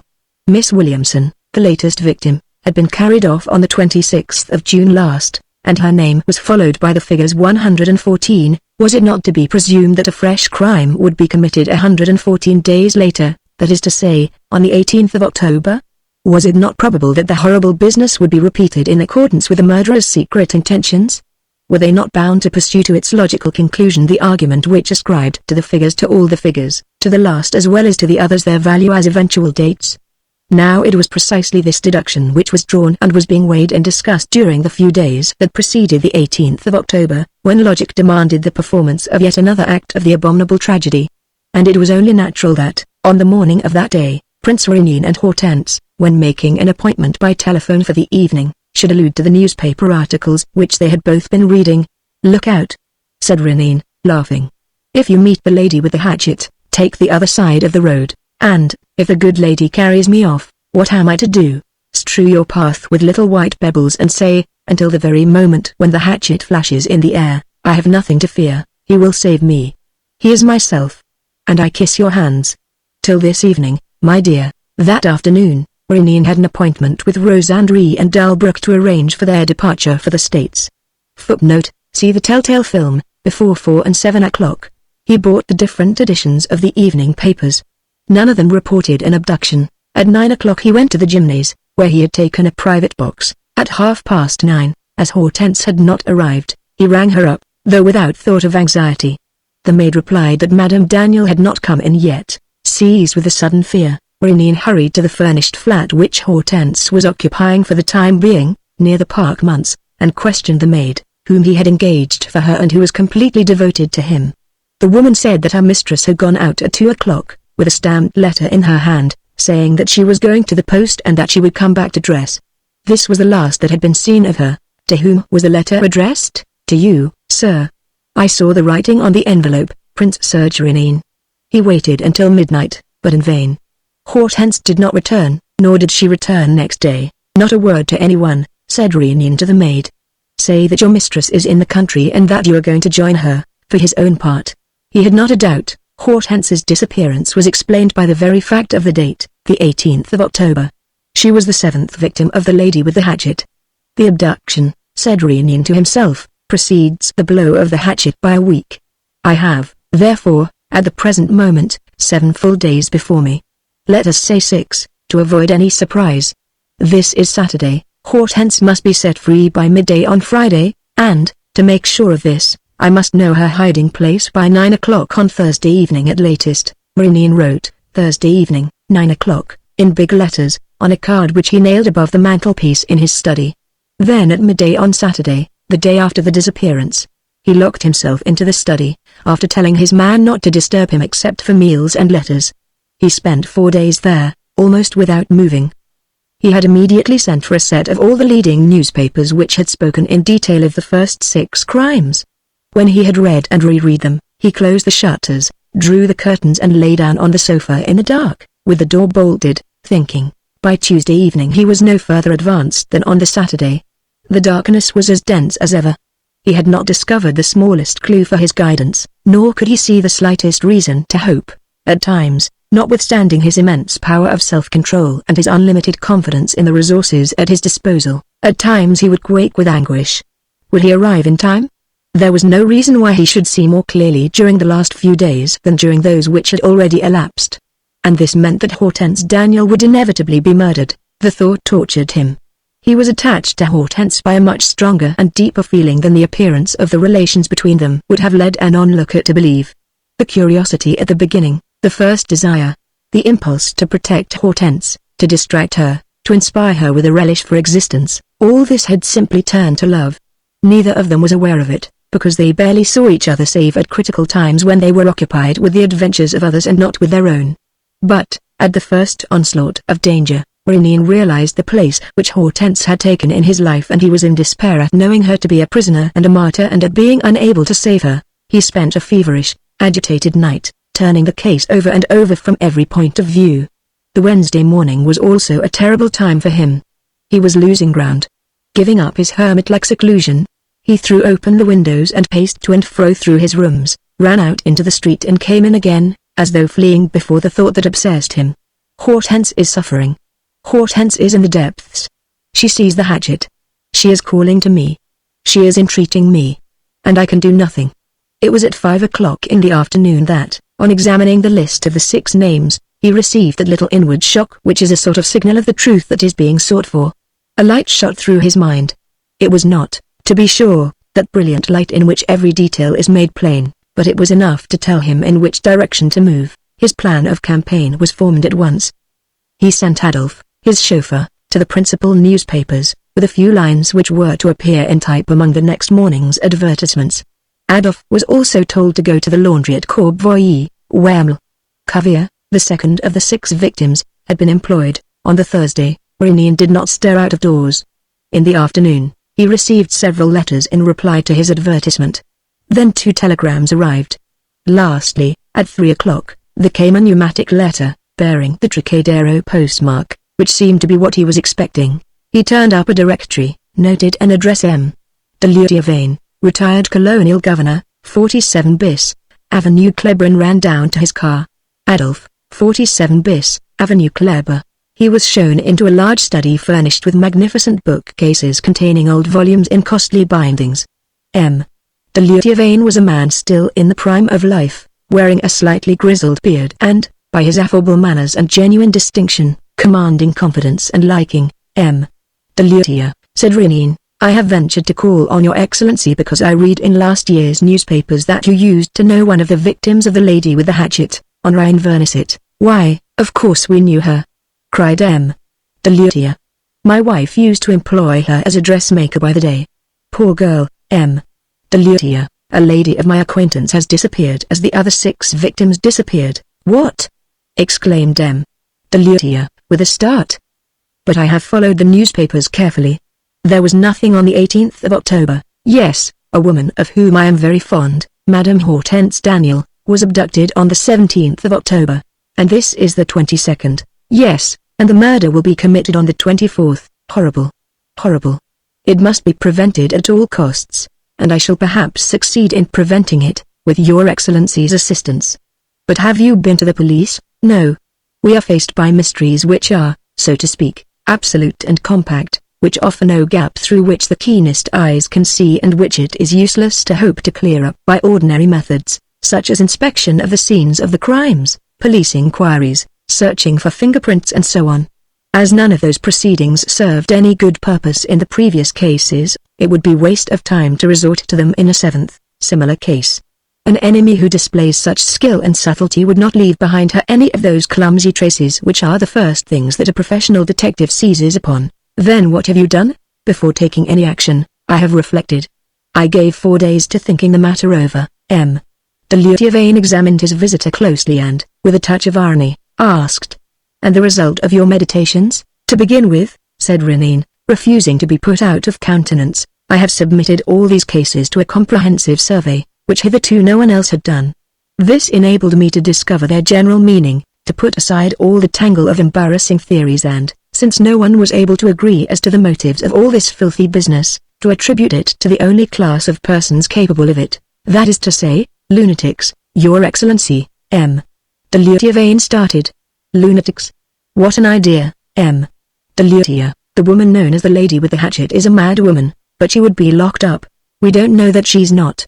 We don't know that she is not one of those half-mad people, apparently harmless, who are watched so slightly that they have full scope to indulge their little manias, their wild beast instincts. Nothing could be more treacherous than these creatures. Nothing could be more crafty, more patient, more persistent, more dangerous and at the same time more absurd and more logical, more slovenly and more methodical. All these epithets, M. de Lutier, may be applied to the doings of the lady with the hatchet. The obsession of an idea and the continual repetition of an act are characteristics of the maniac. I do not yet know the idea by which the lady with the hatchet is obsessed, but I do know the act that results from it, and it is always the same. The victim is bound with precisely similar ropes. She is killed after the same number of days.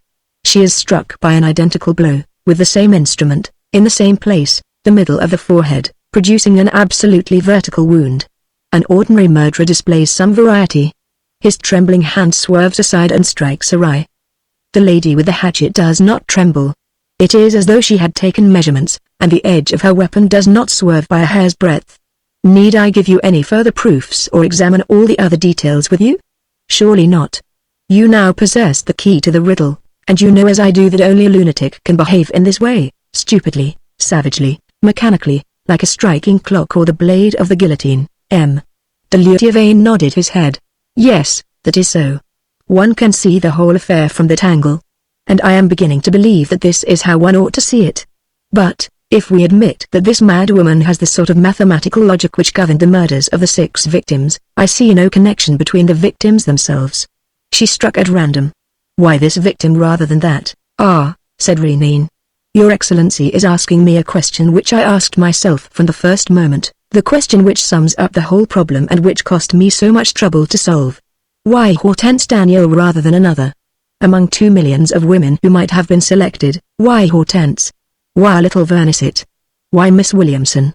If the affair is such as I conceived it, as a whole, that is to say, based upon the blind and fantastic logic of a mad woman, a choice was inevitably exercised. Now in what did that choice consist? What was the quality, or the defect, or the sign needed to induce the lady with the hatchet to strike? In a word, if she chosen she must have chosen what directed her choice? Have you found the answer? Renine paused and replied. Yes, Your Excellency, I have. And I could have found it at the very outset, since all that I had to do was to make a careful examination of the list of victims.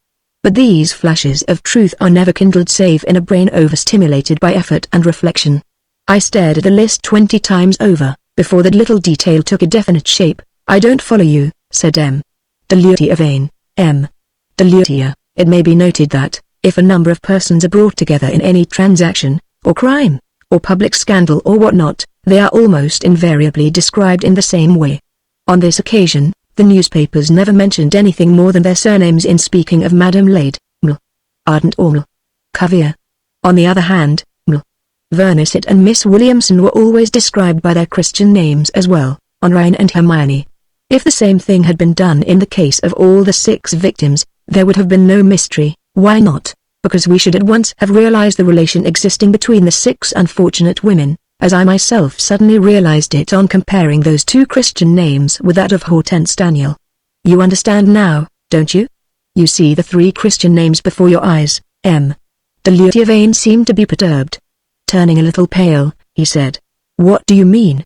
What do you mean? I mean, continued Renine, in a clear voice, sounding each syllable separately, I mean that you see before your eyes 3 Christian names which all 3 begin with the same initial and which all 3, by a remarkable coincidence, consist of the same number of letters, as you may prove. If you inquire at the Courbevoie laundry, where Ml. Cavier used to work, you will find that her name was Hilary.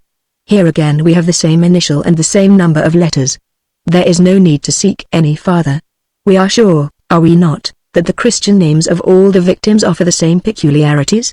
And this gives us, with absolute certainty, the key to the problem which was set us. It explains the mad woman's choice. We now know the connection between the unfortunate victims. There can be no mistake about it. It's that and nothing else. And how this method of choosing confirms my theory. What proof of madness? Why kill these women rather than any others? Because their names begin with an H and consist of 8 letters. You understand me, M. Delutia, do you not? The number of letters is 8. The initial letter is the 8th letter of the alphabet, and the word Hewitt, 8, begins with an H. Always the letter H. And the implement used to commit the crime was a hatchet. Is your Excellency prepared to tell me that the lady with the hatchet is not a mad woman? Renine interrupted himself and went up to M. Delutia Vane. What's the matter, Your Excellency? Are you unwell? No, no, said M. Delutia, with the perspiration streaming down his forehead. No. But all this story is so upsetting. Only think, I knew one of the victims. And then, Renine took a water bottle and tumbler from a small table, filled the glass and handed it to M.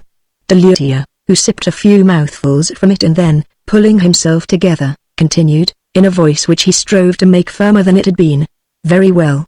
We'll admit your supposition. Even so, it is necessary that it should lead to tangible results. What have you done? This morning I published in all the newspapers an advertisement worded as follows: Excellent cook seeks situation. Right before 5 p.m. to Hermione, Boulevard Houseman, etc. You continue to follow me, don't you, M. Delutia?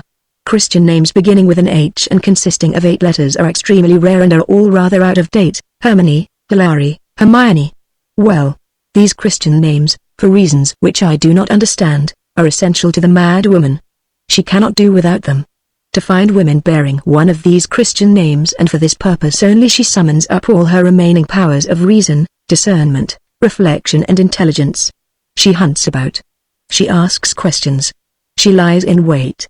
She reads newspapers which she hardly understands, but in which certain details, certain capital letters catch her eye.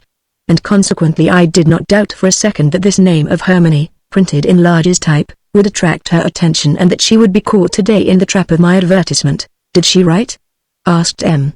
de Vane, anxiously. Several ladies, Magneon continued, wrote the letters which are usual in such cases, to offer a home to the so-called Hermione. But I received an express letter which struck me as interesting. From whom? Read it. M. de M. de Vane snatched the sheet from Magnion's hands and cast a glance at the signature. His first movement was one of surprise, as though he had expected something different. Then he gave a long, loud laugh of something much like joy and relief. Why do you laugh, M. de You seem pleased. Pleased? No. But this letter is signed by my wife, and you were afraid of finding something else? Oh no. But since it's my wife, he did not finish his sentence and said to Magneon, come this way. He led him through a passage to a little drawing room where a fair-haired lady, with a happy and tender expression on her comely face, was sitting in the midst of 3 children and helping them with their lessons. She rose. M. de briefly presented his visitor and asked his wife, Suzanne, is this express message from you, Timel? Hermione, Boulevard Houseman? Yes, she said, I sent it. As you know, our parlour maid's leaving and I'm looking out for a new one. Magneon interrupted her. Excuse me, Madame. Just one question, where did you get the woman's address? She flushed. Her husband insisted. Tell us, Suzanne. Who gave you the address? I was rung up. By whom? She hesitated and then said. Your old nurse, Felicine? Yes, M. de cut short the conversation and, without permitting Magneon to ask any more questions, took him back to the study. You see, monsieur, the pneumatic letter came from a quite natural source. Felicine, my old nurse, who lives not far from Paris on an allowance which I make her, read your advertisement and told Madame de of it. For, after all, he added laughing, I don't suppose that you suspect my wife of being the lady with the hatchet. No, then the incident is closed. At least on my side. I have done what I could, I have listened to your arguments and I am very sorry that I can be of no more use to you. He drank another glass of water and sat down. His face was distorted. Magneon looked at him for a few seconds, as a man will look at a failing adversary who has only to receive the knockout blow, and, sitting down beside him, suddenly gripped his arm. Your Excellency, if you do not speak, Hortense Daniel will be the 7th victim. I have nothing to say, monsieur. What do you think I know? The truth. My explanations have made it plain to you. Your distress, your terror are positive proofs, but, after all, monsieur, if I knew, why should I be silent? For fear of scandal. There is in your life, so a profound intuition assures me, something that you are constrained to hide. The truth about this monstrous tragedy, which suddenly flashed upon you, this truth, if it were known, would spell dishonor to you, disgrace. And you are shrinking from your duty, M. de did not reply. Magneon leant over him and, looking him in the eyes, whispered. There will be no scandal. I shall be the only person in the world to know what has happened. And I am as much interested as yourself in not attracting attention, because I love Hortense Daniel and do not wish her name to be mixed up in your horrible story. They remained face to face during a long interval. Magneon's expression was harsh and unyielding. M. de felt that nothing would bend him if the necessary words remained unspoken, but he could not bring himself to utter them. You are mistaken, he said.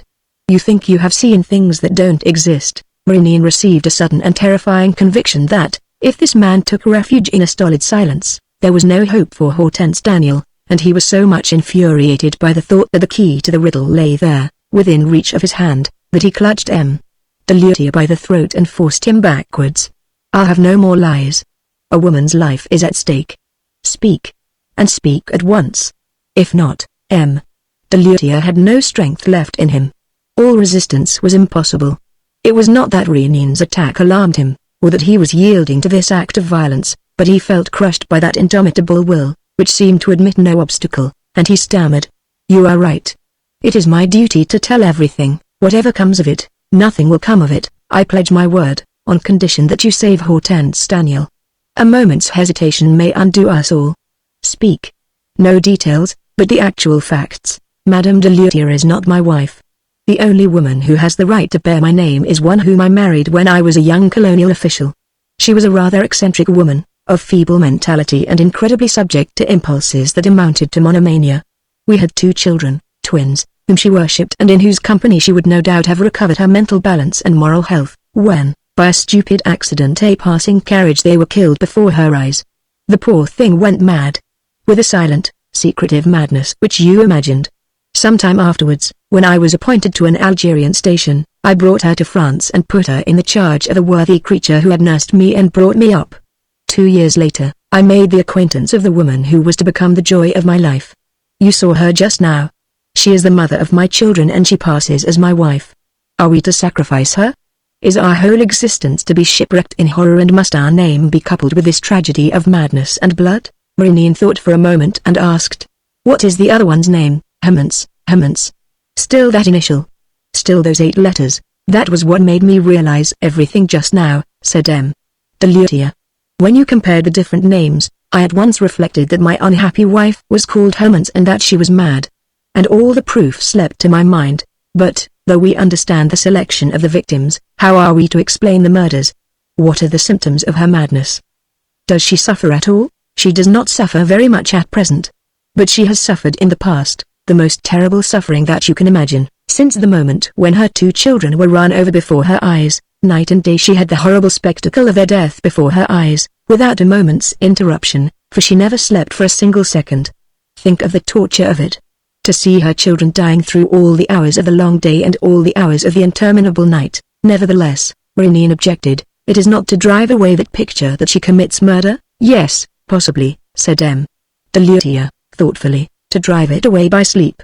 I don't understand. You don't understand, because we are talking of a mad woman. And because all that happens in that disordered brain is necessarily incoherent and abnormal, obviously.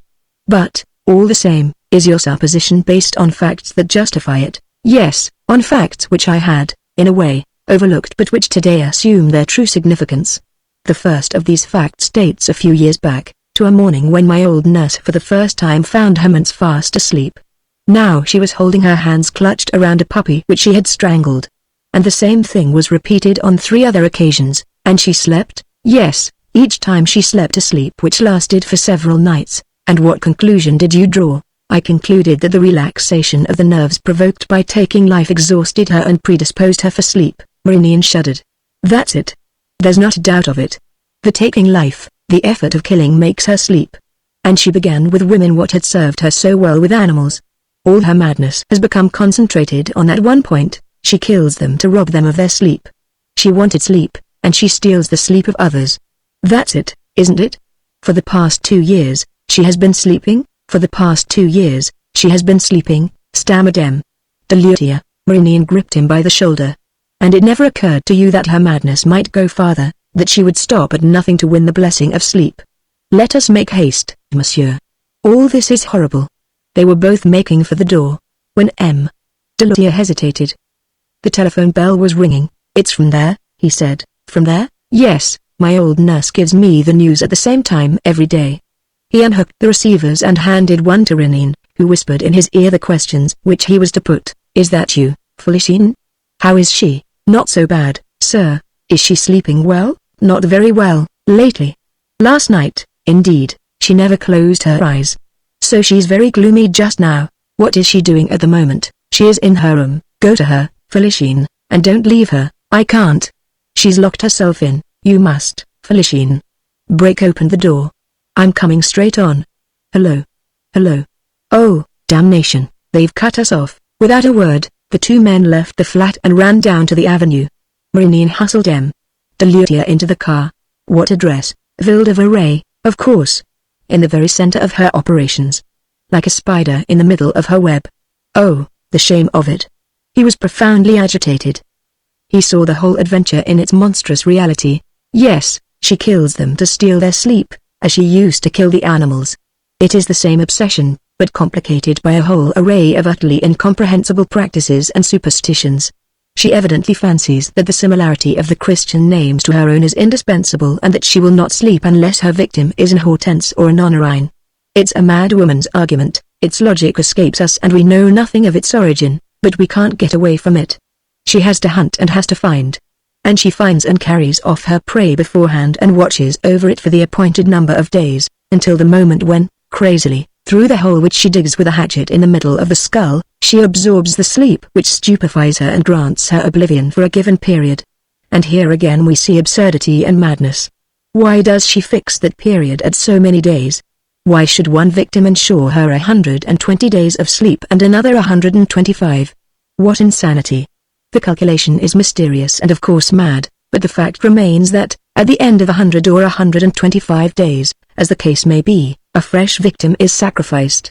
And there have been 6 already and the 7th is awaiting her turn. Ah, monsieur, what a terrible responsibility for you. Such a monster as that. She should never have been allowed out of sight. M. de Lutyervain made no protest. His air of dejection, his pallor, his trembling hands, all proved his remorse and his despair. She deceived me, he murmured. She was outwardly so quiet, so docile. And, after all, she's in a lunatic asylum. Then how can she? The asylum, explained M. de Luthier, is made up of a number of separate buildings scattered over extensive grounds. The sort of cottage in which Herman's life stands quite apart. There is first a room occupied by Felicien, then Herman's bedroom and 2 separate rooms, one of which has its windows overlooking the open country. I suppose it is there that she locks up her victims. But the carriage that conveys the dead bodies? The stables of the asylum are quite close to the cottage. There's a horse and carriage for station work. Herman's no doubt gets up at night, harnesses the horse and slips the body through the window, and the nurse who watches her, Felicien, is very old and rather deaf. But by day she sees her mistress moving to and fro, doing this and that. Must we not admit a certain complicity? Never. Felicien herself has been deceived by Herman's hypocrisy. All the same, it was she who telephoned to Madame de Luthier first, about that advertisement, very naturally. Herman's, who talks now and then, who argues, who buries herself in the newspapers, which she does not understand, as you were saying just now, that reads through them attentively, must have seen the advertisement and, having heard that we were looking for a servant, must have asked Felicien to ring me up. Yes. Yes. That is what I felt, said Renine, slowly. She marks down her victims. With Hortense dead, she would have known, once she had used up her allowance or sleep, where to find an 8th victim. But how did she entice the unfortunate women? How did she entice Hortense? The car was rushing along, but not fast enough to please Renine, who rated the chauffeur. Push her along, Adolphe, can't you? We're losing time, my man. Suddenly the fear of arriving too late began to torture him. The logic of the insane is subject to sudden changes of mood, to any perilous idea that may enter the mind. The mad woman might easily mistake the date and hasten the catastrophe, like a clock out of order which strikes an hour too soon. On the other hand, as her sleep was once more disturbed, might she not be tempted to take action without waiting for the appointed moment? Was this not the reason why she had locked herself into her room? Heavens, what agonies her prisoner must be suffering! What shudders of terror at the executioner's least movement! Faster, Adolphe, or I'll take the wheel myself. Faster, hang it! At last they reached Ville de Varay. There was a steep, sloping road on the right and walls interrupted by a long railing. Drive round the grounds, Adolphe. We mustn't give warning of our presence, must we, M. de Luthier? Where is the cottage? Just opposite, said M. de Luthier. They got out a little further on. Renine began to run along a bank at the side of an ill-kept sunken road. It was almost dark. M. de Luthier said, "Here, this building standing a little way back. Look at that window on the ground floor. It belongs to one of the separate rooms. And that is obviously how she slips out. But the window seems to be barred." "Yes, and that is why no one suspected anything. But she must have found some way to get through. The ground floor was built over deep cellars." Renine quickly clambered up, finding a foothold on a projecting ledge of stone. Sure enough, one of the bars was missing. He pressed his face to the window pane and looked in. The room was dark inside. Nevertheless, he was able to distinguish at the back a woman seated beside another woman, who was lying on a mattress. The woman seated was holding her forehead in her hands and gazing at the woman who was lying down. "It's she," whispered M. de Luthier, who had also climbed the wall. "The other one is bound." Renine took from his pocket a glazier's diamond and cut out one of the panes without making enough noise to arouse the mad woman's attention. He next slid his hand to the window fastening and turned it softly, while with his left hand he leveled a revolver. "You're not going to fire, surely?" M. de Luthier entreated. "If I must, I shall." Renine pushed open the window gently.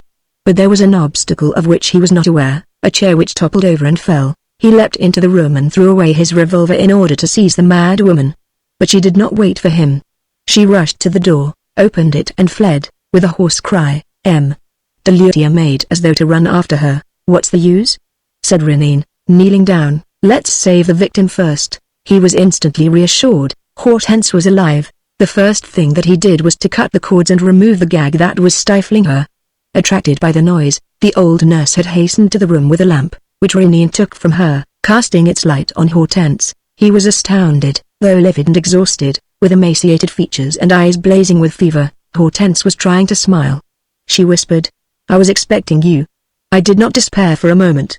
"I was sure of you." She fainted. An hour later, after much useless searching around the cottage, they found the mad woman locked into a large cupboard in the loft. She had hanged herself.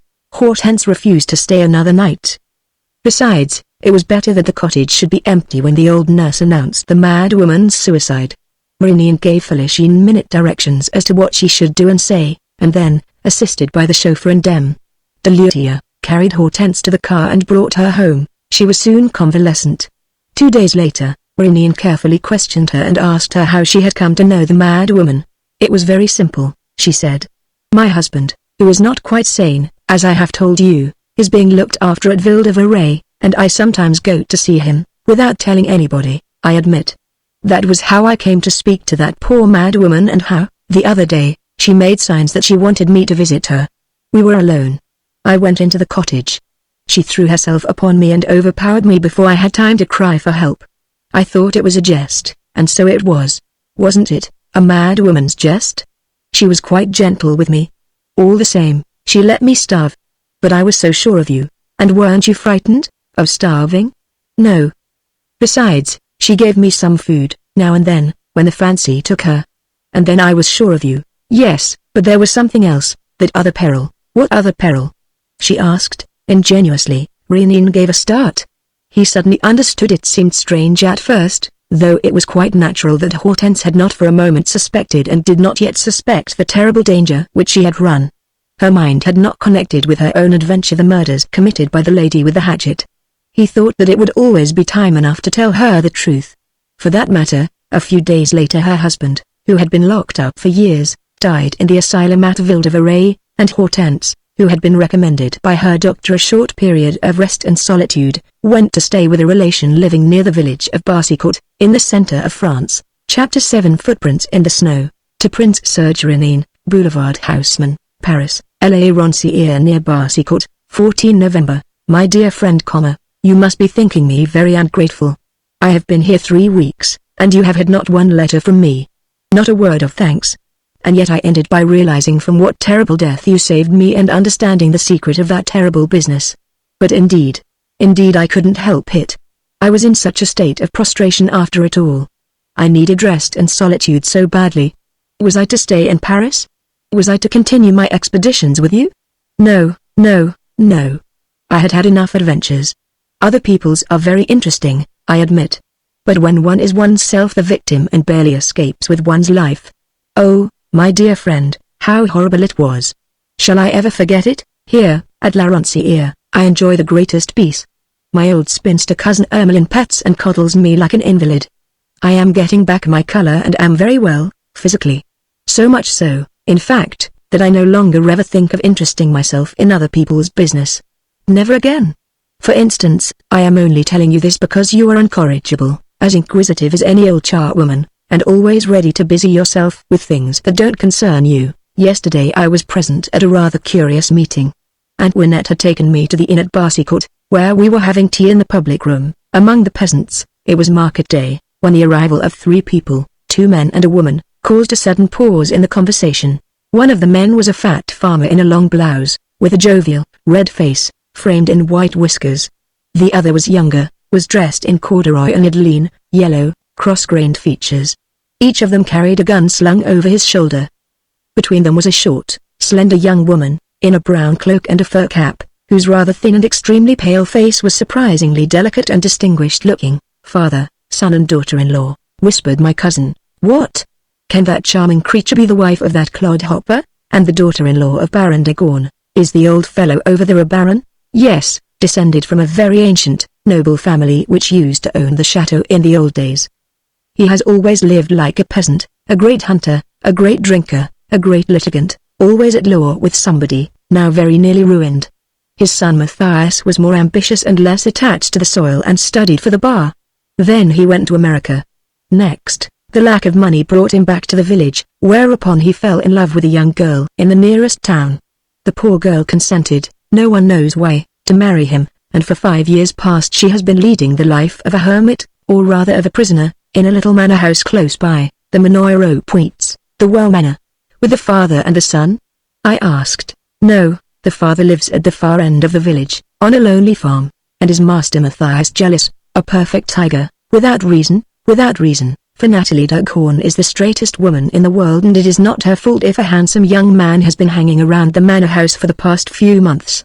However, the Dughorns can't get over it. What, the father neither? The handsome young man is the last descendant of the people who bought the chateau long ago. This explains old Dughorn's hatred. Jerome Vignal, I know him and am very fond of him, is a good-looking fellow and very well off, and he has sworn to run off with Natalie Dughorn. It's the old man who says so, whenever he has had a drop too much. There, listen. The old chap was sitting among a group of men who were amusing themselves by making him drink and plying him with questions. He was already a little bit on and was holding forth with a tone of indignation and a mocking smile which formed the most comic contrast. He's wasting his time, I tell you. The coxcomb? It's no manner of use his poaching round our way and making sheep's eyes at the wench. The covers are watched. If he comes too near, it means a bullet, eh, Matthias? He gripped his daughter-in-law's hand. And then the little wench knows how to defend herself too, he chuckled. Eh, you don't want any admirers, do you, Natalie? The young wife blushed, in her confusion at being addressed in these terms, while her husband growled. You do better to hold your tongue, father. There are things one doesn't talk about in public. Things that affect one's honor are best settled in public, retorted the old one. Where I'm concerned, the honor of the Dughorns comes before everything, and that fine spark, with his Paris airs, shan't. He stopped short. Before him stood a man who had just come in and who seemed to be waiting for him to finish his sentence. The newcomer was a tall, powerfully built young fellow, in riding kit, with a hunting crop in his hand. His strong and rather stern face was lighted up by a pair of fine eyes in which shone an ironical smile. Jerome Vignal, whispered my cousin. The young man seemed not at all embarrassed. On seeing Natalie, he made a low bow, and, when Matthias Dughorn took a step forward, he eyed him from head to foot, as though to say, well, what about it? And his attitude was so haughty and contemptuous that the Dughorns unslung their guns and took them in both hands, like sportsmen about to shoot. The son's expression was very fierce. Jerome was quite unmoved by the threat. After a few seconds, turning to the innkeeper, he remarked, Oh, I say. I came to see old Vasseur. But his shop is shut. Would you mind giving him the holster of my revolver? It wants a stitch or two. He handed the holster to the innkeeper and added, laughing, I'm keeping the revolver, in case I need it. You never can tell. Then, still very calmly, he took a cigarette from a silver case, lit it and walked out. We saw him through the window vaulting on his horse and riding off at a slow trot. Old Dughorn tossed off a glass of brandy, swearing most horribly. His son clapped his hand to the old man's mouth and forced him to sit down. Natalie Dughorn was weeping beside them. That's my story, dear friend. As you see, it's not tremendously interesting and does not deserve your attention. There's no mystery in it and no part for you to play. Indeed, I particularly insist that you should not seek a pretext for any untimely interference. Of course, I should be glad to see the poor thing protected. She appears to be a perfect martyr. But, as I said before, let us leave other people to get out of their own troubles and go no farther with our little experiments. Maureen finished reading the letter, read it over again and ended by saying, That's it. Everything's right as right can be.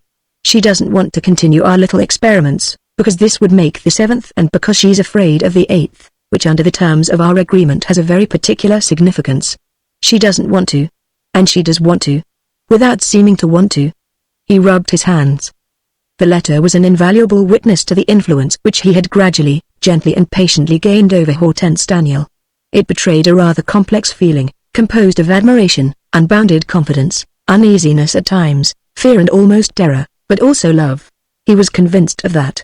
His companion in adventures which he shared with a good fellowship that excluded any awkwardness between them, She had suddenly taken fright, and a sort of modesty, mingled with a certain coquetry, was impelling her to hold back. That very evening, Sunday, Maureen took the train, and, at break of day, after covering by diligence, on a road white with snow, the 5 miles between the little town of Pompignat, where he alighted, and the village of Barsicourt, he learnt that his journey might prove of some use. 3 shots had been heard during the night in the direction of the Monnoyer points. 3 shots, Sergeant.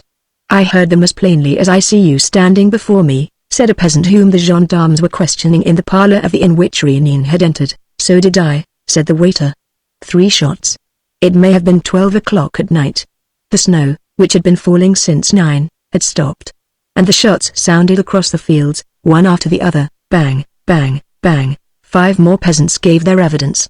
The sergeant and his men had heard nothing, because the police station backed on the fields. But a farm labourer and a woman arrived, who said that they were in Matthias Deghorn's service, that they had been away for 2 days because of the intervening Sunday and that they had come straight from the manor house, where they were unable to obtain admission. The gate of the grounds is locked, Sergeant, said the man. It's the first time I've known this to happen. Matthias comes out to open it himself, every morning at the stroke of 6, winter and summer. Well, it's past 8 now. I called and shouted. Nobody answered. So we came on here. You might have inquired at old Deghorn's, said the sergeant. He lives on the high road, on my word, so I might. I never thought of that. We'd better go there now, the sergeant decided. 2 of his men went with him, as well as the peasants and a locksmith whose services were called into requisition. Maureen joined the party. Soon, at the end of the village, they reached old Deghorn's farmyard, which Maureen recognized by Hortense's description of its position. The old fellow was harnessing his horse and trap. When they told him what had happened, he burst out laughing. 3 shots? Bang, bang, bang? Why, my dear sergeant, there are only 2 barrels to Matthias' gun. What about the locked gate? It means that the lad's asleep, that's all. Last night, he came and cracked a bottle with me. Perhaps 2. Or even 3, and he'll be sleeping it off, I expect. He and Natalie. He climbed onto the box of his trap in old cart with a patched tilt and cracked his whip. Goodbye, gentlemen all. Those 3 shots of yours won't stop me from going to market at Pompignat, as I do every Monday. I've a couple of calves under the tilt, and they're just fit for the butcher. Good day to you. The others walked on. Maureen went up to the sergeant and gave him his name. I'm a friend of Ermelin, of La Roncière, and, as it's too early to call on her yet, I shall be glad if you'll allow me to go round by the manor with you. Ermelin knows Madame Deghorn, and it will be a satisfaction to me to relieve her mind, for there's nothing wrong at the manor house, I hope. If there is, replied the sergeant, we shall read all about it as plainly as on a map. Because of the snow, he was a likable young man and seemed smart and intelligent. From the very first he had shown great acuteness in observing the tracks which Matthias had left behind him. The evening before, on returning home, tracks which soon became confused with the footprints made in going and coming by the farm labourer and the woman. Meanwhile they came to the walls of a property of which the locksmith readily opened the gate. From here onward, a single trail appeared upon the spotless snow, that of Matthias, and it was easy to perceive that the son must have shared largely in the father's libations, as the line of footprints described sudden curves which made it swerve right up to the trees of the avenue. 200 yards farther stood the dilapidated 2-storied building of the Monnoyer points. The principal door was open. Let's go in, said the sergeant, and, the moment he had crossed the threshold, he muttered, Oh, old Deghorn made a mistake in not coming. They've been fighting in here. The big room was in disorder. 2 shattered chairs, the overturned table and much broken glass and china bore witness to the violence of the struggle. The tall clock, lying on the ground, had stopped at 20 past 11. With the farm girl showing them the way, they ran up to the first floor. Neither Matthias nor his wife was there. But the door of their bedroom had been broken down with a hammer which they discovered under the bed. Maureen and the sergeant went downstairs again. The living room had a passage communicating with the kitchen, which lay at the back of the house and opened on a small yard fenced off from the orchard. At the end of this enclosure was a well near which one was bound to pass. Now, from the door of the kitchen to the well, the snow, which was not very thick, had been pressed down to this side and that, as though a body had been dragged over it. And all around the well were tangled traces of trampling feet, showing that the struggle must have been resumed at this spot. The sergeant again discovered Matthias' footprints, together with others which were shapelier and lighter. These latter went straight into the orchard, by themselves. And, 30 yards on, near the footprints, a revolver was picked up and recognized by one of the peasants as resembling that which Jerome Vignal had produced in the inn 2 days before. The sergeant examined the cylinder. 3 of the 7 bullets had been fired, and so the tragedy was little by little reconstructed in its main outlines, and the sergeant, who had ordered everybody to stand aside and not to step on the site of the footprints, came back to the well, leant over, put a few questions to the farm girl and, going up to Renine, whispered, "It all seems fairly clear to me." Renine took his arm. "Let's speak out plainly, Sergeant. I understand the business pretty well, for, as I told you, I know Ermelin, who is a friend of Jerome Vignal's and also knows Madame de Gorne. Do you suppose? I don't want to suppose anything. I simply declare that someone came the last night. By which way? The only tracks of a person coming towards the manor are those of M.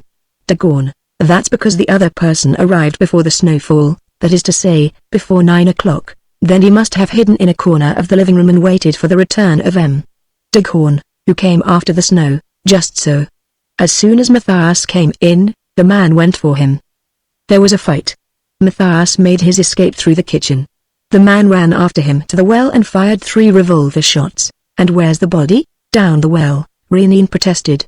Oh, I say.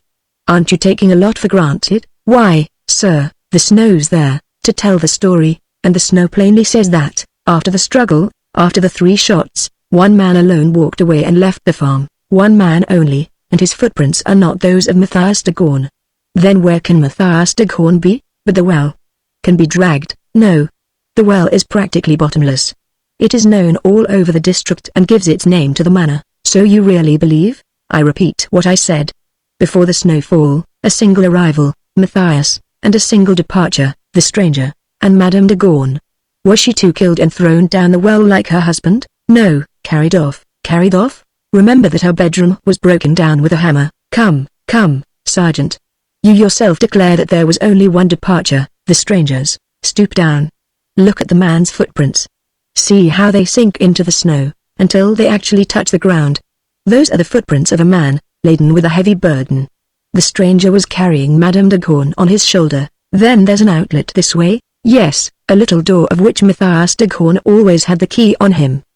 The man must have taken it from him. A way out into the open fields? Yes, a road which joins the departmental highway 3/4 of a mile from here. And do you know where? Where? At the corner of the chateau, Jerome Vignal's chateau? By Jove, this is beginning to look serious. If the trail leads to the chateau and stops there, we shall know where we stand. The trail did continue to the chateau, as they were able to perceive after following it across the undulating fields, on which the snow lay heaped in places. The approach to the main gates had been swept, but they saw that another trail, formed by the 2 wheels of a vehicle, was running in the opposite direction to the village. The sergeant rang the bell. The porter, who had also been sweeping the drive, came to the gates, with a broom in his hand. In answer to a question, the man said that M. Vignal had gone away that morning before anyone else was up and that he himself had harnessed the horse to the trap. In that case, said Renine, when they had moved away, all we have to do is to follow the tracks of the wheels. That will be no use, said the sergeant. They have taken the railway, at Pompignat station, where I came from. But they would have passed through the village. They have gone just the other way, because it leads to the town, where the express trains stop. The Procurator General has an office in the town.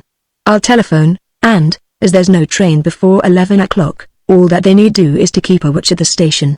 I think you're doing the right thing, Sergeant, said Renine, and I congratulate you on the way in which you have carried out your investigation. They parted. Renine went back to the inn in the village and sent a note to Hortense Daniel by hand. My very dear friend, I seem to gather from your letter that, touched as always by anything that concerns the heart, you were anxious to protect the love affair of Jerome and Natalie. Now there is every reason to suppose that these two, without consulting their fair protectress, have run away, after throwing Matthias de Gorne down a well. Forgive me for not coming to see you. The whole thing is extremely obscure, and, if I were with you, I should not have the detachment of mind which is needed to think the case over. It was then 10:30. Renine went for a walk into the country, with his hands clasped behind his back and without vouchsafing a glance at the exquisite spectacle of the white meadows. He came back for lunch, still absorbed in his thoughts and indifferent to the talk of the customers of the inn, who on all sides were discussing recent events. He went up to his room and had been asleep some time when he was awakened by a tapping at the door. He got up and opened it. "Is it you? Is it you?"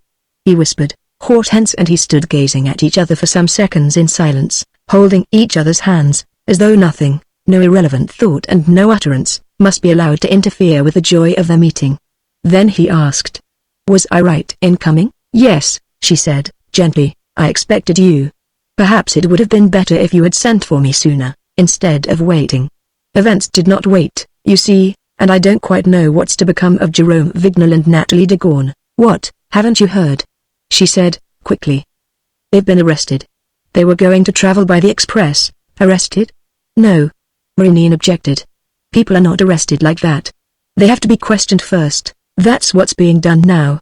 The authorities are making a search, where? At the chateau.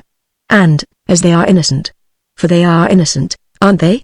"You don't admit that they are guilty, any more than I do," he replied. "I admit nothing, I can admit nothing, my dear. Nevertheless, I'm bound to say that everything is against them. Except one fact, which is that everything is too much against them. It is not normal for so many proofs to be heaped up one on top of the other and for the man who commits a murder to tell his story so frankly. Apart from this, there's nothing but mystery and discrepancy." Well, I am greatly puzzled. "But you have a plan?" "None at all, so far." "Ah, if I could see him, Jerome Vignal, and her, Natalie de Gorne, and hear them and know what they are saying in their own defense. But you can understand that I shan't be permitted either to ask them any questions or to be present at their examination. Besides, it must be finished by this time." "It's finished at the chateau," she said, "but it's going to be continued at the manor house." "Are they taking them to the manor house?" he asked eagerly. "Yes. At least, judging by what was said to the chauffeur of one of the procurator's 2 cars." "Oh. In that case," exclaimed Renine, "the thing's done. The manor house. Why, we shall be in the front row of the stalls. We shall see and hear everything, and, as a word, a tone of the voice, a quiver of the eyelids will be enough to give me the tiny clue I need. We may entertain some hope. Come along." He took her by the direct route which he had followed that morning, leading to the gate which the locksmith had opened. The gendarmes on duty at the manor house had made a passage through the snow, beside the line of footprints and around the house. Chance enabled Renine and Hortense to approach unseen and through a side window to enter a corridor near a back staircase. A few steps up was a little chamber which received its only light through a sort of bull's-eye, from the large room on the ground floor. Renine, during the morning visit, had noticed the bull's-eye, which was covered on the inside with a piece of cloth. He removed the cloth and cut out one of the panes. A few minutes later, a sound of voices rose from the other side of the house, no doubt near the well. The sound grew more distinct. A number of people flocked into the house. Some of them went upstairs to the first floor, while the sergeant arrived with a young man of whom Renine and Hortense were able to distinguish only the tall figure. "Jerome Vignal," said she. "Yes," said Renine. "They are examining Madame de Gorne first, upstairs, in her bedroom." A quarter of an hour passed. Then the persons on the first floor came downstairs and went in. They were the procurator's deputy, his clerk, a commissary of police and 2 detectives. Madame de Gorne was shown in and the deputy asked Jerome Vignal to step forward. Jerome Vignal's face was certainly that of the strong man whom Hortense had depicted in her letter. He displayed no uneasiness, but rather decision and a resolute will. Natalie, who was short and very slight, with a feverish light in her eyes, nevertheless produced the same impression of quiet confidence. The deputy, who was examining the disordered furniture and the traces of the struggle, invited her to sit down and said to Jerome, "Monsieur, I have not asked you many questions so far. This is a summary inquiry which I am conducting in your presence and which will be continued later by the examining magistrate, and I wished above all to explain to you the very serious reasons for which I asked you to interrupt your journey and to come back here with Madame de Gorne. You are now in a position to refute the truly distressing charges that are hanging over you. I therefore ask you to tell me the exact truth." "Mr. Deputy," replied Jerome, "the charges in question trouble me very little. The truth for which you are asking will defeat all the lies which chance has accumulated against me. It is this." He reflected for an instant and then, in clear, frank tones, said, "I love Madame de Gorne. The first time I met her, I conceived the greatest sympathy and admiration for her. But my affection has always been directed by the sole thought of her happiness. I love her, but I respect her even more. Madame de Gorne must have told you and I tell you again that she and I exchanged our first few words last night. He continued, in a lower voice. I respect her the more inasmuch as she is exceedingly unhappy. All the world knows that every minute of her life was a martyrdom. Her husband persecuted her with ferocious hatred and frantic jealousy. Ask the servants. They will tell you of the long suffering of Nathalie de Gorne, of the blows which she received and the insults which she had to endure. I tried to stop this torture by restoring to the rights of appeal which the merest stranger may claim when unhappiness and injustice pass a certain limit. I went 3 times to old de Gorne and begged him to interfere, but I found in him an almost equal hatred towards his daughter-in-law, the hatred which many people feel for anything beautiful and noble. At last I resolved on direct action, and last night I took a step with regard to Matthias de Gorne which was a little unusual, I admit, but which seemed likely to succeed, considering the man's character. I swear, Mr. Deputy, that I had no other intention than to talk to Matthias de Gorne. Knowing certain particulars of his life which enabled me to bring effective pressure to bear upon him, I wished to make use of this advantage in order to achieve my purpose. If things turned out differently, I am not wholly to blame. So I went there a little before 9 o'clock. The servants, I knew, were out. He opened the door himself. He was alone. Monsieur, said the deputy, interrupting him, you are saying something as Madame de Gorne, for that matter, did just now which is manifestly opposed to the truth. Matthias de Gorne did not come home last night until 11 o'clock. We have 2 definite proofs of this, his father's evidence and the prints of his feet in the snow, which fell from 9:15 o'clock to 11. Mr. Deputy, Jerome Vignal declared, without heeding the bad effect which his obstinacy was producing, I am relating things as they were and not as they may be interpreted. But to continue.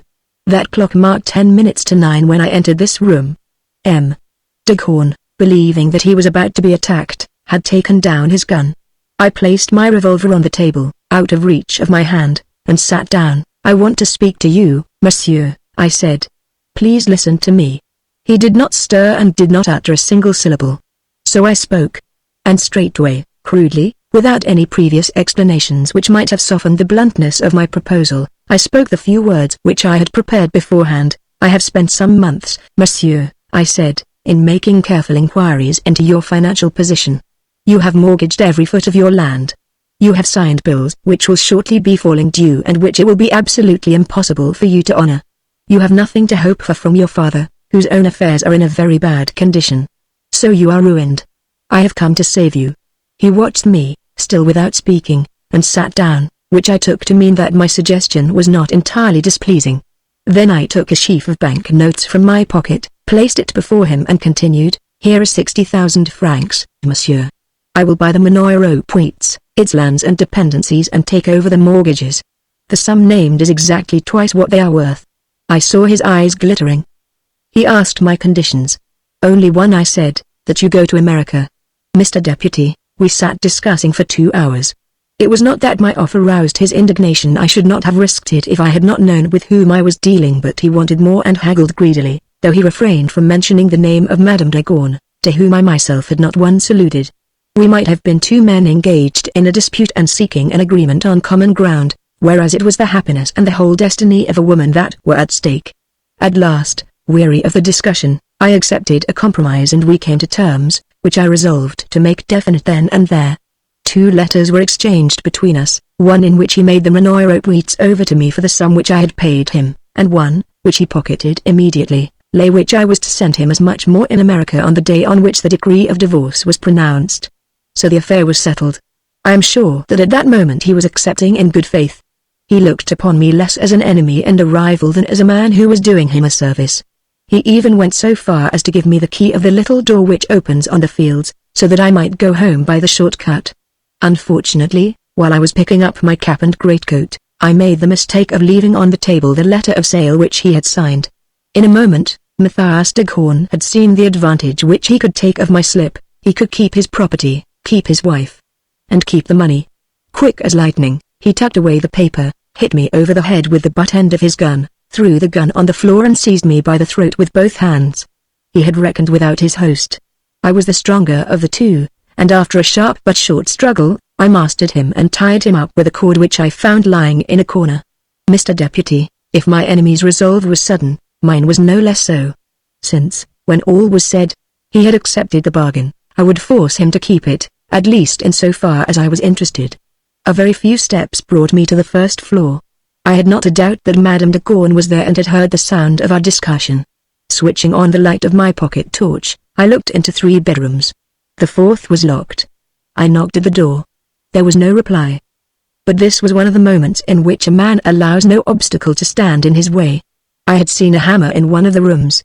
I picked it up and smashed in the door. Yes, Natalie was lying there, on the floor, in a dead faint.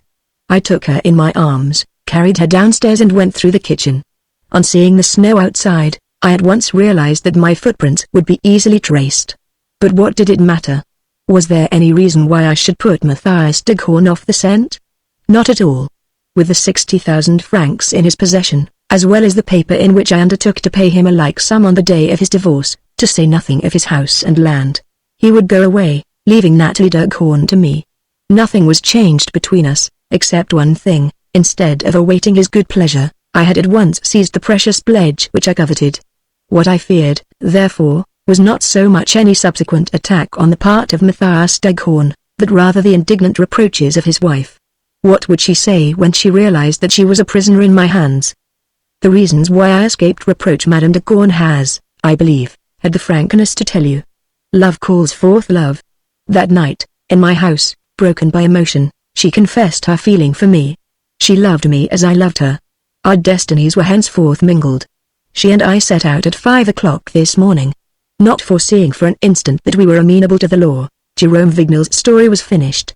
He had told it straight off the reel, like a story learned by heart and incapable of revision in any detail. There was a brief pause, during which Hortense whispered, "It all sounds quite possible and, in any case, very logical." "There are the objections to come," said Renine. "Wait till you hear them. They are very serious. There's one in particular," the deputy procurator stated it at once. "And what became of M. de Gaulle in all this, Matthias de Gaulle?" asked Jerome. "Yes. You have related, with an accent of great sincerity, a series of facts which I am quite willing to admit. Unfortunately, you have forgotten a point of the first importance. What became of Matthias de Gaulle? You tied him up here, in this room.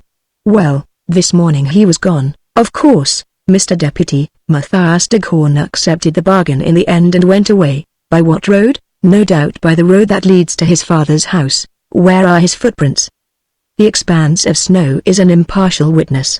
After your fight with him, we see you, on the snow, moving away. Why don't we see him? He came and did not go away again. Where is he? There is not a trace of him. Or rather, the deputy lowered his voice. Or rather, yes, there are some traces on the way to the well and around the well. Traces which prove that the last struggle of all took place there. And after that there is nothing. Not a thing." Jerome shrugged his shoulders. "You have already mentioned this, Mr. Deputy, and it implies a charge of homicide against me. I have nothing to say to it. Have you anything to say to the fact that your revolver was picked up within 15 yards of the well? No. Or to the strange coincidence between the 3 shots heard in the night and the 3 cartridges missing from your revolver? No, Mr. Deputy, there was not, as you believe, a last struggle by the well, because I left M. de Gaulle tied up, in this room, and because I also left my revolver here. On the other hand, if shots were heard, they were not fired by me, a casual coincidence. Therefore, that's a matter for the police to explain. My only duty is to tell the truth and you are not entitled to ask more of me, and if that truth conflicts with the facts observed, it means that the facts are wrong, Mr. Deputy, as you please. But, until the day when the police are able to make them agree with your statements, you will understand that I am obliged to keep you under arrest." "And Madame de Gaulle?" asked Jerome, greatly distressed. The deputy did not reply. He exchanged a few words with the commissary of police and then, beckoning to a detective, ordered him to bring up one of the 2 motor cars. Then he turned to Natalie. "Madame, you have heard M. Vignal's evidence. It agrees word for word with your own. M. Vignal declares in particular that you had fainted when he carried you away. But did you remain unconscious all the way?" It seemed as though Jerome's composure had increased Madame de Gaulle's assurance. She replied, "I did not come to, monsieur, until I was at the chateau. It's most extraordinary." "Didn't you hear the 3 shots which were heard by almost everyone in the village?" "I did not." "And did you see nothing of what happened beside the well?" "Nothing did happen." "M. Vignal has told you so. Then what has become of your husband?" "I don't know." "Come, madame, You really must assist the officers of the law and at least tell us what you think. Do you believe that there may have been an accident and that possibly M. de Gorne, who had been to see his father and had more to drink than usual, lost his balance and fell into the well? When my husband came back from seeing his father, he was not in the least intoxicated. His father, however, has stated that he was. His father and he had drunk 2 or 3 bottles of wine. His father is not telling the truth. But the snow tells the truth, madame, said the deputy, irritably. And the line of his footprints wavers from side to side. My husband came in at 8:30, monsieur, before the snow had begun to fall. The deputy struck the table with his fist. But, really, madame, you're going right against the evidence. That sheet of snow cannot speak false. I may accept your denial of matters that cannot be verified. But these footprints in the snow.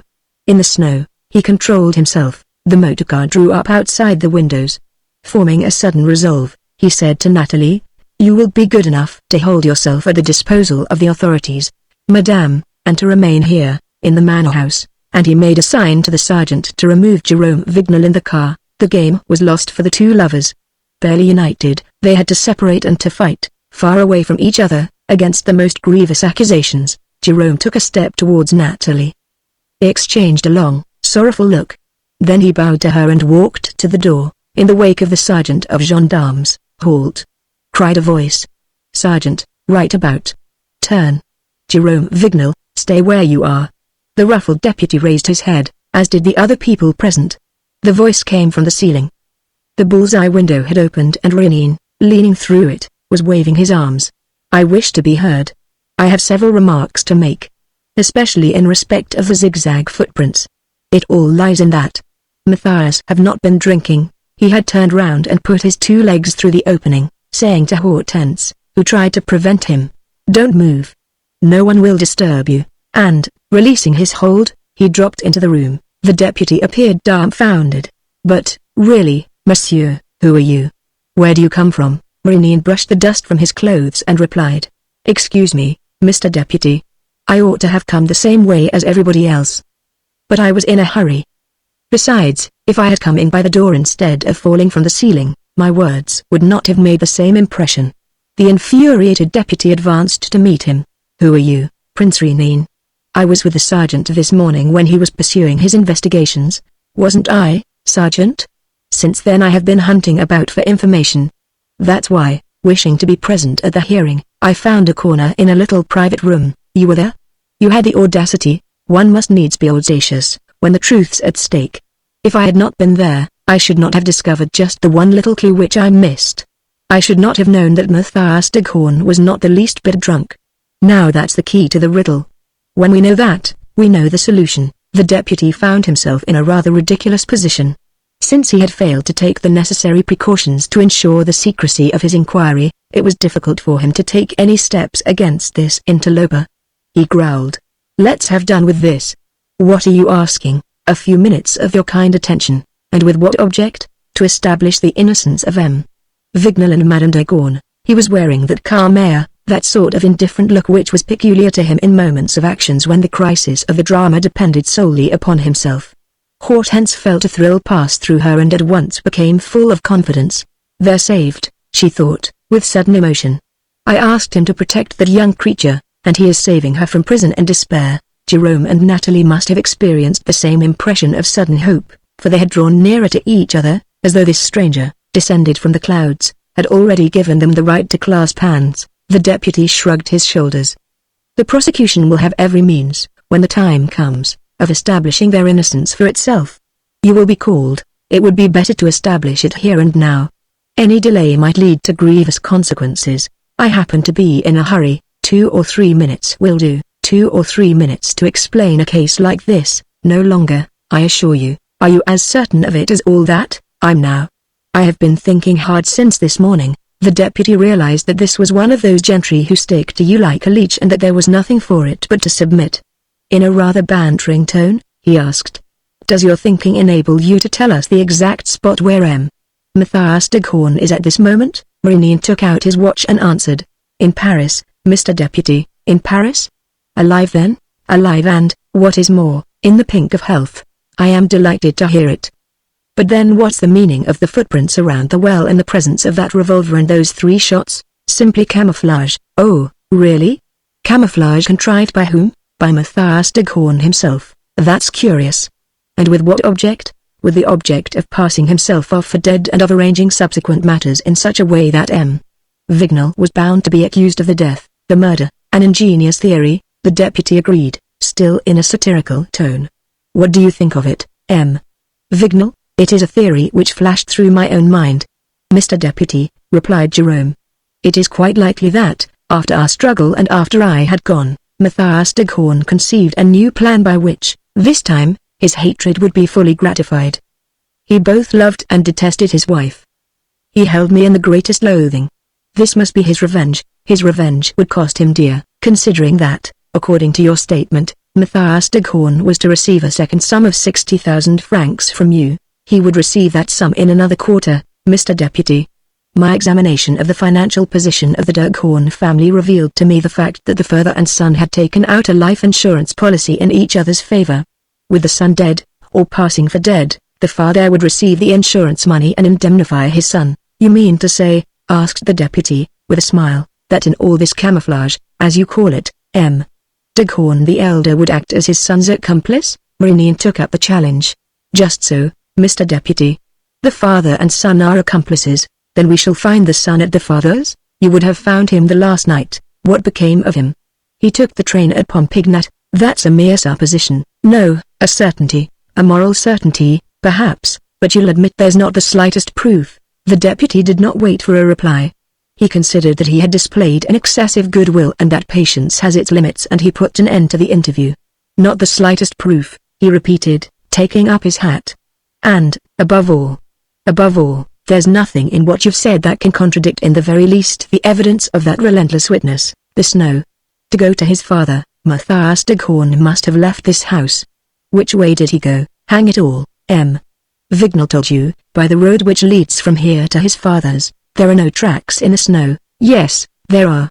But they show him coming here and not going away from here. It's the same thing. What? Of course it is. There's more than one way of walking. One doesn't always go ahead by following one's nose. In what other way can one go ahead? By walking backwards, Mr. Deputy. These few words, spoken very simply, but in a clear tone which gave full value to every syllable, produced a profound silence. Those present at once grasped their extreme significance and, by adapting it to the actual happenings, perceived in a flash the impenetrable truth, which suddenly appeared to be the most natural thing in the world. Maugnion continued his argument. Stepping backwards in the direction of the window, he said. If I want to get to that window, I can of course walk straight up to it. But I can just as easily turn my back to it and walk that way. In either case I reach my goal, and he at once proceeded in a vigorous tone. Here's the gist of it all. At 8:30, before the snow fell, M. Staghorn comes home from his father's house. M. Vignal arrives 20 minutes later. There is a long discussion and a struggle, taking up 3 hours in all. It is then, after M. Vignal has carried off Madame Staghorn and made his escape, that Matthias Staghorn, foaming at the mouth, wild with rage, but suddenly seeing his chance of taking the most terrible revenge, hits upon the ingenious idea of using against his enemy the very snowfall upon whose evidence you are now relying. He therefore plans his own murder, or rather the appearance of his murder and of his fall to the bottom of the well, and makes off backwards, step by step, thus recording his arrival instead of his departure on the white page. The deputy sneered no longer. This eccentric intruder suddenly appeared to him in the light of a person worthy of attention, whom it would not do to make fun of. He asked. And how could he have left his father's house? In a trap. Quite simply. Who drove it? The father. This morning the sergeant and I saw the trap and spoke to the father, who was going to market as usual. The son was hidden under the tilt. He took the train at Pompignat and is in Paris by now. Magnion's explanation, as promised, had taken hardly 5 minutes. He had based it solely on logic and the probabilities of the case. And yet not a jot was left of the distressing mystery in which they were floundering. The darkness was dispelled. The whole truth appeared. Madame Staghorn wept for joy and Jerome Vignal thanked the good genius who was changing the course of events with a stroke of his magic wand. Shall we examine those footprints together, Mr. Deputy? Asked Maugnion. Do you mind? The mistake which the sergeant and I made this morning was to investigate only the footprints left by the alleged murderer and to neglect Matthias Staghorn's. Why indeed should they have attracted our attention? Yet it was precisely that the crux of the whole affair was to be found. They stepped into the orchard and went to the well. It did not need a long examination to observe that many of the footprints were awkward, hesitating, too deeply sunk at the heel and toe and differing from one another in the angle at which the feet were turned. This clumsiness was unavoidable, said Renine. Matthias de Gorn would have needed a regular apprenticeship before his backward progress could have equaled his ordinary gait, and both his father and he must have been aware of this, at least as regards the zigzags which you see here, since old de Gorn went out of his way to tell the sergeant that his son had had too much drink. And he added, indeed it was the detection of this falsehood that suddenly enlightened me. When Madame de Gorn stated that her husband was not drunk, I thought of the footprints and guessed the truth. The deputy frankly accepted his part in the matter and began to laugh. There's nothing left for it but to send detectives after the bogus corpse. On what grounds, Mr. Deputy? Asked Renine. Matthias de Gorn has committed no offense against the law. There's nothing criminal in trampling the soil around a well, in shifting the position of a revolver that doesn't belong to you, in firing 3 shots or in walking backwards to one's father's house. What can we ask of him? The 60,000 francs? I presume that this is not M. Vignal's intention and that he does not mean to bring a charge against him? Certainly not, said Jerome. Well, what then? The insurance policy in favor of the survivor? But there would be no misdemeanor unless the father claimed payment. And I should be greatly surprised if he did. Hello, here the old chap is. You'll soon know all about it. Old de Gorn was coming along, gesticulating as he walked. His easy-going features were screwed up to express sorrow and anger. Where's my son? He cried. It seems the brutes killed him. My poor Matthias dead. Oh, that scoundrel of a Vignal. And he shook his fist at Jerome. The deputy said, bluntly, a word with you, M. de Gorn. Do you intend to claim your rights under a certain insurance policy? Well, what do you think? Said the old man, off his guard. The fact is, your son's not dead. People are even saying that you were a partner in his little schemes and that you stuffed him under the tilt of your trap and drove him to the station. The old fellow spat on the ground, stretched out his hand as though he were going to take a solemn oath, stood for an instant without moving and then, suddenly, changing his mind and his tactics with ingenuous cynicism, he relaxed his features, assumed a conciliatory attitude and burst out laughing. That blackguard Matthias. So he tried to pass himself off as dead? What a rascal. And he reckoned on me to collect the insurance money and send it to him? As if I should be capable of such a low, dirty trick. You don't know me, my boy, and, without waiting for more, shaking with merriment like a jolly old fellow amused by a funny story, he took his departure, not forgetting, however, to set his great hobnail boots on each of the compromising footprints which his son had left behind him. Later, when Renine went back to the manor to let Hortense out, he found that she had disappeared. He called and asked for her at her cousin Ermeline's. Hortense sent down word asking him to excuse her. She was feeling a little tired and was lying down. Capital, thought Renine. Capital. She avoids me, therefore she loves me.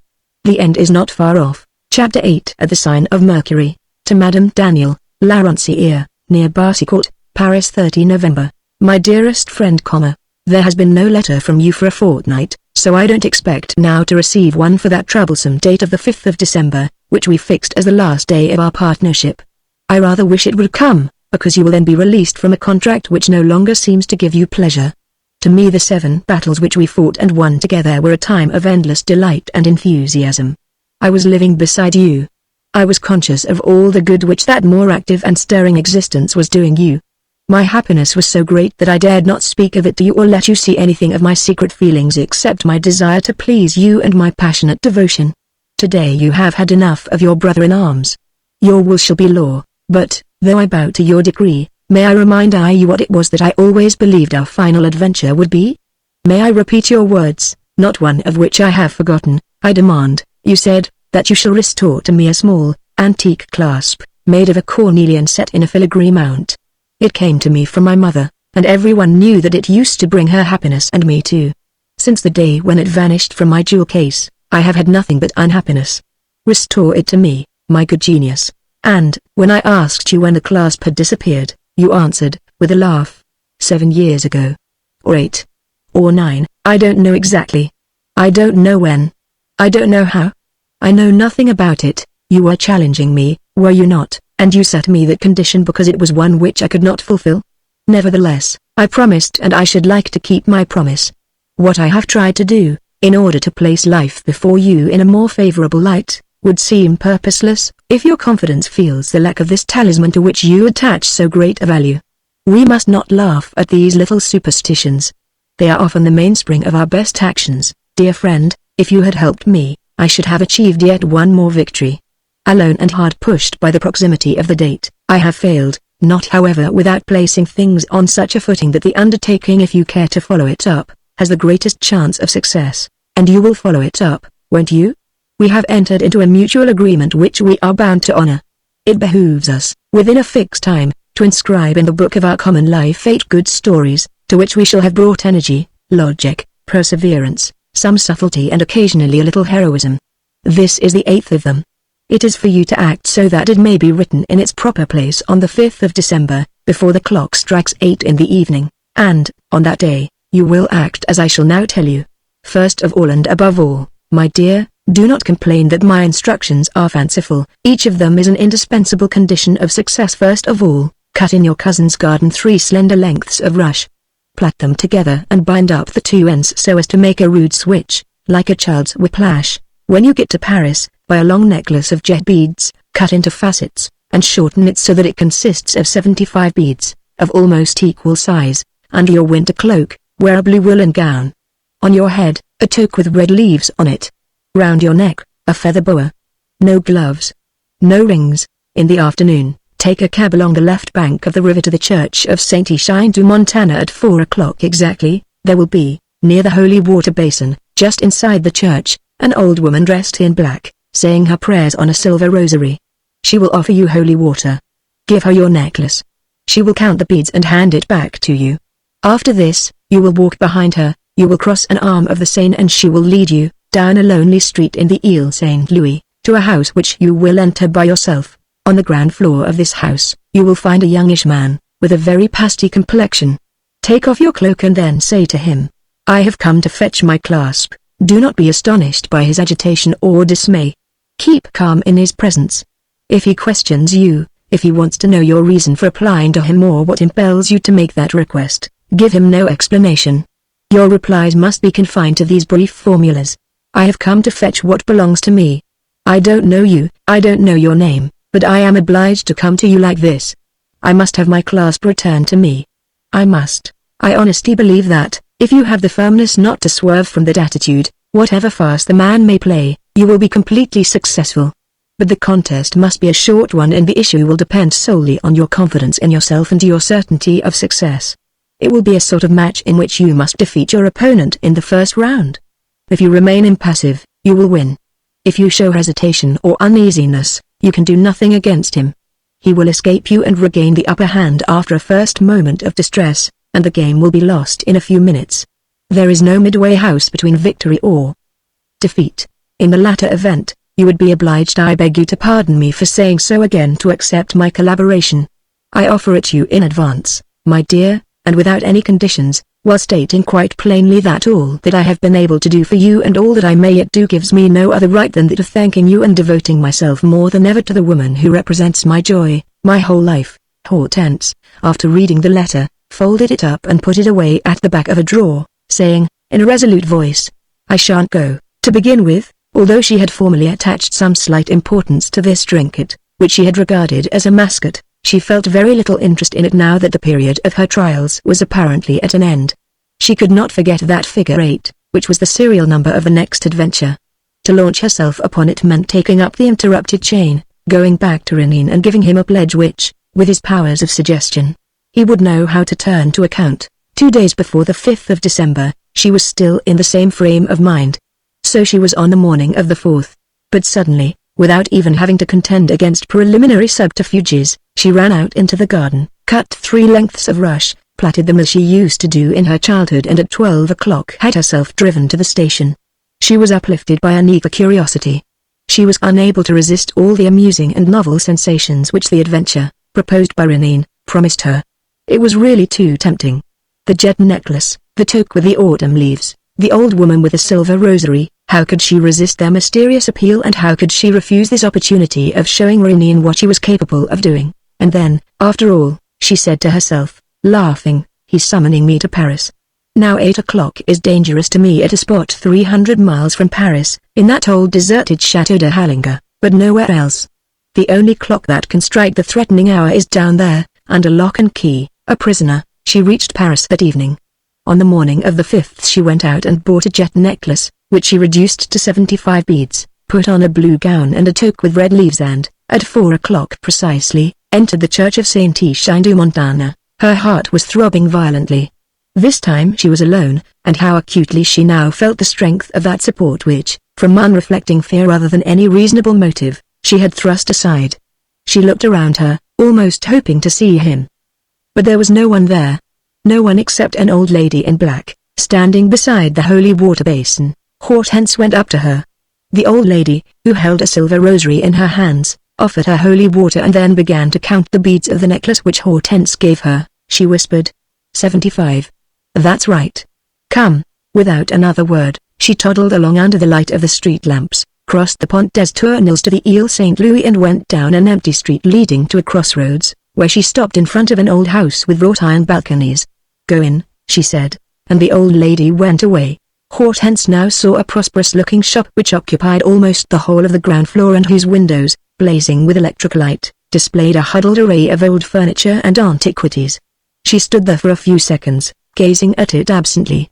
A signboard bore the words The Mercury, together with the name of the owner of the shop, Pancaldi. Higher up, on a projecting cornice which ran on a level with the first floor, a small niche sheltered a terracotta Mercury poised on one foot, with wings to his sandals and the caduceus in his hand, who, as Hortense noted, was leaning a little too far forward in the ardor of his flight and ought logically to have lost his balance and taken a header into the street. Now, she said, under her breath. She turned the handle of the door and walked in. Despite the ringing of the bells actuated by the opening door, no one came to meet her. The shop seemed to be empty. However, at the extreme end there was a room at the back of the shop and after that another, both crammed with furniture and knickknacks, many of which looked very valuable. Hortense followed a narrow gangway which twisted and turned between two walls built up of cupboards, cabinets and console tables, went up 2 steps and found herself in the last room of all. A man was sitting at a writing desk and looking through some account books. Without turning his head, he said, I am at your service, madame. Please look round you. This room contained nothing but articles of a special character which gave it the appearance of some alchemist's laboratory in the Middle Ages, stuffed owls, skeletons, skulls, copper alembics, astrolabes and all around, hanging on the walls, amulets of every description, mainly hands of ivory or coral with 2 fingers pointing to ward off ill luck. Are you wanting anything in particular, madam? Asked M. Pancaldi, closing his desk and rising from his chair. It's the man, thought Hortense. He had in fact an uncommonly pasty complexion. A little forked beard, flecked with grey, lengthened his face, which was surmounted by a bald, pallid forehead, beneath which gleamed a pair of small, prominent, restless, shifty eyes. Hortense, who had not removed her veil or cloak, replied, I want a clasp. They're in this showcase, he said, leading the way to the connecting room. Hortense glanced over the glass case and said, No, no. I don't see what I'm looking for. I don't want just any clasp, but a clasp which I lost out of a jewel case some years ago and which I have to look for here. She was astounded to see the commotion displayed on his features. His eyes became haggard. Here? I don't think you are in the least likely. What sort of clasp is it? A cornelian, mounted in gold filigree? Of the 1830 period. I don't understand, he stammered. Why do you come to me? She now removed her veil and laid aside her cloak. He stepped back, as though terrified by the sight of her, and whispered, The blue gown. The toque. And can I believe my eyes? The jet necklace. It was perhaps the whiplash formed of 3 rushes that excited him most violently. He pointed his finger at it, began to stagger where he stood and ended by beating the air with his arms, like a drowning man, and fainting away in a chair. Hortense did not move. Whatever farce he may play, Maurice had written, have the courage to remain impassive. Perhaps he was not playing a farce. Nevertheless she forced herself to be calm and indifferent. This lasted for a minute or 2, after which M. Pancaldi recovered from his swoon, wiped away the perspiration streaming down his forehead and, striving to control himself, resumed, in a trembling voice. Why do you apply to me? Because the clasp is in your possession. Who told you that? He said, without denying the accusation. How do you know? I know because it is so. Nobody has told me anything. I came here positive that I should find my clasp and with the immovable determination to take it away with me. But do you know me? Do you know my name? I don't know you. I did not know your name before I read it over your shop. To me you are simply the man who is going to give me back what belongs to me. He was greatly agitated. He kept on walking to and fro in a small empty space surrounded by a circle of piled-up furniture, at which he hit out idiotically, at the risk of bringing it down. Hortense felt that she had the whip hand of him, and, profiting by his confusion, she said, suddenly, in a commanding and threatening tone, "Where is the thing? You must give it back to me. I insist upon it." Pancaldi gave way to a moment of despair. He folded his hands and mumbled a few words of entreaty. Then, defeated and suddenly resigned, he said, more distinctly, "You insist?" "I do.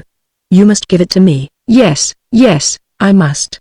"I agree, speak," she ordered, more harshly still. "Speak." "No, but write. I will write my secret.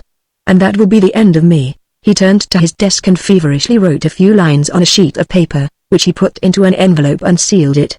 "See," he said, "here's my secret. It was my whole life," and, so saying, he suddenly pressed against his temple a revolver which he had produced from under a pile of papers and fired. With a quick movement, Hortense struck up his arm. The bullet struck the mirror of a cheval glass. But Pancaldi collapsed and began to groan, as though he were wounded. Hortense made a great effort not to lose her composure. "Rénine warned me," she reflected. "The man's a play actor. He has kept the envelope. He has kept his revolver. I won't be taken in by him." Nevertheless, she realized that, despite his apparent calmness, the attempt at suicide and the revolver shot had completely unnerved her. All her energies were dispersed, like the sticks of a bundle whose string has been cut, and she had a painful impression that the man, who was groveling at her feet, was in reality slowly getting the better of her. She sat down, exhausted. As Rénine had foretold, the duel had not lasted longer than a few minutes, but it was she who had succumbed, thanks to her feminine nerves, and at the very moment when she felt entitled to believe that she had won. The man Pancaldi was fully aware of this, and, without troubling to invent a transition, he ceased his jeremiads, leapt to his feet, cut a sort of agile caper before Hortense's eyes and cried, in a jeering tone, "Now we are going to have a little chat, but it would be a nuisance to be at the mercy of the first passing customer, wouldn't it?" He ran to the street door, opened it and pulled down the iron shutter which closed the shop. Then, still hopping and skipping, he came back to Hortense. "Oh, I really thought I was done for. One more effort, madame, and you would have pulled it off. But then I'm such a simple chap.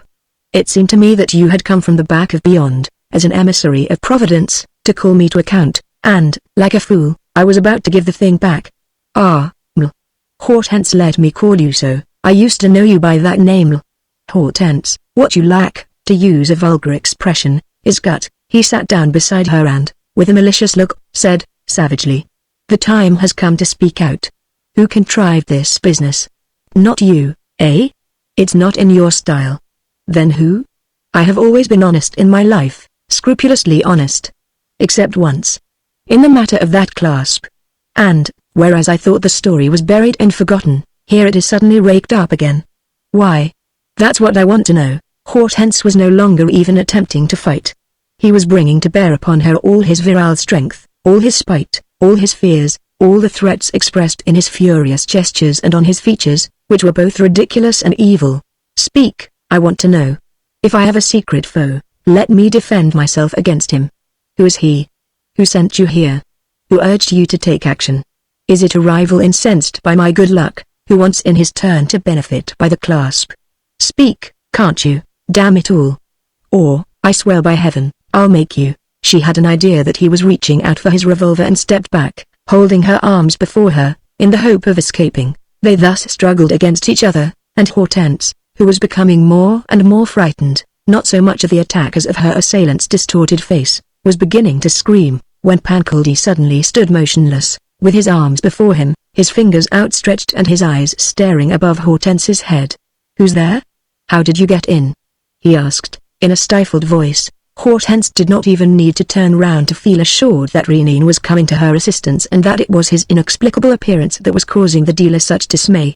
As a matter of fact, a slender figure stole through a heap of easy chairs and sofas, and Rinian came forward with a tranquil step. "Who are you?"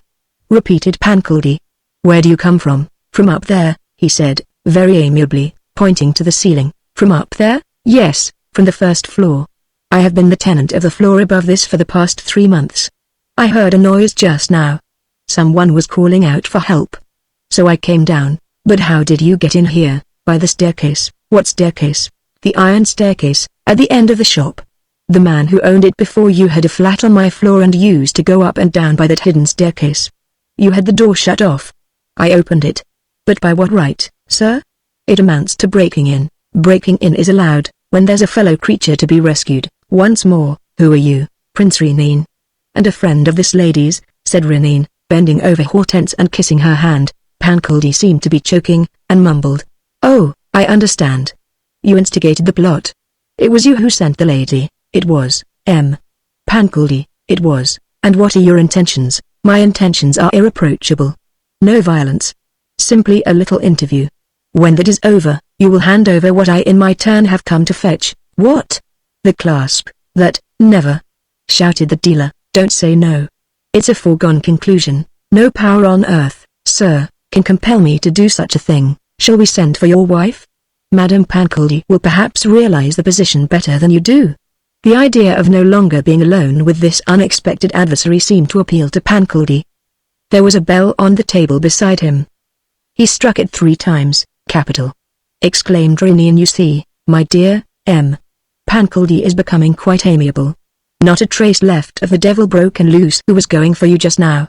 No, Pankildi only has to find himself dealing with a man to recover his qualities of courtesy and kindness. A perfect sheep. Which does not mean that things will go quite of themselves. Far from it. There's no more obstinate animal than a sheep." Right at the end of the shop, between the dealer's writing desk and the winding staircase, a curtain was raised, admitting a woman who was holding a door open. She might have been 30 years of age. Very simply dressed, she looked, with the apron on her, more like a cook than like the mistress of a household. But she had an attractive face and a pleasing figure. Hortense, who had followed Rinian, was surprised to recognize her as a maid whom she had had in her service when a girl. "What? Is that you, Lucine? Are you Madame Pankildi?" The newcomer looked at her, recognized her also and seemed embarrassed. Rinian said to her, "Your husband and I need your assistance, Madame Pankildi, to settle a rather complicated matter, a matter in which you played an important part." She came forward without a word, obviously ill at ease, asking her husband, who did not take his eyes off her, "What is it? What do they want with me? What is he referring to?" "It's about the clasp," Pankildi whispered, under his breath. These few words were enough to make Madame Pankildi realize to the full the seriousness of her position. And she did not try to keep her countenance or to retort with futile protests. She sank into a chair, sighing. "Oh, that's it. I understand. Hortense has found the track. Oh, it's all up with us." There was a moment's respite. The struggle between the adversaries had hardly begun, before the husband and wife adopted the attitude of defeated persons whose only hope lay in the victor's clemency. Staring motionless before her, Madame Pankildi began to cry. Rinian bent over her and said, "Do you mind if we go over the case from the beginning? We shall then see things more clearly, and I am sure that our interview will lead to a perfectly natural solution. This is how things happened. 9 years ago, when you were lady's maid to Hortense in the country, you made the acquaintance of Pankildi, who soon became your lover. You were both of you Corsicans, in other words, you came from a country where superstitions are very strong and where questions of good and bad luck, the evil eye, and spells and charms exert a profound influence over the lives of one and all. Now it was said that your young mistress clasp had always brought luck to its owners. That was why, in a weak moment prompted by Pankildi, you stole the clasp. 6 months afterwards, you became Madame Pankildi. That is your whole story, is it not, told in a few sentences? The whole story of 2 people who would have remained honest members of society, if they had been able to resist that casual temptation? I need not tell you how you both succeeded in life and how, possessing the talisman, believing its powers and trusting in yourselves, you rose to the first rank of antiquarians. Today, well off, owning this shop, the Mercury, you attribute the success of your undertakings to that clasp. To lose it would to your eyes spell bankruptcy and poverty. Your whole life has been centered upon it. It is your fetish. It is the little household god who watches over you and guides your steps. It is there, somewhere, hidden in this jungle, and no one of course would ever have suspected anything, for I repeat, you are decent people, but for this one lapse, if an accident had not led me to look into your affairs. Maignan paused and continued. That was 2 months ago, 2 months of minute investigations, which presented no difficulty to me, because, having discovered your trail, I hired the flat overhead and was able to use that staircase. But, all the same, 2 months wasted to a certain extent because I have not yet succeeded. And heaven knows how I have ransacked this shop of yours. There is not a piece of furniture that I have left unsearched, not a plank in the floor that I have not inspected. All to no purpose. Yes, there was one thing, an incidental discovery. In a secret recess in your writing table, Pancaldi, I turned up a little account book in which you have set down your remorse, your uneasiness, your fear of punishment and your dread of God's wrath. It was highly imprudent of you, Pancaldi.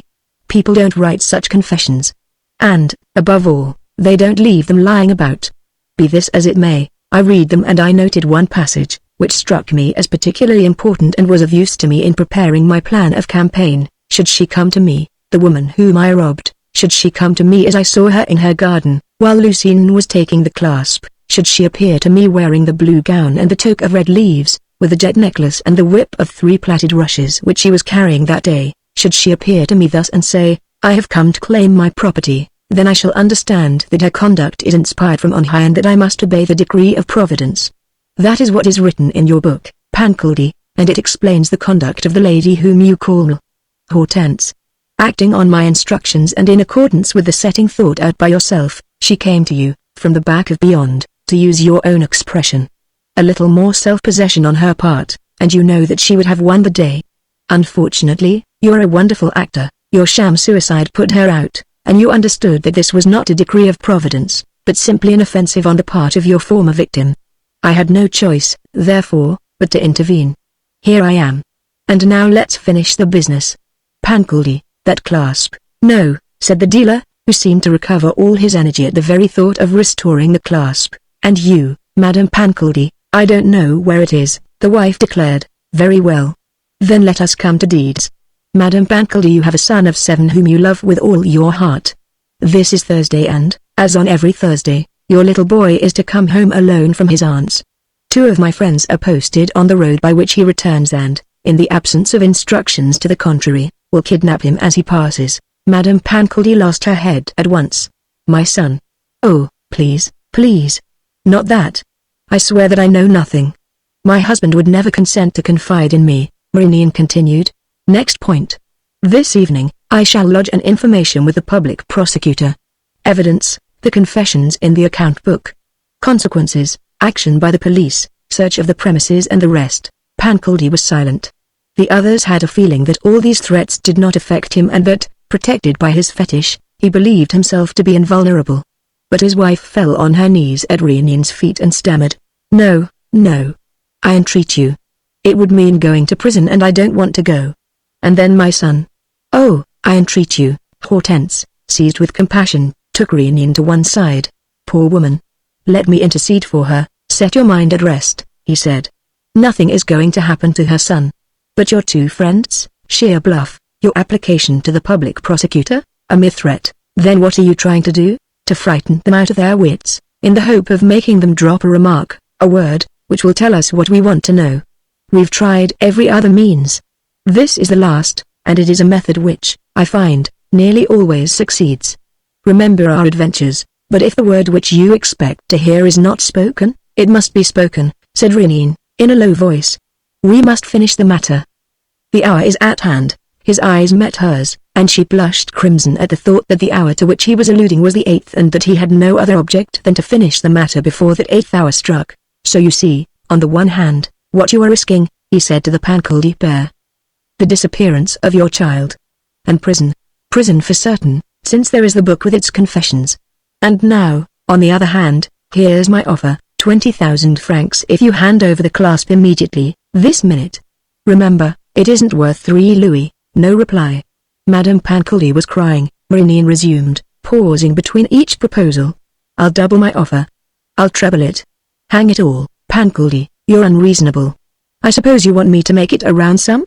All right, 100,000 francs. He held out his hand as if there was no doubt that they would give him the clasp. Madame Pancaldi was the first to yield and did so with a sudden outburst of rage against her husband. Well, confess, can't you? Speak up. Where have you hidden it? Look here, you aren't going to be obstinate, what? If you are, it means ruin. And poverty. And then there's our boy. Speak out, do, Hortense whispered.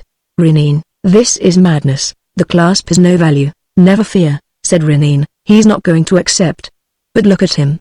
How excited he is. Exactly what I wanted. Ah, this, you know, is really exciting. To make people lose their heads. To rob them of all control over what they are thinking and saying. And, in the midst of this confusion, in the storm that tosses them to and fro, to catch sight of the tiny spark which will flash forth somewhere or other. Look at him. Look at the fellow. 100,000 francs for a valueless pebble. If not, prison. It's enough to turn any man's head. Pancaldi, in fact, was grey in the face, his lips were trembling and a drop of saliva was trickling from their corners. It was easy to guess the seething turmoil of his whole being, shaken by conflicting emotions, by the clash between greed and fear. Suddenly he burst out, and it was obvious that his words were pouring forth at random, without his knowing in the least what he was saying. 100,000 francs. 200,000. 500,000. A million. A two-fig for your millions. What's the use of millions? One loses them. They disappear. They go. There's only one thing that counts, luck. It's on your side or else against you. And luck has been on my side these last 9 years. It has never betrayed me, and you expect me to betray it? Why? Out of fear? Prison? My son? Bosh.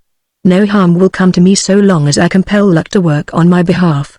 It's my servant, it's my friend. It clings to the clasp. How? How can I tell? It's the cornelian, no doubt. There are magic stones, which hold happiness, as others hold fire, or sulfur, or gold. Renine kept his eyes fixed upon him, watching for the least word, the least modulation of the voice.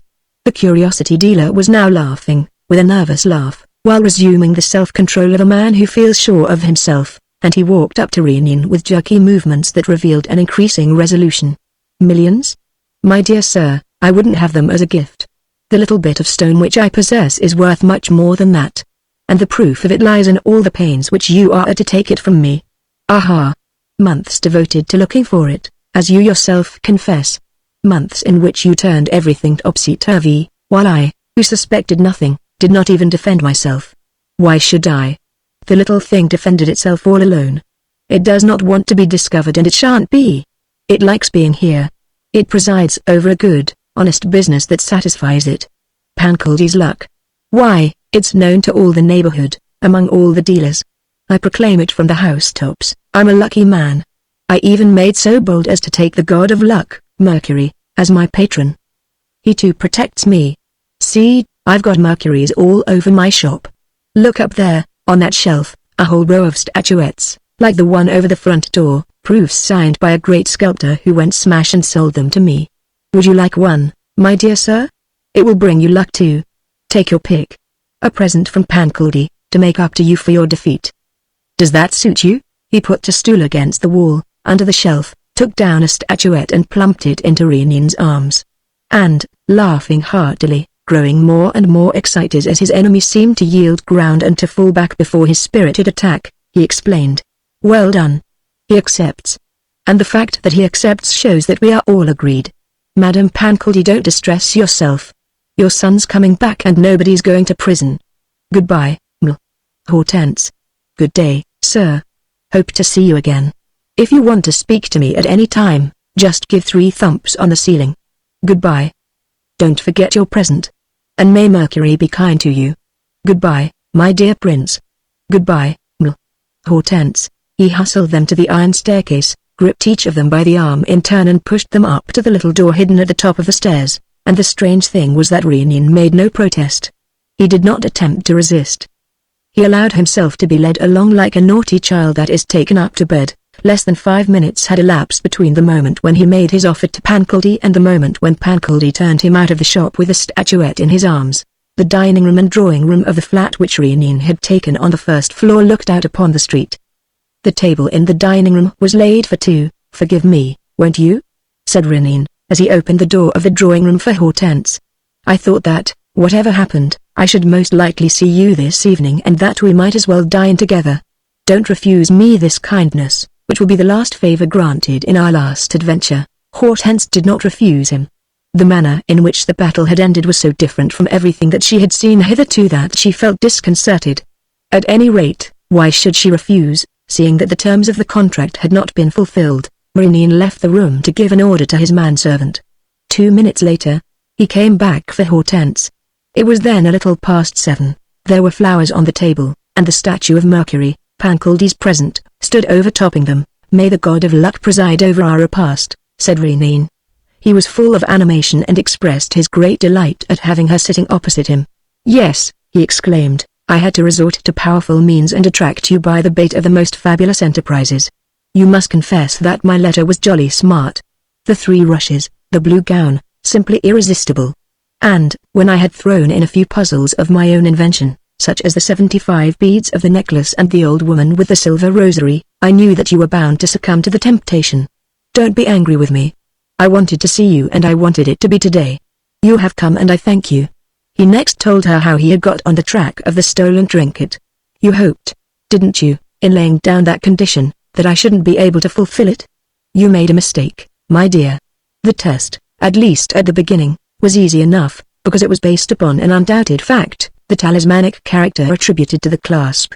I had only to hunt about and see whether among the people around you, among your servants, there was ever anyone upon whom that character may have exercised some attraction. Now, on the list of persons which I succeeded in drawing up, I at once noticed the name of Lucine, as coming from Corsica. This was my starting point. The rest was a mere concatenation of events." Hortense stared at him in amazement.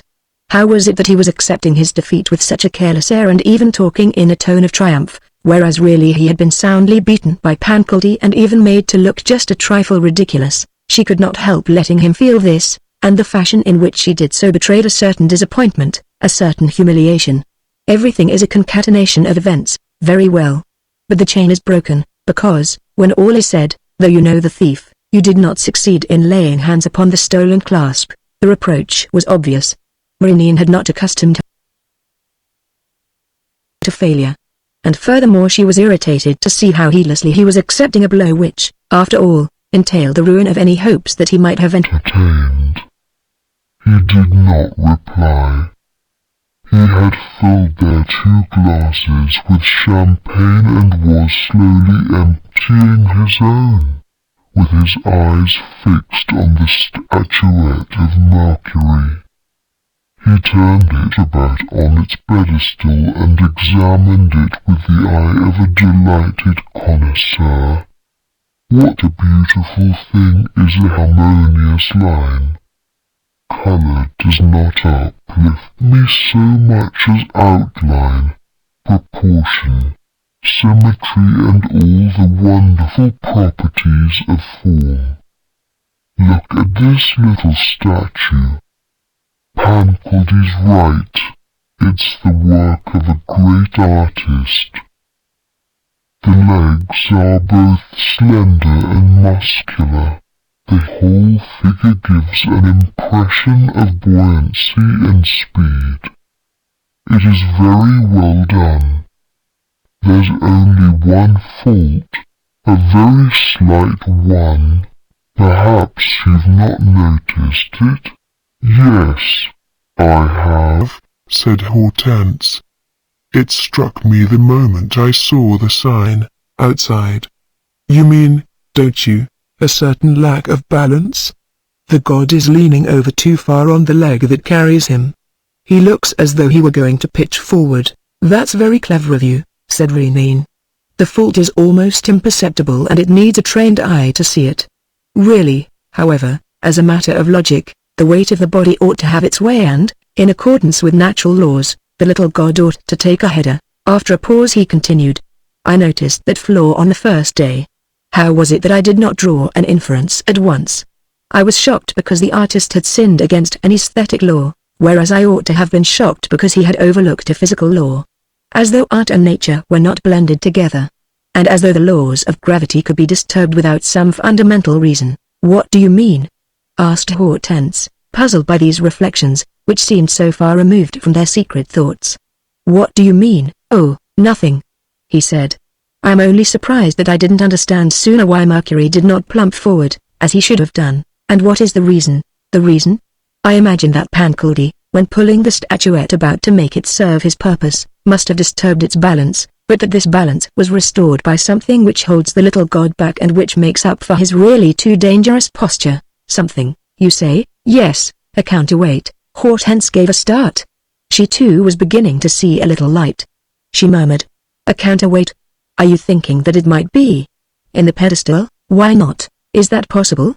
"But, if so, how did Pancaldi come to give you this statuette?" "He never gave me this one," Maureen declared. "I took this one myself." "But where? And when?" "Just now, while you were in the drawing room. I got out of that window, which is just over the signboard and beside the niche containing the little god. And I exchanged the two, that is to say, I took the statue which was outside and put the one which Pancaldi gave me in its place." "But doesn't that one lean forward?" "No, no more than the others do, on the shelf in his shop."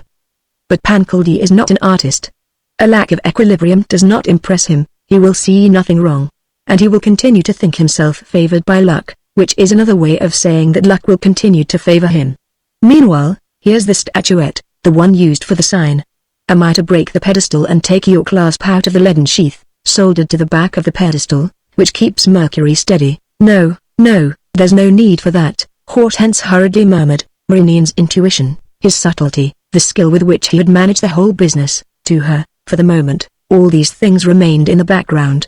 But she suddenly remembered that the 8th adventure was completed, that Maureen had surmounted every obstacle, that the test had turned to his advantage and that the extreme limit of time fixed for the last of the adventures was not yet reached. He had the cruelty to call attention to the fact.